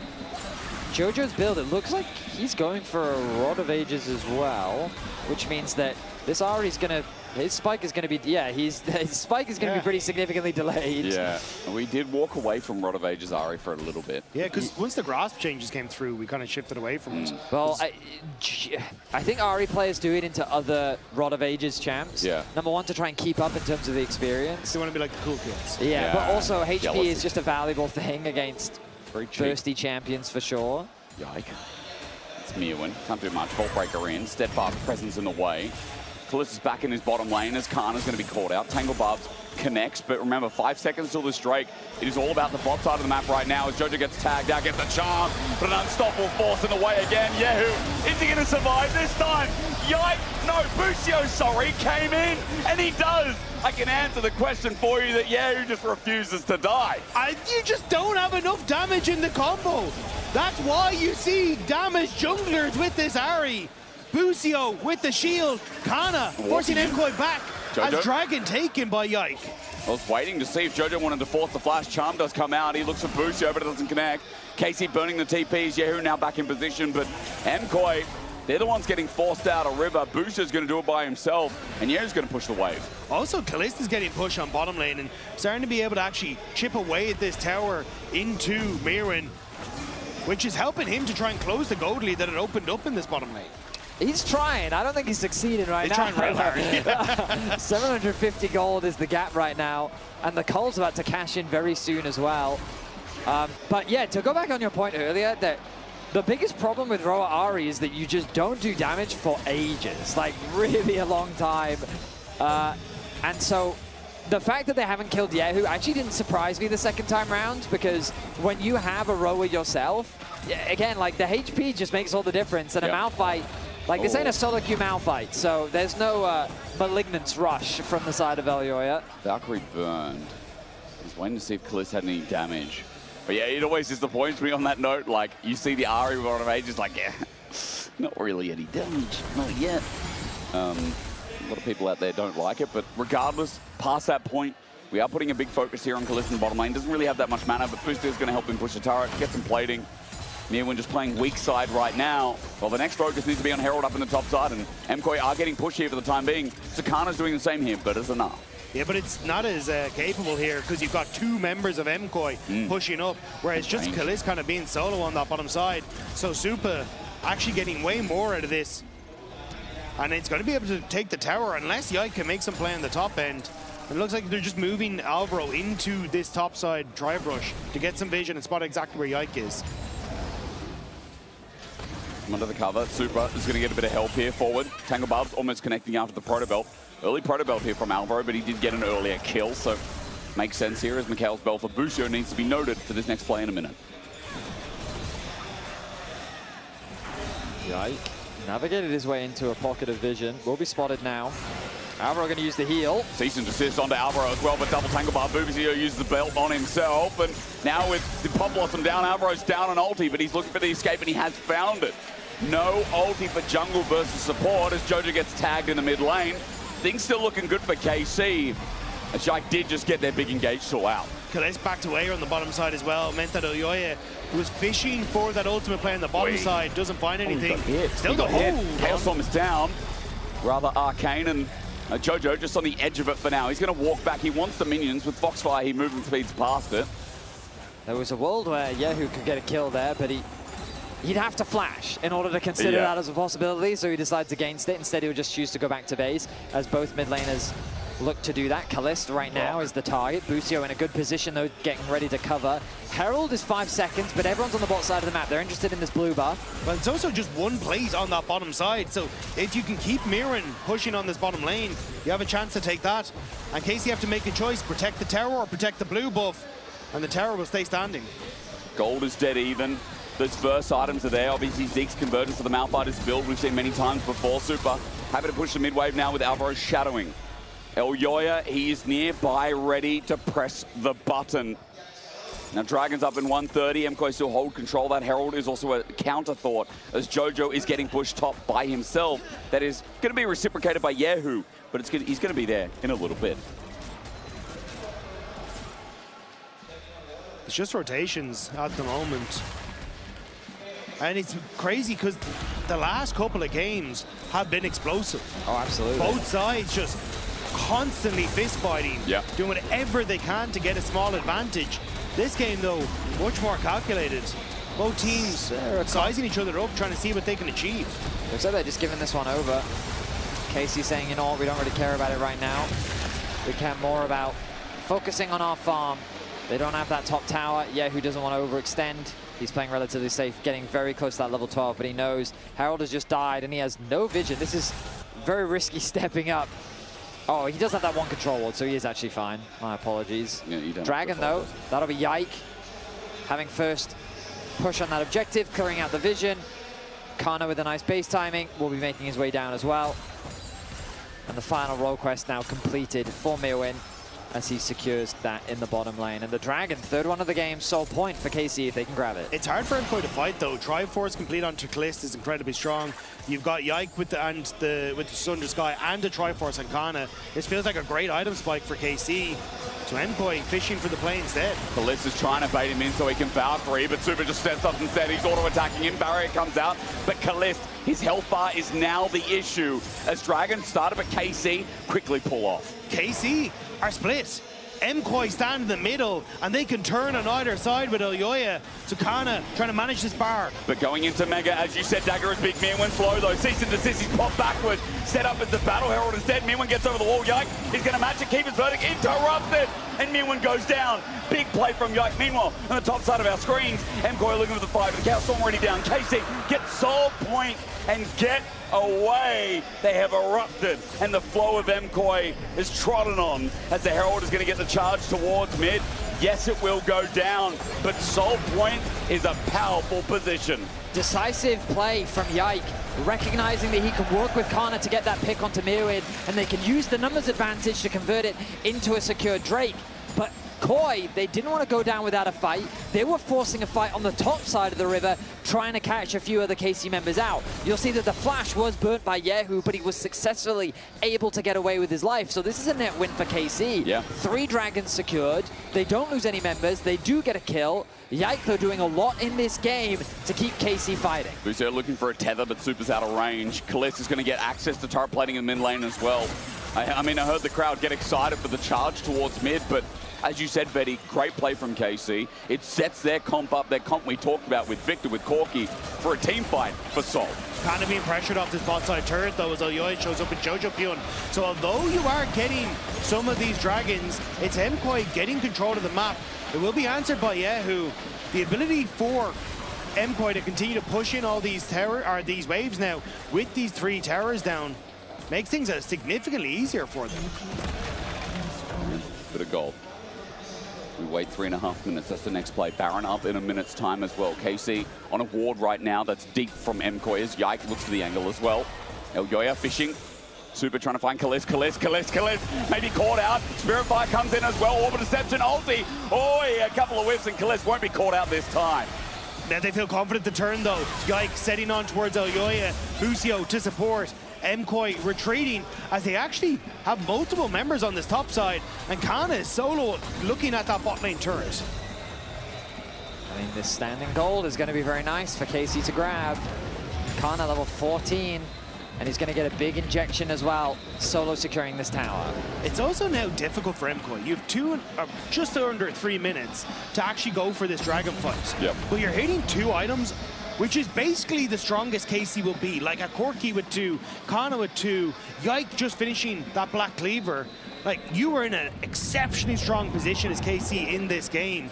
And I just don't think MKOI right now have the firepower to match. And we also talked heavily about this Ahri in the early game. With the build, we've got a Rod of Ages Ahri that isn't going to hit something like a Cosmic Drive would, right? Those 2 items where Ahri can pop a squishy carry. It's going to take a little bit more than that. And for KC, as you said, great position now. 2 minutes 10 until this next dragon, this soul spawns. Yeah, I think it's the Horizon focus that she's going for a second here, which still gives you a ton to work with. But as you say, like, it's going to take time to get into that position. And I just, like, 2 items is great for Supa. He would love a 3rd. And for Kalisz, just finished the Muramana. I'm really unsure how MKOI are going to get a chance unless they can play this smart and look for picks. I really think it's just Supa. I feel like he's all the damage. If Supa dies, I think the team fight is lost. I think you have to find a pick beforehand, though. I don't, even in a straight up all in, like Yike presses ult on Supa and it's not a great time. Maybe you're right. I'm having flashbacks to Kana's Gnar from last year in winter, where he was able to find that huge ult. Yike, he might be a little bit deep. This time, though, he's not punished. That mid tower finally going to go down, and all these 3 outer towers secured by KC, and you can see that standing gold. 1.7k the gold lead collectively. A lot of the lead sitting on that top side of the rift for KC. Kana, though. Oh, yeah. Mewin does find him, but Kana's just going to walk it out. He hasn't taken turret aggro until about now, but he's out of range anyway. It doesn't matter. Jojo going to get a deep push up in top lane. As you can see, MKOI have put their priority around Baron vision, but it is going to shift. A minute till that Drake. MKOI cannot let an Ocean Soul go over. It doesn't matter how powerful you think it is with the Karma, with a comp that you guys have set up. It's a big one. Yahoo just ticked over to level 14, and his Roa is also going to then push him to 15 as well. True. So nice timing for Yahoo. He has the TP available. He can push out another wave in top. His vision is pretty good. He just needs to get information on where the rest of MKOI are. He's seen Supa, he's seen Jojo. He knows where the Poppy is. He's missing Alvaro, but it's unlikely that Alvaro is going to be top, so he can just push out that other wave. Good charm. Okay, on the Kalisz. Alvaro tries to poke. MKOI are in such a good position, though. They've already established themselves, and I don't really think many people want to face check this on KC's side. Kalisz stepping forward, but a charm could end it. TP from Yahoo hits the level 15 off the Rod of Ages, and you can look at the poke now coming through from this Victor. It's really starting to hurt. Well, KC, as they walk on in, need to find themselves a little pick, a little target. MKOI have strangled out vision in the river. For the meantime, it's Kana running out of the Mega Gnar, so he's going to be small. As he stands here, MKOI know that that bar's now down. Mewin's doing the vision work. KC walking in at 3k, stopping the soul. Yike, no steal. It's secured by Elyoya. Yike gets the flush out of the back of the piece for MKOI. They have stopped this stacking at least for now. Looking for more though. Jojo gets greedy. Caught out by Yike. Pop Blossom. Not bad from Alvaro, but as he goes golden, he's chunked in an instant. Elyoya ulted Kalisz, but there's no damage. No follow-up. MKOI have Super, yes, but Kana about to go mega again. Will take his 1 target, and the rest of KC will chase down this team. Out of the woodwork, it's a soul, as it's only Mewin left standing up here. Everyone else gets out. They denied, but can they stop this Baron? That was such a strange try. It felt like no one was doing any damage anywhere. Everyone was sort of getting low, but not really. In the end, the top laner for Koi ends up falling because he's left isolated from his team, but now with the numbers advantage, the Baron has begun. Charm did miss though. Kana just going to step up and auto down Elyoya. This Malphite not doing too much because he doesn't have a damn ultimate. Kana going to go mega again, and Kana's ulti's almost off. That's the difference. KC, the Baron continues at 9k. It's going down fast. There's no one from MKOI that can get here. Elyoya is being zoned by Busio. Kana has his ultimate. And just like that, KC, they lose Dragon, but the Baron is in their hands. We look back at this fight. Good position, good secure by KOI. Now they want the fight, but their attention is split. Jojo goes towards Yike, doesn't find the play. Then Alvaro finds a good engage on the back line, but Elyoya, there's no ulti follow-up. He actually commits onto Kalist. The charm comes through. You can see how the coordination is all over the shot from both sides. Ulti gonna buffer though onto Kana. Pop Blossom 2. It's nice and Super can auto away, but Kana survives himself with the Mega Nah. MKOI can't finish the job, and Kana survives on a whim. Meanwhile, we look at Jojo again. Chaos Storm down. Spirit Rush not going to be burned just yet with the Foxfire. Jojo gets the move speed, but KC are handling this game, and it's starting to get even better for them. Yahoo's Rod of Age is doing work there. Jojo only just completed his ticket at 15, whereas Yahoo level 16 had the access to that level 3 ultimate and was pushing in on sides. KC, it looked like that pick on Kana might have been enough to dissuade them. Ooh. But MKOI can't find anything else. What a strange game. It's really strange. We've had such like explosive games so far in this series, and honestly, like KOI just haven't been able to make any plays. And like as weird as it is to sound, like I do think this Ahri build has so much to do with it. Like they've had no real pick potential in mid lane. They've had no real damage. All of the damage right now, it feels like, is on Super. Sure, with the Crypt Bloom now completed, maybe, but like it feels like it's this weird combination of a team fight, pick, comp, disengage. Yeah. And it's also because KC haven't been perfect. Like that last fight, you saw Yike use the ult onto Jojo as Kalist is backing away. Yeah. Like sure, it was the dodge spell as well, but like the coordination isn't there on KC either. Absolutely. And it's just been MKOI not being able to follow up with enough of that damage to finish off so many blinking health bars on KC that now they stand with a 4K gold lead, a Dragon Soul potentially in a minute and a half. And it has to be, can Super finish that last Whisper build before that next fight? A couple of subtle things as well is, so I think about side lanes, and KC just have better ones. And the most important one was that Rod of Ages completion for Yahoo gave him a full level and a half over his opponent for at least like 2 to 3 minutes.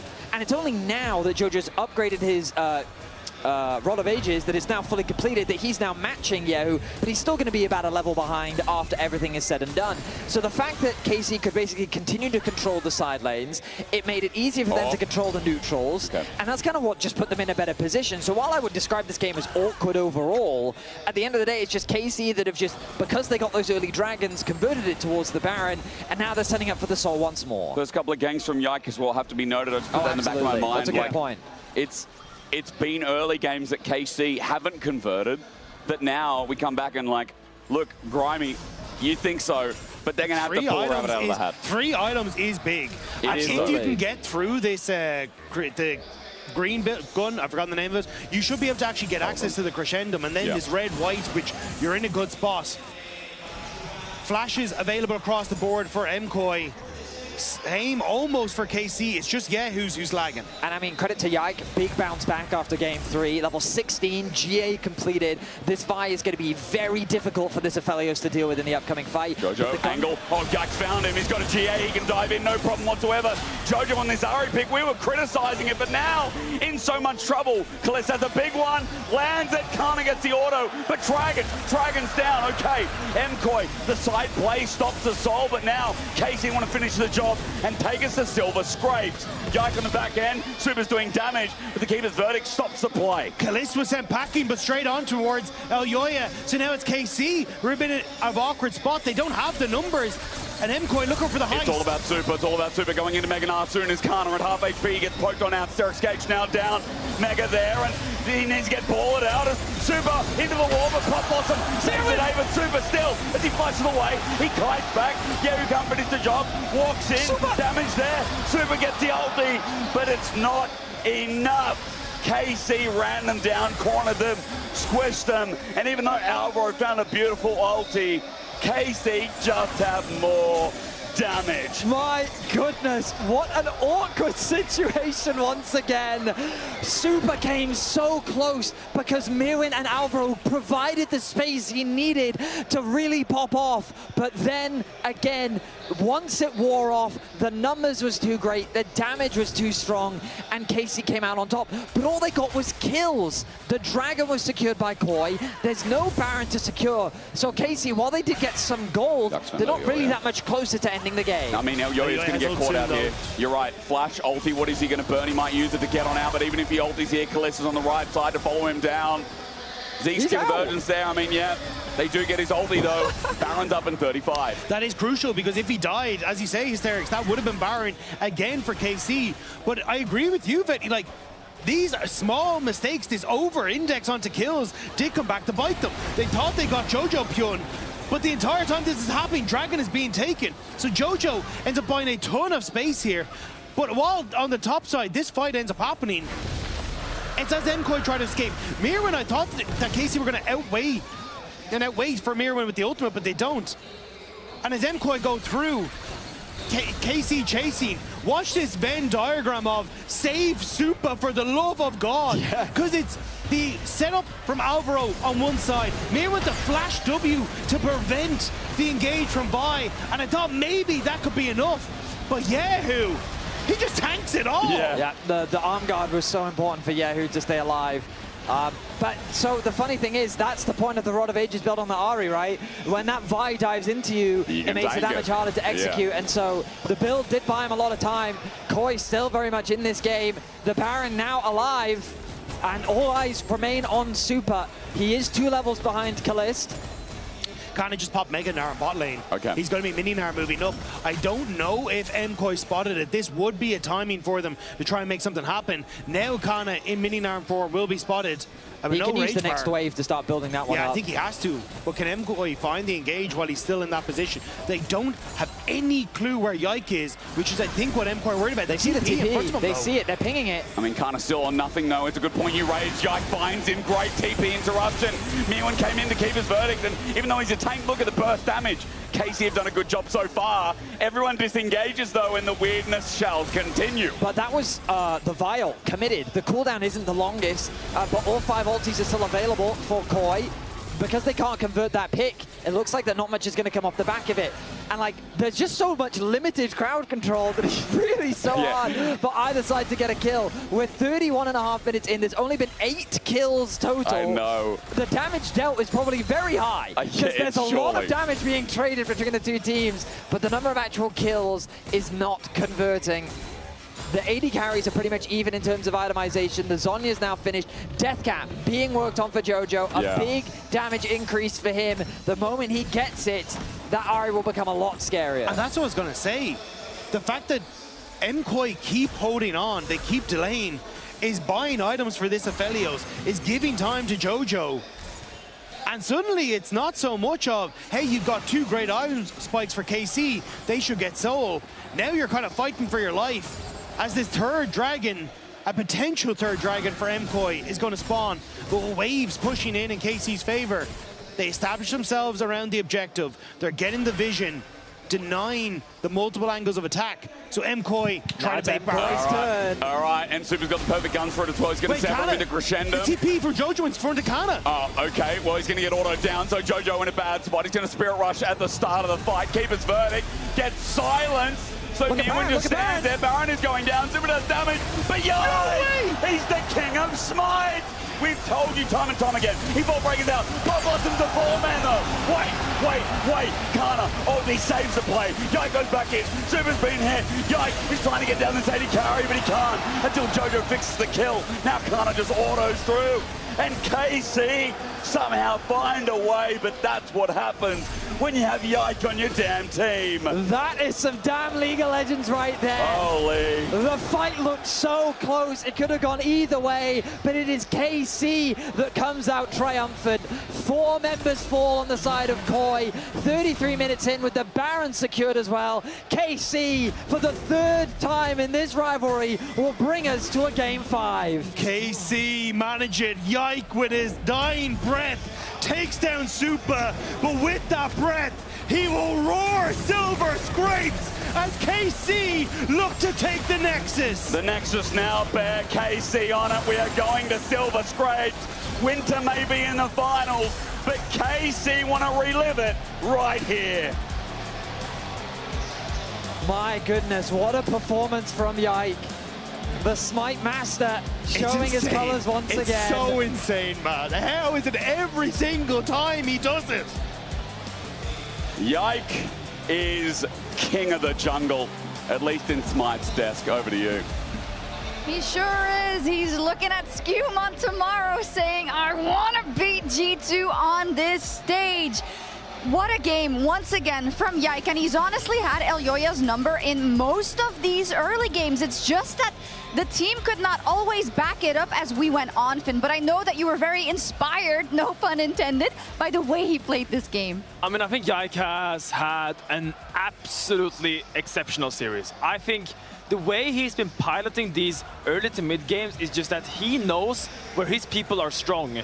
And MKOI is not the kind of team that lets you be strong and pressure. When you're pressuring, they will attack you. And he's always sitting right behind, like this gank of the Sejuani or the Xincha we saw before. I feel like he's so lucid and aware of what MKOI is trying to do. And the most impressive part for me is the fact that they're playing so much on the knife stage, because it's not really like they're coming in, oh, we're gonna counter gank. No, he's waiting for the prime opportunity. Victor here is just too damn tanky, but there's been so many of these plays. There's been 4, 5, 6 plays over the course of these games where they just live with a sliver of health just because of the timing that he chooses to have. Maybe a very early straw that broke the camel's back, right? Because if that works out for MKOI, we're not talking about Yike here. No, we certainly aren't, right? That's how close it is. And the Malphite is the champion that feels like it has the potential to change these games. But once you fall behind, those ultis feel like they don't impact at all. I didn't like it at all. Well, and look, like insult to injuries in the final moments of the game when they're already Goomba stomping you in the team fight. He outsmites you. Like, they didn't even need that. They could have got away with not getting that Baron at all, and he does it. He just does him dirty in that moment.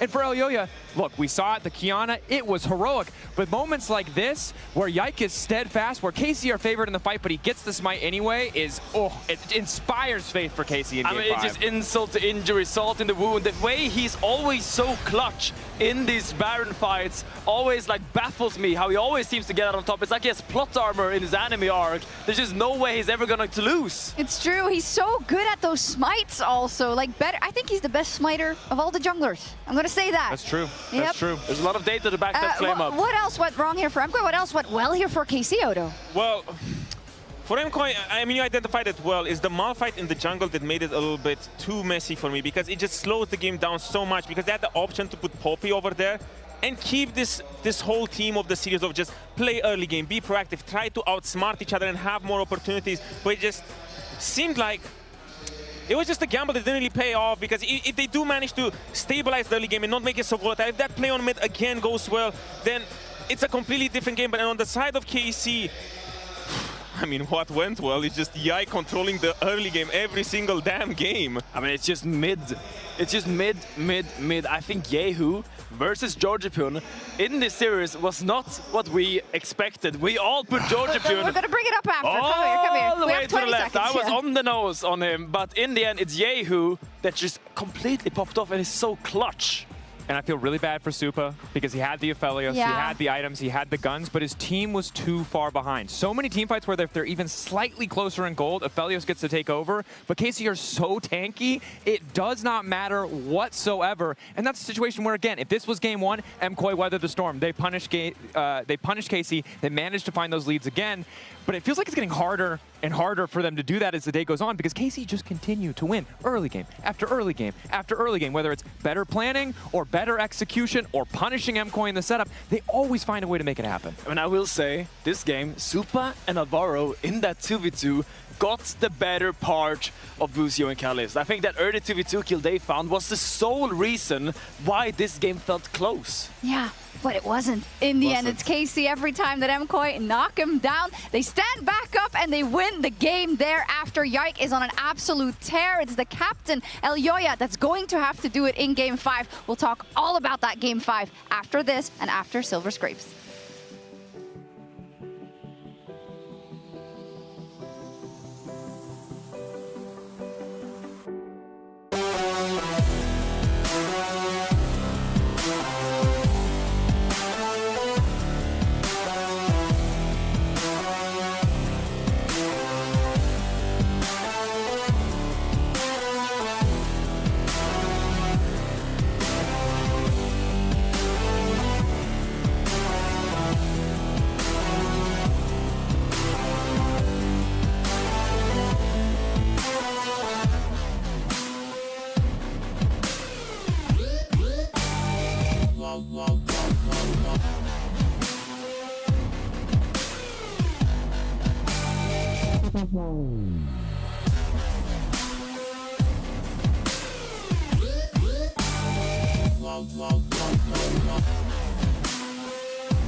Love it.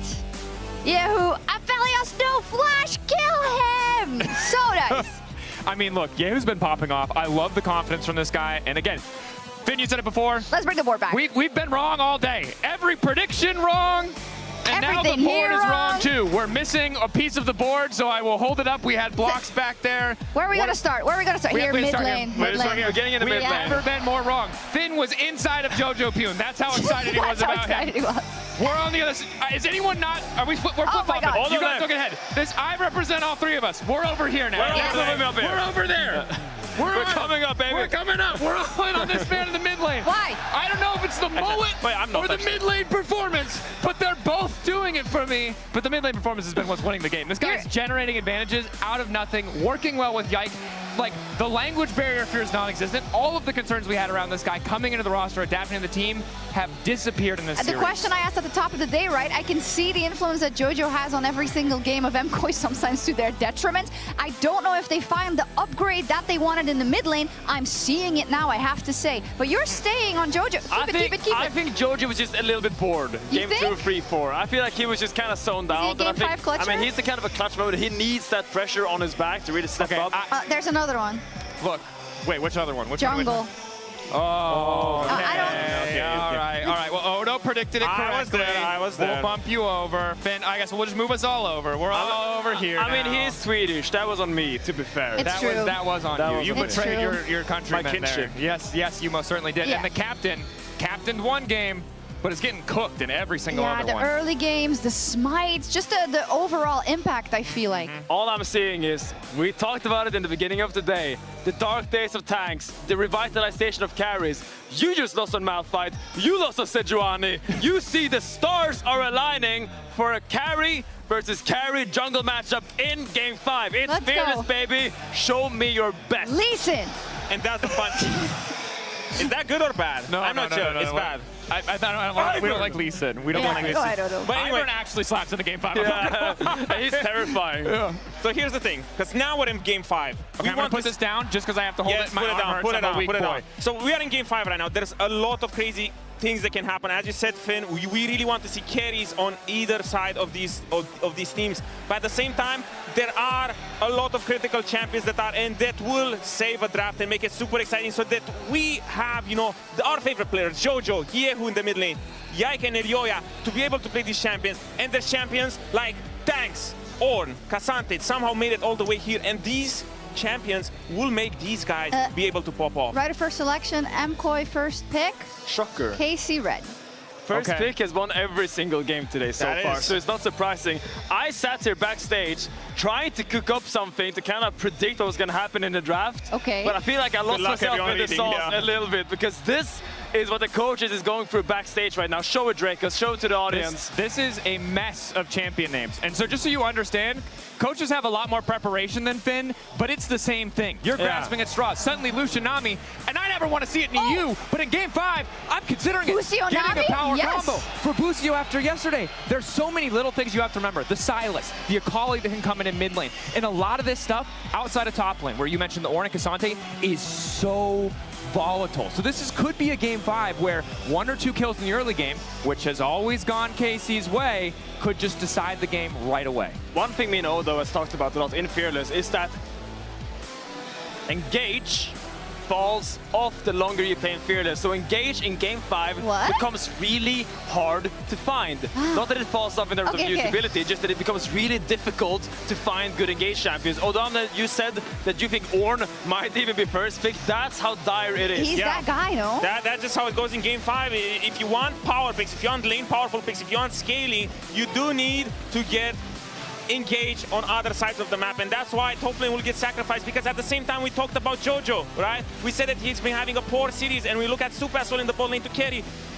Game 5 is all that matters. It doesn't really matter what you did before in the series, because after this, you're either the hero or you're just the man that lost. Ask me about game 5 records, MKOI KC. Game 5 records, MKOI KC, what do you got? 1-3 in game 5s. Beat Fnatic, lost to MKOI and BDS. MKOI, and I cooked the books here. BDS? 11-3. 11-3. 11-3. Yes, Movistar is in there and the Mad Lions are in there. So Guys, I studied microbiology. Elyoya is in that. Do you know about the clutch gene? Have you heard about it? No. I think MKOI has it. It's in their DNA. You know why? Because in every single one of those game 5s, Elyoya was in it. Aye. The captain. But he's going to have to do something magical, I think. So is that our main... Who's our main target? Who's our main culprit? I mean, I think it has to be jungle, because jungle feels like the one role that isn't, you know, gated by the restrictions of laning, where you can make an impact on the map regardless. We saw it even as far back as the GX series, where Isma randomly plays Aatrox, drops all his camps, wins all of his lanes simultaneously. You always have the potential to flip the script. Whereas bot lane, top lane, mid lane, you're locked in to a certain degree on playing the laning phase. Jungle can always be the difference maker. Oh my gosh, Elyoya versus Yike. We set it up, and it's all going to come down to that. Perhaps Movistar KOI versus KC, a battle for the ages for a spot in the grand final tomorrow. One more time into the fray. Who's it going to be? Anyone's guess at this point. A best of one it comes down to, when Elyoya and Yike being in the discussion pool feels so relevant. Fantastic desk, as always. I want to say, our junglers, one of them has to go home, and it saddens me because they've both been magnificent within points of this series. They absolutely have, but the desk was right that Yike got the better of Elyoya in the early game. But coming into this draft, we're game 5, Fearless, the pools have narrowed, and attention turns towards those AD carries. Zeri, Caitlyn already taken off the board. Mel also going to be removed with the Rumble naturally taken from the side of KC. And it turns our attention to things like Trundle, Ornn, Cassante, Tristana. Yeah. Like, we're super deep into the pool right now. We need to think about where we're going. Yeah, if you're AD carries, there's still Lucian, Kalista, Isaiah, Miss Fortune still up and available. When you're looking at junglers, it's things like the MKOI, the Trundle, Silas Flexes, both in mid. and that jungle. And of course, things like Akali, Yone, these assassins start to come up in the mid lane because so many of the control mages are now out of the equation. And with Mundo gone as well, I mean, we're just getting rid of the junglers left over that we think of. Part of the engage tools that we've seen so far, like the Jarv and Panther and Sejuani, you know, the list goes on. Look on your screen. They're so minimized at this point. It is anyone's guess what we get in most of these roles, if not all of them. Now let's question last ban, what's it going to be here? Rumble's already gone, Caitlyn's gone. Nami, for sure. Nami? I think it just limits a lot of potential AD carries, like Lucian that Dagda was just talking about, already makes it a lot weaker. Yep. But, so, certain things. I was talking to Dagda before this, Leona is a possibility, but Alvaro, when I think of him, I actually think of Braum. Braum is something he's played pretty consistently throughout his entire career. And so Lucian Braum is another possibility that could come through from the bot side of MKOI. So supports are a really big deal, but Bard has actually made it through. Oh, it has. Bard is such a big pick for Busio. There's the Lucian. I'm expecting a Lucian Braum, but then if you do go that direction, then the Bard you expect has to be the response from KC. Yeah, and Bard is a great pick into the Braum as well, because you just get to poke him, and there's very little that he can really do. So I think that's where, if you can immediately slam this Bard, I think you're in a relatively good spot, and you can still take some of these strong AD carry picks for yourself as well. Well, there's the concern there of like Lucian Thresh, Lucian Pike. There's always that on Lucian Blitzcrank. I guess it's not the scariest. Oh. Okay. Still, Kalista still very Renata? high. We thinking Renata, or we It was get banned Braum? in the last game. It was. Well, they don't have to pick it now. Okay. They can wait to see what bot lane enemy decides to go. But are you worried about Braum into If Renata? I'm them, I'm thinking about jungle, because again, like Casey talked about it themselves, someone has to give up something in the draft. Yeah. The question is, what are you giving up? Maybe you just blind a Cassante here. You just say, you know what, we want a guaranteed strong top side. Let's just get ourselves the... Okay, they're deciding Renata. on the support, and they're going to go for Renata. I think this does come with some risks, because but it does dissuade the Braum, which is the big thing that, remember, Braum is good at blocking the ultimate from Renata, which you can argue is good, but in the lane phase, it can be difficult. Melio could be huge, though. That ultimate to try and counteract the Renata hostile takeover does mean, though, you have to be fairly on point with it, because if you're close enough to use Melio ult, chances are you're caught in that wave as well. But it gives a lot of agency now to Lucian in this bottom side to try and trade effectively with the Kalista. Plus the spacing you can get as well from the extra movement speed from Cozy Campfire. Very niche, but I love it so far. The 2v2 set up. What do we get here from Jojo? That's what they're kind of hovering right now. We talked about jungle priority. It would be a lot given up if you don't pick it here. Well, so the desk talked about it. The later you get into a series, the harder engage gets to becomes. And I will say that in the support matchup, like, Busio has gotten the better of Alvaro in the range support matchup. Engage supports, I definitely give Alvaro that advantage, but he's not on an engage support, so that engage has to come from Elyoya or Mirwin. And by locking in Gwen, while it is a flex pick, that engage we need to be seeing.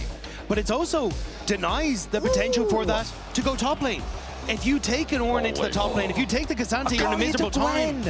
Yeah, an this can be counter that I think Kana is even, it was either, I think Mirwin played it. Yeah. I think they both did. They may have, but we've seen it in LEC. We've seen Akali played into Gwen. We've seen Akali absolutely dumps the Gwen in lane before. So don't assume that Akali is going in the mid lane, but also don't assume that Gwen is going top lane. Yeah, I mean, there's so much flexibility, but again, it does come back to, for me, where does that engage come from? At least on the Kalista Renata side, you may just have to give your life for the cause here, Busio. Get sent in, use that hostile takeover, and you become that engage tool. But on the opposite side, like, you need something like that Ornn. You need something like maybe a MKOI, something that can set things up here, which is why I expected to have a little bit more of that focus towards those bans. But the Smolder, TF and Smolder. So game 5, people are nervous. People play cautious. Locking in a Smolder mid lane just to play for the scaling game. I'm being paranoid about it, I don't hate it, but also Twisted Fate really good into Akali. In the side lane, sure, it can be a little bit scary, but the ability to reveal her has it bagging back. There's the Galio locked in, heavily suggesting that this Akali's going top, but again, you can put the Galio top as well if you need to.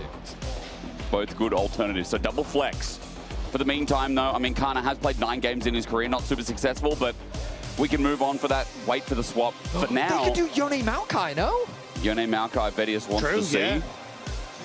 Do you think it's enough engage? Is it really enough engage? I mean, there's so short range on the opposite side. I think it's your best bet here. Like, you have to face check so far and you don't have a way out. But also you're assuming the Galio is mid. Yone outscales the Galio inside and as well into the matchup. And then Maokai provides you with the utility. It's going to suck for Gwen into the Akali, but there is room for outplay. And do you not? You can just send the Gwen mid. Well, and there's the Cassante, so they are going to put the Cassante top. Oh, so Gwen jungle, yeah. Now you have to make a decision. Do you still put the Akali into the Cassante top lane? It can't be. Yeah, like, you can't jungle Akali, you can't jungle Galio. But now, honestly, I think that... what? Game 5 Kha'Zix from Yike. Okay, this was his pick. This was the pick that Yike, years ago, before he got to the LEC, made his name on. This was the thing that he was feared for in the LFL. And now, when his tournament life is on the line, it's going back to his roots. That's great context, because I remember this game 3 against T1 at MSI, and they were 0-2 down, and he locked in Kha'Zix, and it did not go well. No. It was not in at all. So, wow, game 5. He has confidence in himself to bring it out as an answer into the Gwen. Gwen, naturally a good duelist, but isolated, Kha'Zix has that pick potential. Yep. Guys, the engage on both these sides sucks. Yeah. It is going to be scrappy, it is going to be skirmishy, and I'm hoping we get a lot of fighting. Jojo on his Yone, the Akali for Kana. I couldn't ask for a more fun game 5. I do think I prefer MKOI's draft, though. It seems easier to execute, at least when it comes to, we want to set up, just play for poke with this Lucian, try and find ways to open up when we come towards the culling, and then you've got frontline.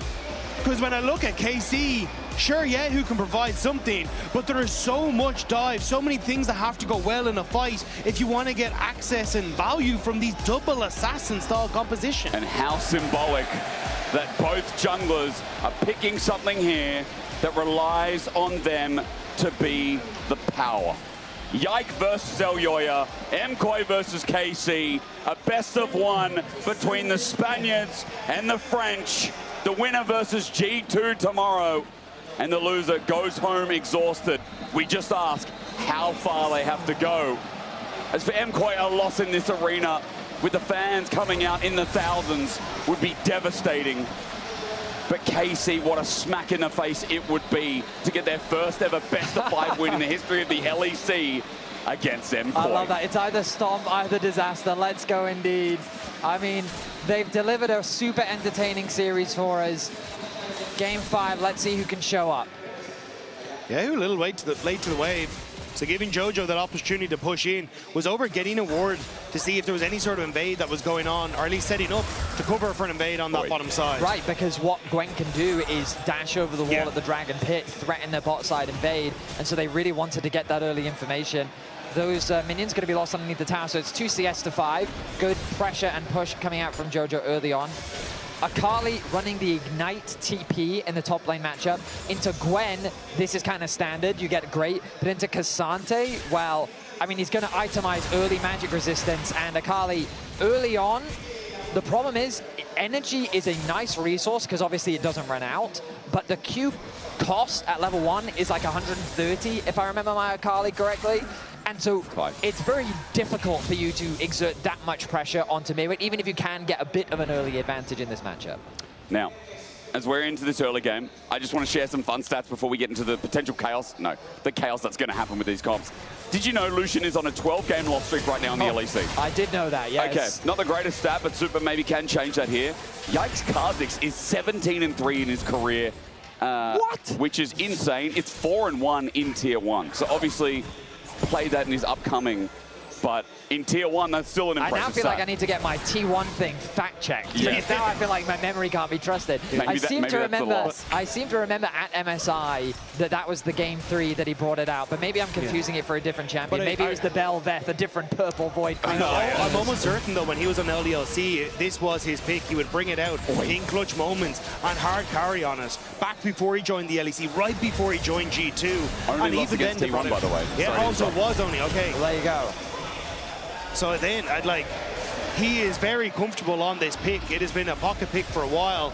And we'll have to see now if it works in this meta. Like, we've seen it, I think, once or twice over in LCK as we get deep into draft. I think Canyon has been the main one to bring it out. Yeah. But this is a speciality of this man. And MKOI have to be aware, have to make sure that they don't get isolated, and Yike can finish them off. Sneaky, sneaky. I'm looking at Yike on the minimap. He's dropped a deep ward and he's eyeing up this bot lane. He may have targeted his prey. They're backing off though, so he realizes not going to waste any more time. Want to get back to base, start clearing on the top sides. Yeah, he's going to fully channel that base off. On the top side of the map, Gwen hovering around, sitting on top of a ward. Kana not really going to convert it into much. But you'll start to see, so basically, as long as Miwin doesn't base and the more levels that Akali gets, the easier this matchup is for Akali, because the energy cost of her Q will continue to go down, and it's very difficult for the K'Sante to trade back. But first base, K'Sante is going to come back with nothing but magic resistance, and then the Akali starts to get a little bit sad. All on bound. Jojo doing some good trades. He's kind of playing it on the edge, which feels like he needs to do. Is Yehu just using his base damage, as all Gallios do. Seeing what he can do in this lane. First dragon up in a minute. Yeah, I mean, all you're really looking to do is Yehu is continue to push the wave of Winds of War, reset, you'll pick up Bami Cinder. Traditionally, you see people go for the, obviously, AP, the magic resist burn item, but instead, you just go towards the Sunfire Cape, and it's all the same. So for KC, we'll have to see again, like, my eyes are firmly on what Yike wants to do here, because it feels make or break. If you don't get assassins ahead. Do you see those pings on the Raptors? True. That is what he's looking for right now. Level 6 very close for Yehu. Not going to quite get it off that wave. Philipali's nice super though. In That's trouble as well. The flash forward. Colette sets it up and they spike it down. Colette with first blood. We've criticized Colette's performance in this series and we wanted to see him step up, and he does just that. 2v2 kill in the bottom lane. Now the fight over Raptors. Well, it's going to be a little bit hard coming in. The smite is good. Shield of Duran, the leap on as well. Tasting their fear is Yike, and Elyoya is isolated. Flash over the wall. It's Matt. Yike looks another target, and Jojo too will flash. Yike tasting their fear. Yike really wanted that W to land to get the slow, but wasn't quite able to make it happen. The steal does come through. The dragon will be taken. And KC looking to fight in this game 5. I mean, a fantastic start for KC. As a reminder, these two teams have been in a best of 5 twice, and it was KOI that took that game 5 both times. It went all the way to the 5-game series. KOI want to try and keep that record going as we look back at this 2v2. Yeah, I mean, this is why Renata and Kalista are so feared. The ability to play so aggressive on that lane, and also then having the W as well from the Renata to keep yourself alive if worst comes to worst. Perfect stuff there. It does feel like that's the first time in this series we've had a really good complement for this 2v2, right? Because there have been lanes earlier on. I know it's been 5 hours now, well, gents. The Ashe Seraphine was, of course, the Ashe Seraphine, but outside of that, right, there were mistakes. Kalista got some harsh criticism, but him and Busio getting on the board first, 500 gold lead for the Kalista. And Super in trouble Heal again. Up as well. Really good soccer ball there from Alvaro. We are in the country after all, as Cozy Campfire going to heal up and sustain Super. I was going to say, though, while we have the history of MKOI versus KC, every game so far, Betty pointed out, has been first pick wins the game. Yep. Right now, the first pick for Supa has not been working out so hot for them, and Yike finds Elyoya. Yike as well, he's evolved at this point. Elyoya not getting the red, no indeed he wasn't, he's isolated once more set up. Yeah, he gets the ulti, Elyoya maybe La Cabra, but he's learned nothing now. Yike gets the kill, gets away with it, no flash on, but KC still get everything. 2,000 gold at 6 minutes. Mirwin barely getting the kill back onto Yike. But at least it's something, but it's Elyoya punished and maybe bot as well. Close. All right, nothing happens, but this is just the danger right now of KC's early game. It's Elyoya didn't get it. He doesn't have the smite available. Yike does. He has level 6 already. Elyoya has no flash to get away. It's an easy kill for Yike. He almost gets away, but the flash Q connects from Mirwin as Kana then cleans up the kill. It's the upgraded Q evolve as well for Yike, which just gives him so much off of those claws. It's insanely good.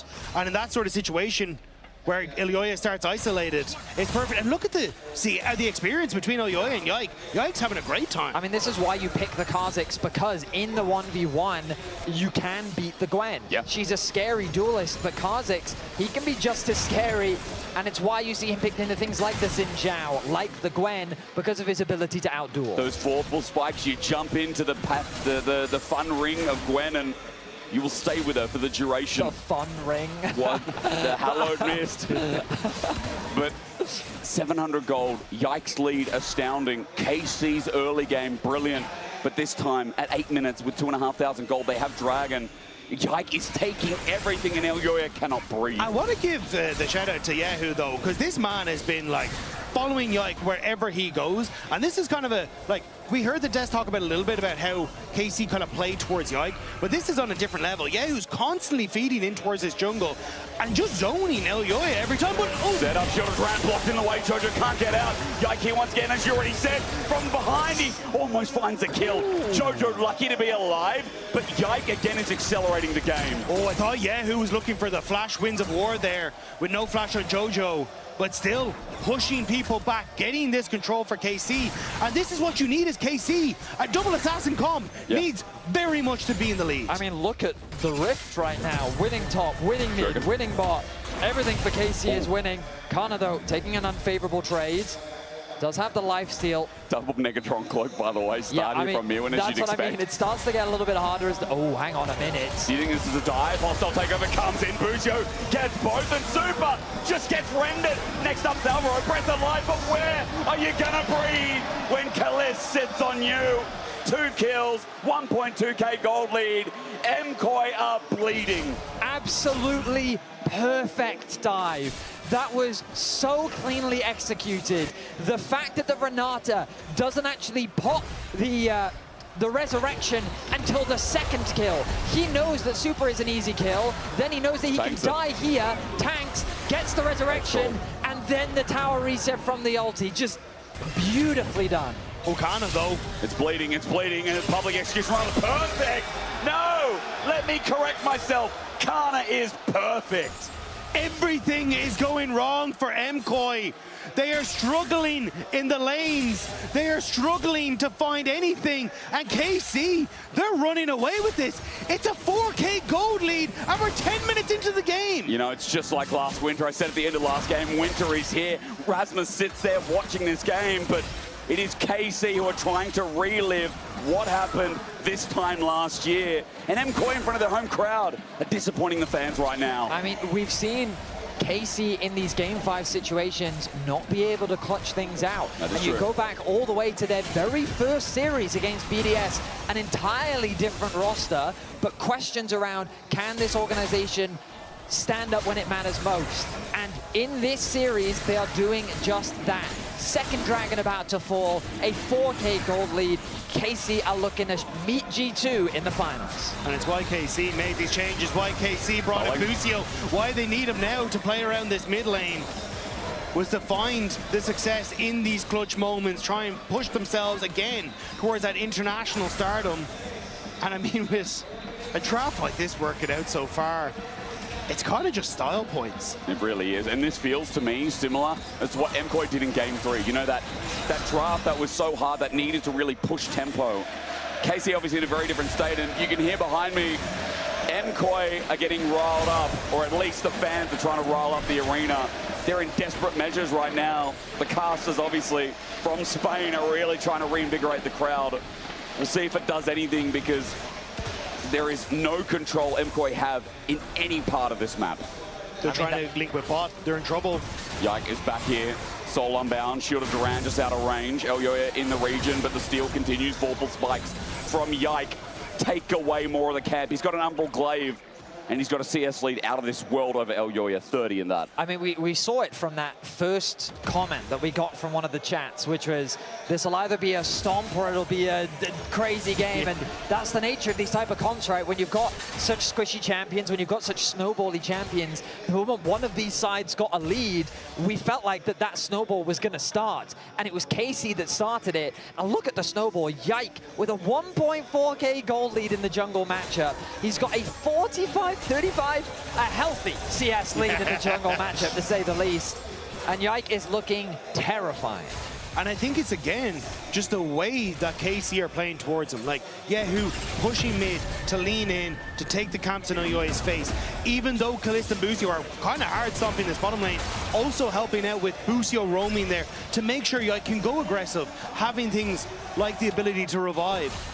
It's KC playing so well as an orchestrated unit, and it's the consistency again that we call out from KC. How they can work together as a unit all these times. So often they make it work. At the end of the day, though, they still need to close things out. We're 13 minutes in. The gold lead looks monstrous. This game feels like it's done and dusted already, but KOI have found those star plays before. They've been able to find these miracles and swing games at the drop of a hat. They need to find that miracle once again. There is a 2-level difference between the junglers. It's a fight over the red buff. Well, it's only easier. Yike and Busio. But Yike can press Q on the buff and get a huge chunk. Smite steal? No. Elgoya finally gets some of his camps. I mean, this guy is getting strangled out. Raptors go down, but his red does not. But it's even if the chokehold on the jungle fails, it's in the lanes that it matters. The push on mid was thwarted, but that left bot lane vulnerable because Jojo had to go to help out on red buff. So now Yehu's getting damage on the tower. And if MKOI are putting all these resources and making sure Elgoya can just get a first item, that's where KC are winning out elsewhere. Super and Kalist sit isolated for now. Sitting towards mid, getting pushed because Dragon's up in 2. KC would move to Soul Point. It would be one of the earliest Soul Points we've had, not only in this series, but it feels like in LEC. Herald up in 45. These timers matter because they're isolated objectives, and Yike naturally takes them so fast with this snowball he's got with a pickaxe now in the inventory. KC hold control. It's obvious. Top side is the next task, and Yike is just seeing if any camper's up and available, what vision he can take, and what else he can strangle away from Elgoya. MKOI are completely gated from this top lane. Mirwin tried to reset, but there's nowhere to go. KC are here. Take away the plate and then take away Mirwin's life. He said, not in my house, but I fear that KC have a key. Mirwin down again, Kana on 3, and Herald for free. There is no key. KC are kicking in the back door and announcing that they have come to Barcelona. Yehu gets the taunt on Super. Yike is starting to move down from the top side. It's an AP Galio. But I think they're just happy to take the Rift Herald. Yeah, that Galio is not messing about. Yehu is feeling himself right now. And KOI, like, their options are rapidly running out. Super goes over the wall, Justice Punch. Culling going to run into Yehu. He's running for the minion wave, but he's going to take the full brunt of it as well. Still, Galio has HP. Under the turret with the wall. Almost punches Super in the tooth. Alvaro's ult is the only thing that saves Super there. Both the taunt and giving them a heal. But KC, they're still doing the things they want to. Rift Herald now picked up, and Yike is moving into the I mean, just go back to base, go straight to Dragon. Like, you have the empowered recall. You can get back out onto the map. Bot lane is being pushed in by Kana. He's committed his CP already. Looks like he's working towards the Leandries, which I think makes a ton of sense into Mirwin. He's now got that Kainic Rukon, which will help him a lot in the 1v1. The problem is there is a 2-level difference, which is definitely going to hurt him. I'm thinking about options. I'm thinking about ways in which KOI can come back into this game. But, like, I guess Jojo, a healthy scoreline, Blade of the Ruin King completed. Maybe if he can find picks in a side lane, maybe his ultimate can be the difference maker. I think you need that, like a big ultimate, drag people together. Maybe with Elgoya's damage over the top, you can do something. But the Dragons are dipping, and MKOI are nowhere to be seen. I mean, right now I see Elgoya stealing some camps away from Yike, at the very least, to get something back. Yike going to secure the 3rd Dragon of the game, 16 minutes in. Elgoya, good damage, but can't really find any contribution outside of that. Jojo's here, and we're looking towards top because that's the defense here from Yehu. But meanwhile, KC willing to step up here. Good handshake, but just trying to get some of the plating down. They'll do that successfully, but Herald now spawned. This is going to open up the mid lane at the very least, maybe a little bit more. As open up mid, yes, gold lead, oh no. If you're an MKOI fan, 6.6k now as Super just got chunked. Was that just the that was just I think it was, no, it was Kalist plus the Yike. I was like, hang on a second, that looked a little fishy. Yeah, that was a chunk of damage. My goodness, the wallet just keeps getting bigger. 17 minutes in, 6.8k the goal difference. Like, I'm struggling to find ways in which KOI can back into this game. I want to give the fans hope. I want to give them an angle with which KOI can look to try and play through, but the options are dwindling. The goal just keeps getting out of control, and these items are being completed now for KC. It does have to be a mistake from KC. It has to be overextending for a jungle camp, and maybe you can get some kills, get some of that goal back in your favor. Because I do think if KC fall behind, this is a composition that is fragile. It can fall apart very easily. But at the moment, with the lead they have, they can continue to put the pressure, but one mistake could cause it all crumble down. And in the home crowd, that noise would invigorate MKOI, reinvigorated that as well. Jojo looking for Yike. He goes into the evolution, or rather, goes invisible, excuse me. But after that, that's now down.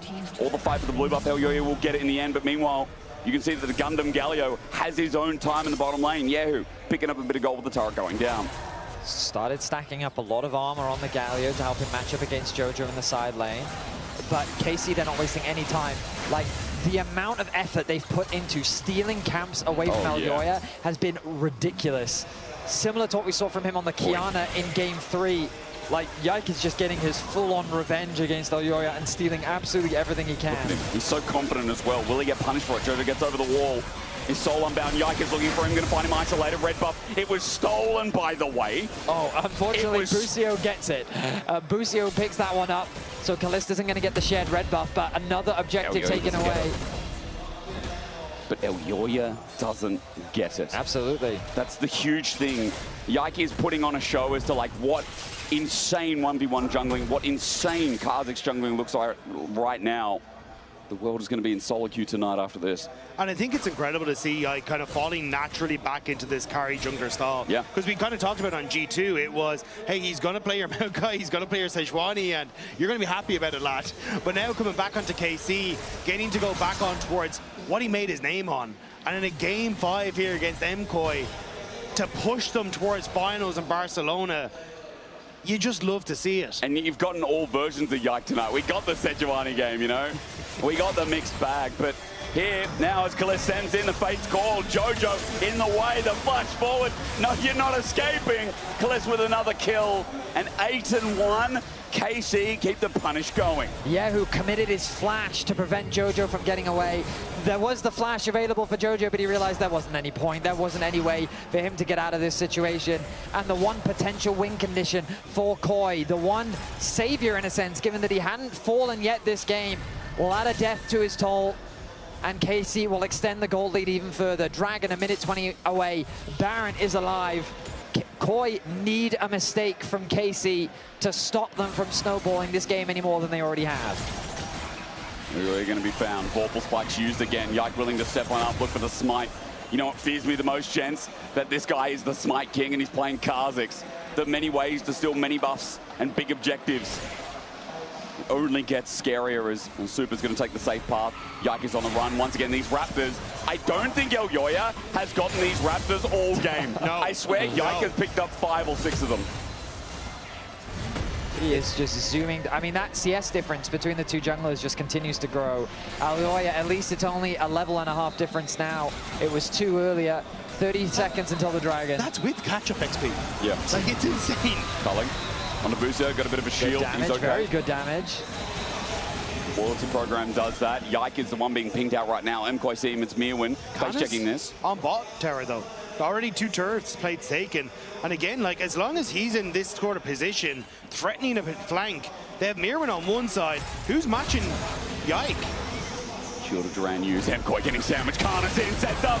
Perfect execution in. Look, they're all grouped on up. KC on the charge. Kana finds the Melio. And now with the hero's entrance, Yeo ready to slam it down and shut MKOI up. Such clean gameplay from Kana, diving into 4 and using his E as an escape tool to get a pick onto Alvaro and get away to safety. Now the soul is on the line. Koi only have 4. Needlework is now down. MKOI, it's an uphill battle. We talked about Everest. This is going to be the biggest one of the lot. Buso sets up the ulti, lands onto 2, and the fight ensues. Yahoo goes golden over the wall, but Kana goes in again. KC must stand for Korean carry because his top laner, Kali, is out of this world. Finishing off with that, Khalid's going to chase down Mirwin, and MKOI didn't stand a chance, no matter how comfy they are in their home. Nobody falls on the play. Kana tosses himself in, manages to pick up another kill, and 6-0 now on this Akali. The arena finds itself in silence as KC dominates their rivals. 22.5 minutes, the soul is secured, the Baron will follow, all off the back of this Yike Kha'Zix pick. Kana's impressive Akali, and the whole team stepping up when it matters most. And I cannot think of a finer way for KC to move to finals yet again in the start of the year as to beating their rivals in Spain in their home arena. Silence will continue to pursue as this fight dominated from KC's side. Great positioning from Busio to get that hostile takeover. And again, look at Kana. He aimed to tank up that ultimate, but the follow through was just enough. He gets the kill on towards Elyoya, keeps himself alive. And Mirwin, unstoppable no longer. The bailout doing so much work. Look at the smiles on the faces of KC. Kana is having an absolute pop-off performance on the Akali. He has the biggest gold lead of anyone. He just straight up finishes his Zhonyas. Yep. He is so far ahead. If we thought that KOI had limited options before, they have even less now. I guess the good news is KC's comp is pretty short range. Okay, never mind. Apparently that does not matter. Anyone who walks up from MKOI gets snapped. Jojo, as you're saying, you know, really the hope, but MKOI are down on the ground, 13,500 gold. Look at all the turrets left standing. If this was near a 20,000 lead, a 20,000 victory for a Game 5, what a show it would put on for G2 who are watching in the wings. Kana solo on the turret, they can't do anything about it. Caught out is Alvaro. This Emilio piece looked good at the start, but it does nothing now. As an easy ren with Kaliz, just hopping forward. His poise, his martial, and perfect as KC have a new target. Mirwin caught out, he wanted a flank, but even a Kha'Zix is shredding through the unbeatable Cassante. The all-out use, Mirwin can't even pass Maker as Yike is gonna put him in the dirt as well. It's just a decimation from KC. You've got everyone tanking every spell under the sun, and it's a tickle. It's nothing to this team. It's the first BO5 win ever versus MKOI, and it's in the heart of Barcelona. Sending Movistar to their last siesta. Everyone's fallen asleep because LEC Versus is done. We've got one more matchup and it begins tomorrow. They will lock in a date with G2 and they will look once again to show us that winter has arrived. What a way to close out the series. A 19k gold lead, an absolute stomp. And it was across every single lane.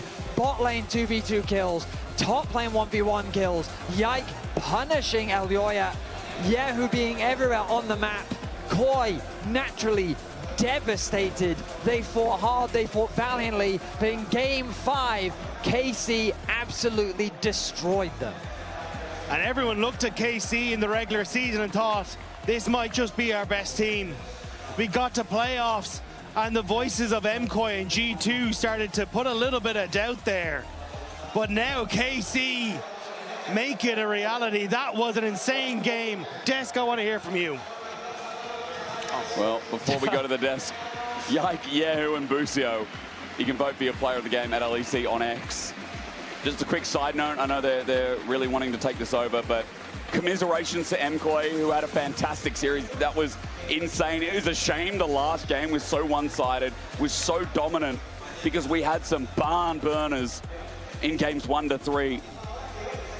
And it is just a sad way to end it, but hell, MKOI at least showed us that they deserve to be a top 3 team. I mean, I think our top 3 teams are incredibly competitive. Like, they are very close. They show a lot of potential. And of course, our eyes will be keeping a close eye on how KOI will develop throughout the rest of the year. They have high expectations on themselves. They'll reflect closely on what happened. But remember, in spring of last year, it was KOI that did this to KC. KC felt they had to make changes, they had to evolve, they had to grow, and they've done exactly that.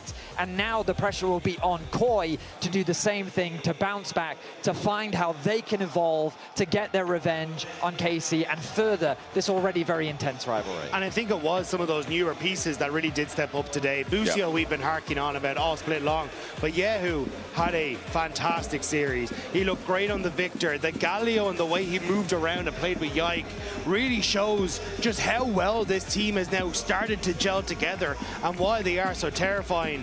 You can see from Movistar KOI as they leave the stage, It's heartbreak for them. Miran in his hometown, not able to push himself towards the finals. Absolutely, and like, it's heartfelt to see for the players, and the good news for them is we have more road shows throughout this year.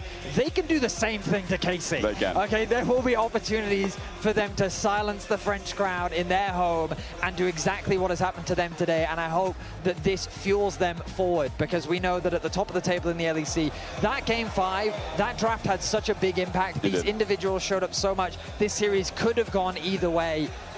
And it was a super exciting series to watch. It was still a great way to end as Lord joins Yehu and Reapered for our final interview. KC will advance in final against G2 tomorrow. First, I want to give a shout out to all the MKOI fans for the energy that they brought in today and the support that they brought for their team. Yehu, for the very first time, thank you so much for joining me for this interview. First question I have to ask, it's been a back and forth series. What made the difference in the end? I don't know actually, because we played good and they played good, like back and forth. It was a crazy series, I would say. It was a very entertaining to watch, but in the end, we decided to go like just feasting fight no matter what, every single lane, and yeah, we won. I've heard a lot over the past few days that this is the first time that this guy plays on stage in front of such a big crowd. Tell me about this experience to play here in Spain in front of this audience. 뭐라는 거예요? 뭐라 했어요? Hello guys. Thank you so much. Thank you so much. Do you feel like you have a stage buff and a crowd buff?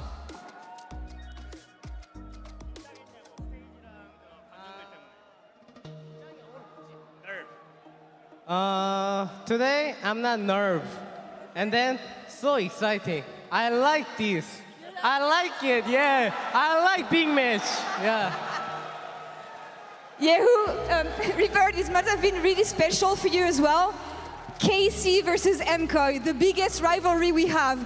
Zeph, who was in the MKOI coaching staff, you were Jojo Pune's coach back in NA. How does it feel to take them down here?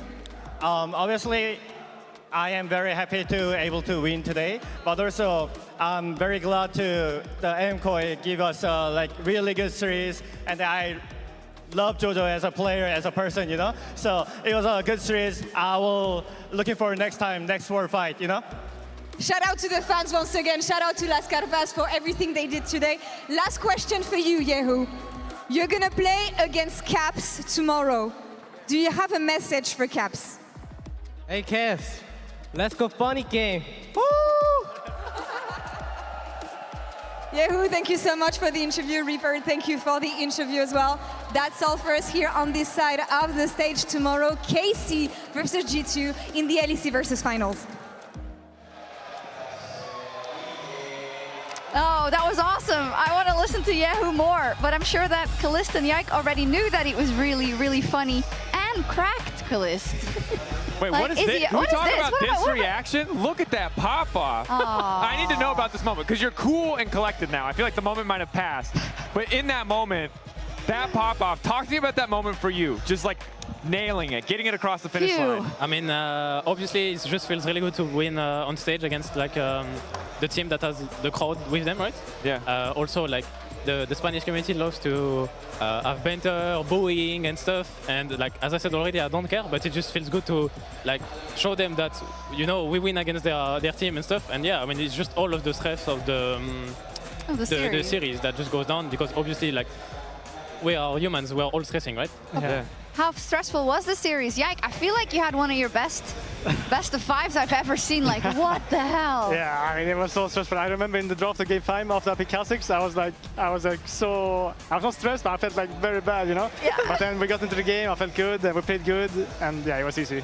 Yeah, what changed? Because you guys had early games actually in many of the games, but in the games that MKOI won, they were always able to come back. I feel like 5 out of 5 early games, actually, you got more ganks off, you guys were ahead early, but in the games that MKOI won, there were a lot of missteps where it feels like they caught you out. What went wrong in the games that you lost? Either you guys can take. You want to go? I can go. You can go, yeah. Yeah, I mean, I think early games went good for us. I think we are a very strong early game team actually this year, so that's very nice to see. And yeah, I think going to mid game, I think that's like their biggest strength. I think they're very good in mid game. They play very good on the map, and like it's very hard to play against them. Like that's why we went 5 games. It's so stressed. I mean, we're so happy that we won. Because we have a lot of respect for the team. We know it's a very good team, and yeah, I think the mid game is just very, very hard to play against. Like better than G2. Part of your better than G2 even? Yep. Okay, we can talk about that later. But Kalista, I want to also ask about the bot lane performance of you two, because of course we knew what we had in you as a value, even though you are very much still improving every day. That's the journey you're on. But the guy next to you is, I don't know, he's incredible. And I feel like that synergy is just growing and growing. Can you tell me a little bit about how the duo went today? I think today I played kind of worse than yesterday, like to be honest. I think I did some mistakes, like on the Corki game, for example, I died for fun, and I can always play better, but yeah, I think Alan played really, really good today, and he's always really solid.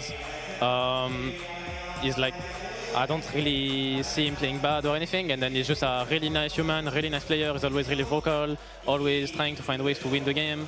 And yeah, I mean, in terms of 2v2, we're always trying to work, review games, talk about any matchups, how we want to play in-game, outside of the game, and everything. So it's really easy to work with Alan, and I think he's like a really insane player. I think like people last off-season were calling him the best support in Occident, yeah. And I think that's for a reason, right? Yeah, it's for a reason. I think we're seeing it every day. We're going to, of course, see it tomorrow, right, in the final, because last time we did play G2 in a big match, Busio. He lost. It was a Worlds. But it doesn't matter, because this is LEC. That's their team. We won last time. Yeah, they won. Yeah, you won. Finals. True, They true, won true, last true. time. And in winter, That's you the won. balancing factor. Yeah, That's the balancing it's kind of factor. like, I mean, it's exactly the same, almost the route that you're going, right? And you're going to be, of course, facing G2 tomorrow. You are our Kia player of the series today, Yike. Nice. But give me a little teaser for tomorrow, because Skewmont, he was insane last week. Yeah, I mean, Skewmont is looking very good right now, and I mean, personally, I think I'm looking very good as well. Yeah. So I think the juggling matchup is going to be very important, right? Yeah, so, yeah, and best team is going to win. Yeah, we're building the show for tomorrow, and it's like jungle. Jungle. To I know, start. bot lane 2v2 is also just such a thrill, too, because I think that we've seen a lot more limit testing around what players are willing to play. Like, we got so comfortable for so long in Europe just playing melee engaged supports, melee engaged supports, melee engaged supports. And now we're seeing these performances on ranged supports where they're so feast or famine, right? We have these games where supports are chain feeding, and we have games like the last game where Renata looks like the most disgusting, most broken champ we've ever seen. And I don't know, it feels, especially if it goes the distance like in this game 5, you end up with these compositions where it's like a coin flip. If one fight goes bad for Kha'Zix or for the Renata, Renata Kalista versus that Lucian, it can all fall apart. And God, I'm just impressed with the stamina that you guys showed today to make it through all 5 games, because it's such a hard thing to do, to get booed every single entrance. And I think the only, the biggest win I feel like you guys have, other than facing G2, is it's going to be a library in here tomorrow. There aren't going to be anyone to boo you. There aren't enough G2 fans in Spain to boo you as much as you got booed today. And I feel like that's going to be such a shift. I think you underestimate the Movistar KOI fans' ability to support G2. They come here out of spite, that's possible. Yeah, absolutely. I think so. But it motivated Kalista. I don't know. I feel like it's made a demon out of you guys. Do you guys feel like, I would kind of feel like a boss if, like, in the player intros today, and they call your name, and they're just, I would feel like a boss. Is it kind of fun to just be like, okay, I'm just going to walk through here? I was just smiling. I think Kalista as well. We're just smiling. Yeah. It's a very weird feeling, You don't really usually get this feeling, but I like it, Yeah, I mean, the good thing is that we know it's like not personal or anything, so we are just like laughing about it, We find it more funny than anything, and yeah, as I said, for me, it's like more of an ego boost than something like I just really want to win and show them, okay, keep booing me, I will just win your team, I don't care. Yeah. Finally then, tomorrow, the bot lane you're up against in Lebrov and Hansama. How do you think that's going to go? Well, first I'm excited. I think that's the type of bot lane I want to play against. Like, as I said, at the very start of the splits, I think Lebrov and Hans might be the only bot lane that can actually match us, I think, in 2v2 in Europe, if we play good and keep improving. So yeah, I'm excited to see that. I think last time we faced them, we didn't play good and didn't prepare good. So I'm excited to see if we can prepare good this time, play good, and let's see also, because we kind of have the momentum. We played 2 best of 5s, we won them, and they kind of chilled. They saw what we played and stuff because we went to game 5. So let's see how it goes. But yeah, I'm really excited, and I will fight to death again. I'm excited as well. You just reminded me, but you played, of course. That was the base race. Yeah, that was the base race. The base race. Yeah, I remember it. At least that's not going to happen again, right? It's Europe. Anything can happen. Let's not Anything put can that on them. happen. Let's not- We'll Tomorrow, see. it's about the present, and that's all that matters. Yeah, I gotta say, I would be really happy to see you guys go to first stand. Of course, if G2 win, we'll also be happy that they go. But like, it feels like, I don't know, was this way last year, and it felt kind of nice. So let's see tomorrow, because there are no guarantees, right? There never are. What is a guarantee? That the LCS is also on. Lion versus Sentinels, 10 p.m. CEST. That is the semifinals, 10 p.m. That's in 20 minutes. Awesome. So I'm going to let you guys go. Thank you so much. Congratulations. Grand final tomorrow. It is KC versus G2, the best of 5 in the Olympic arena, to decide who will become the LEC versus champion. We'll see you then. Good night.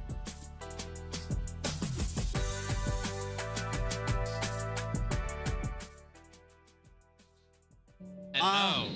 It's exciting, no? Yes. Hello. Very exciting, yes. Yeah, who again getting chunked a little bit, but it's reciprocated as LEC has to run back this minute. The Black Bucio! Yeah, they imported him for a reason as he does it again. But look at Super, maybe even better. MKOI collab and a rough transcorruption from Carnival as he kites it on back, but again, they're immobile. Ahí, Javi. Now has all 6 R to ruin forward. It's going to be stunned up. Bucio does good damage though. Polywon back against Turret Super, has to flush away from Bucio. Matches it, sings a song, and it's a lullaby. Wait, he's already picked up a double. This split alone, the import coming over from the States is going to get another one. Bucio above it all. Hey, nice. Good guys. Keep it up. No flash, no flash. I'm moving. I'm not there, okay?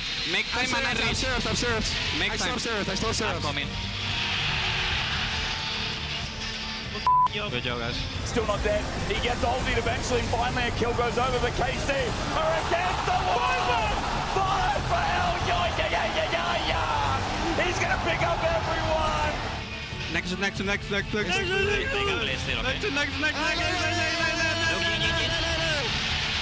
Hit. Nice. No flash. I can go in 2 seconds.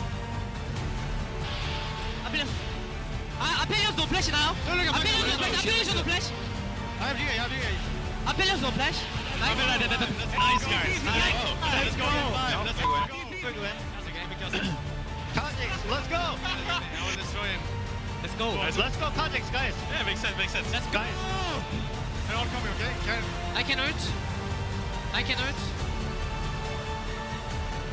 Khalil Temon!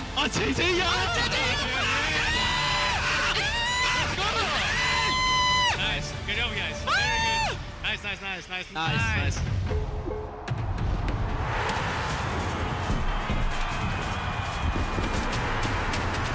First pentakill of 2025!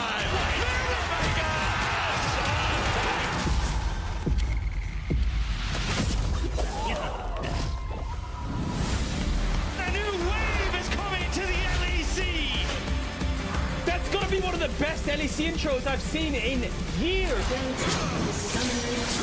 Oh, Jackies! For a bit, I know that. Crowd's all ready for the transplant. Their rapid, crazy minds right in the arcane again. Everything blue in this arena. Everything blue.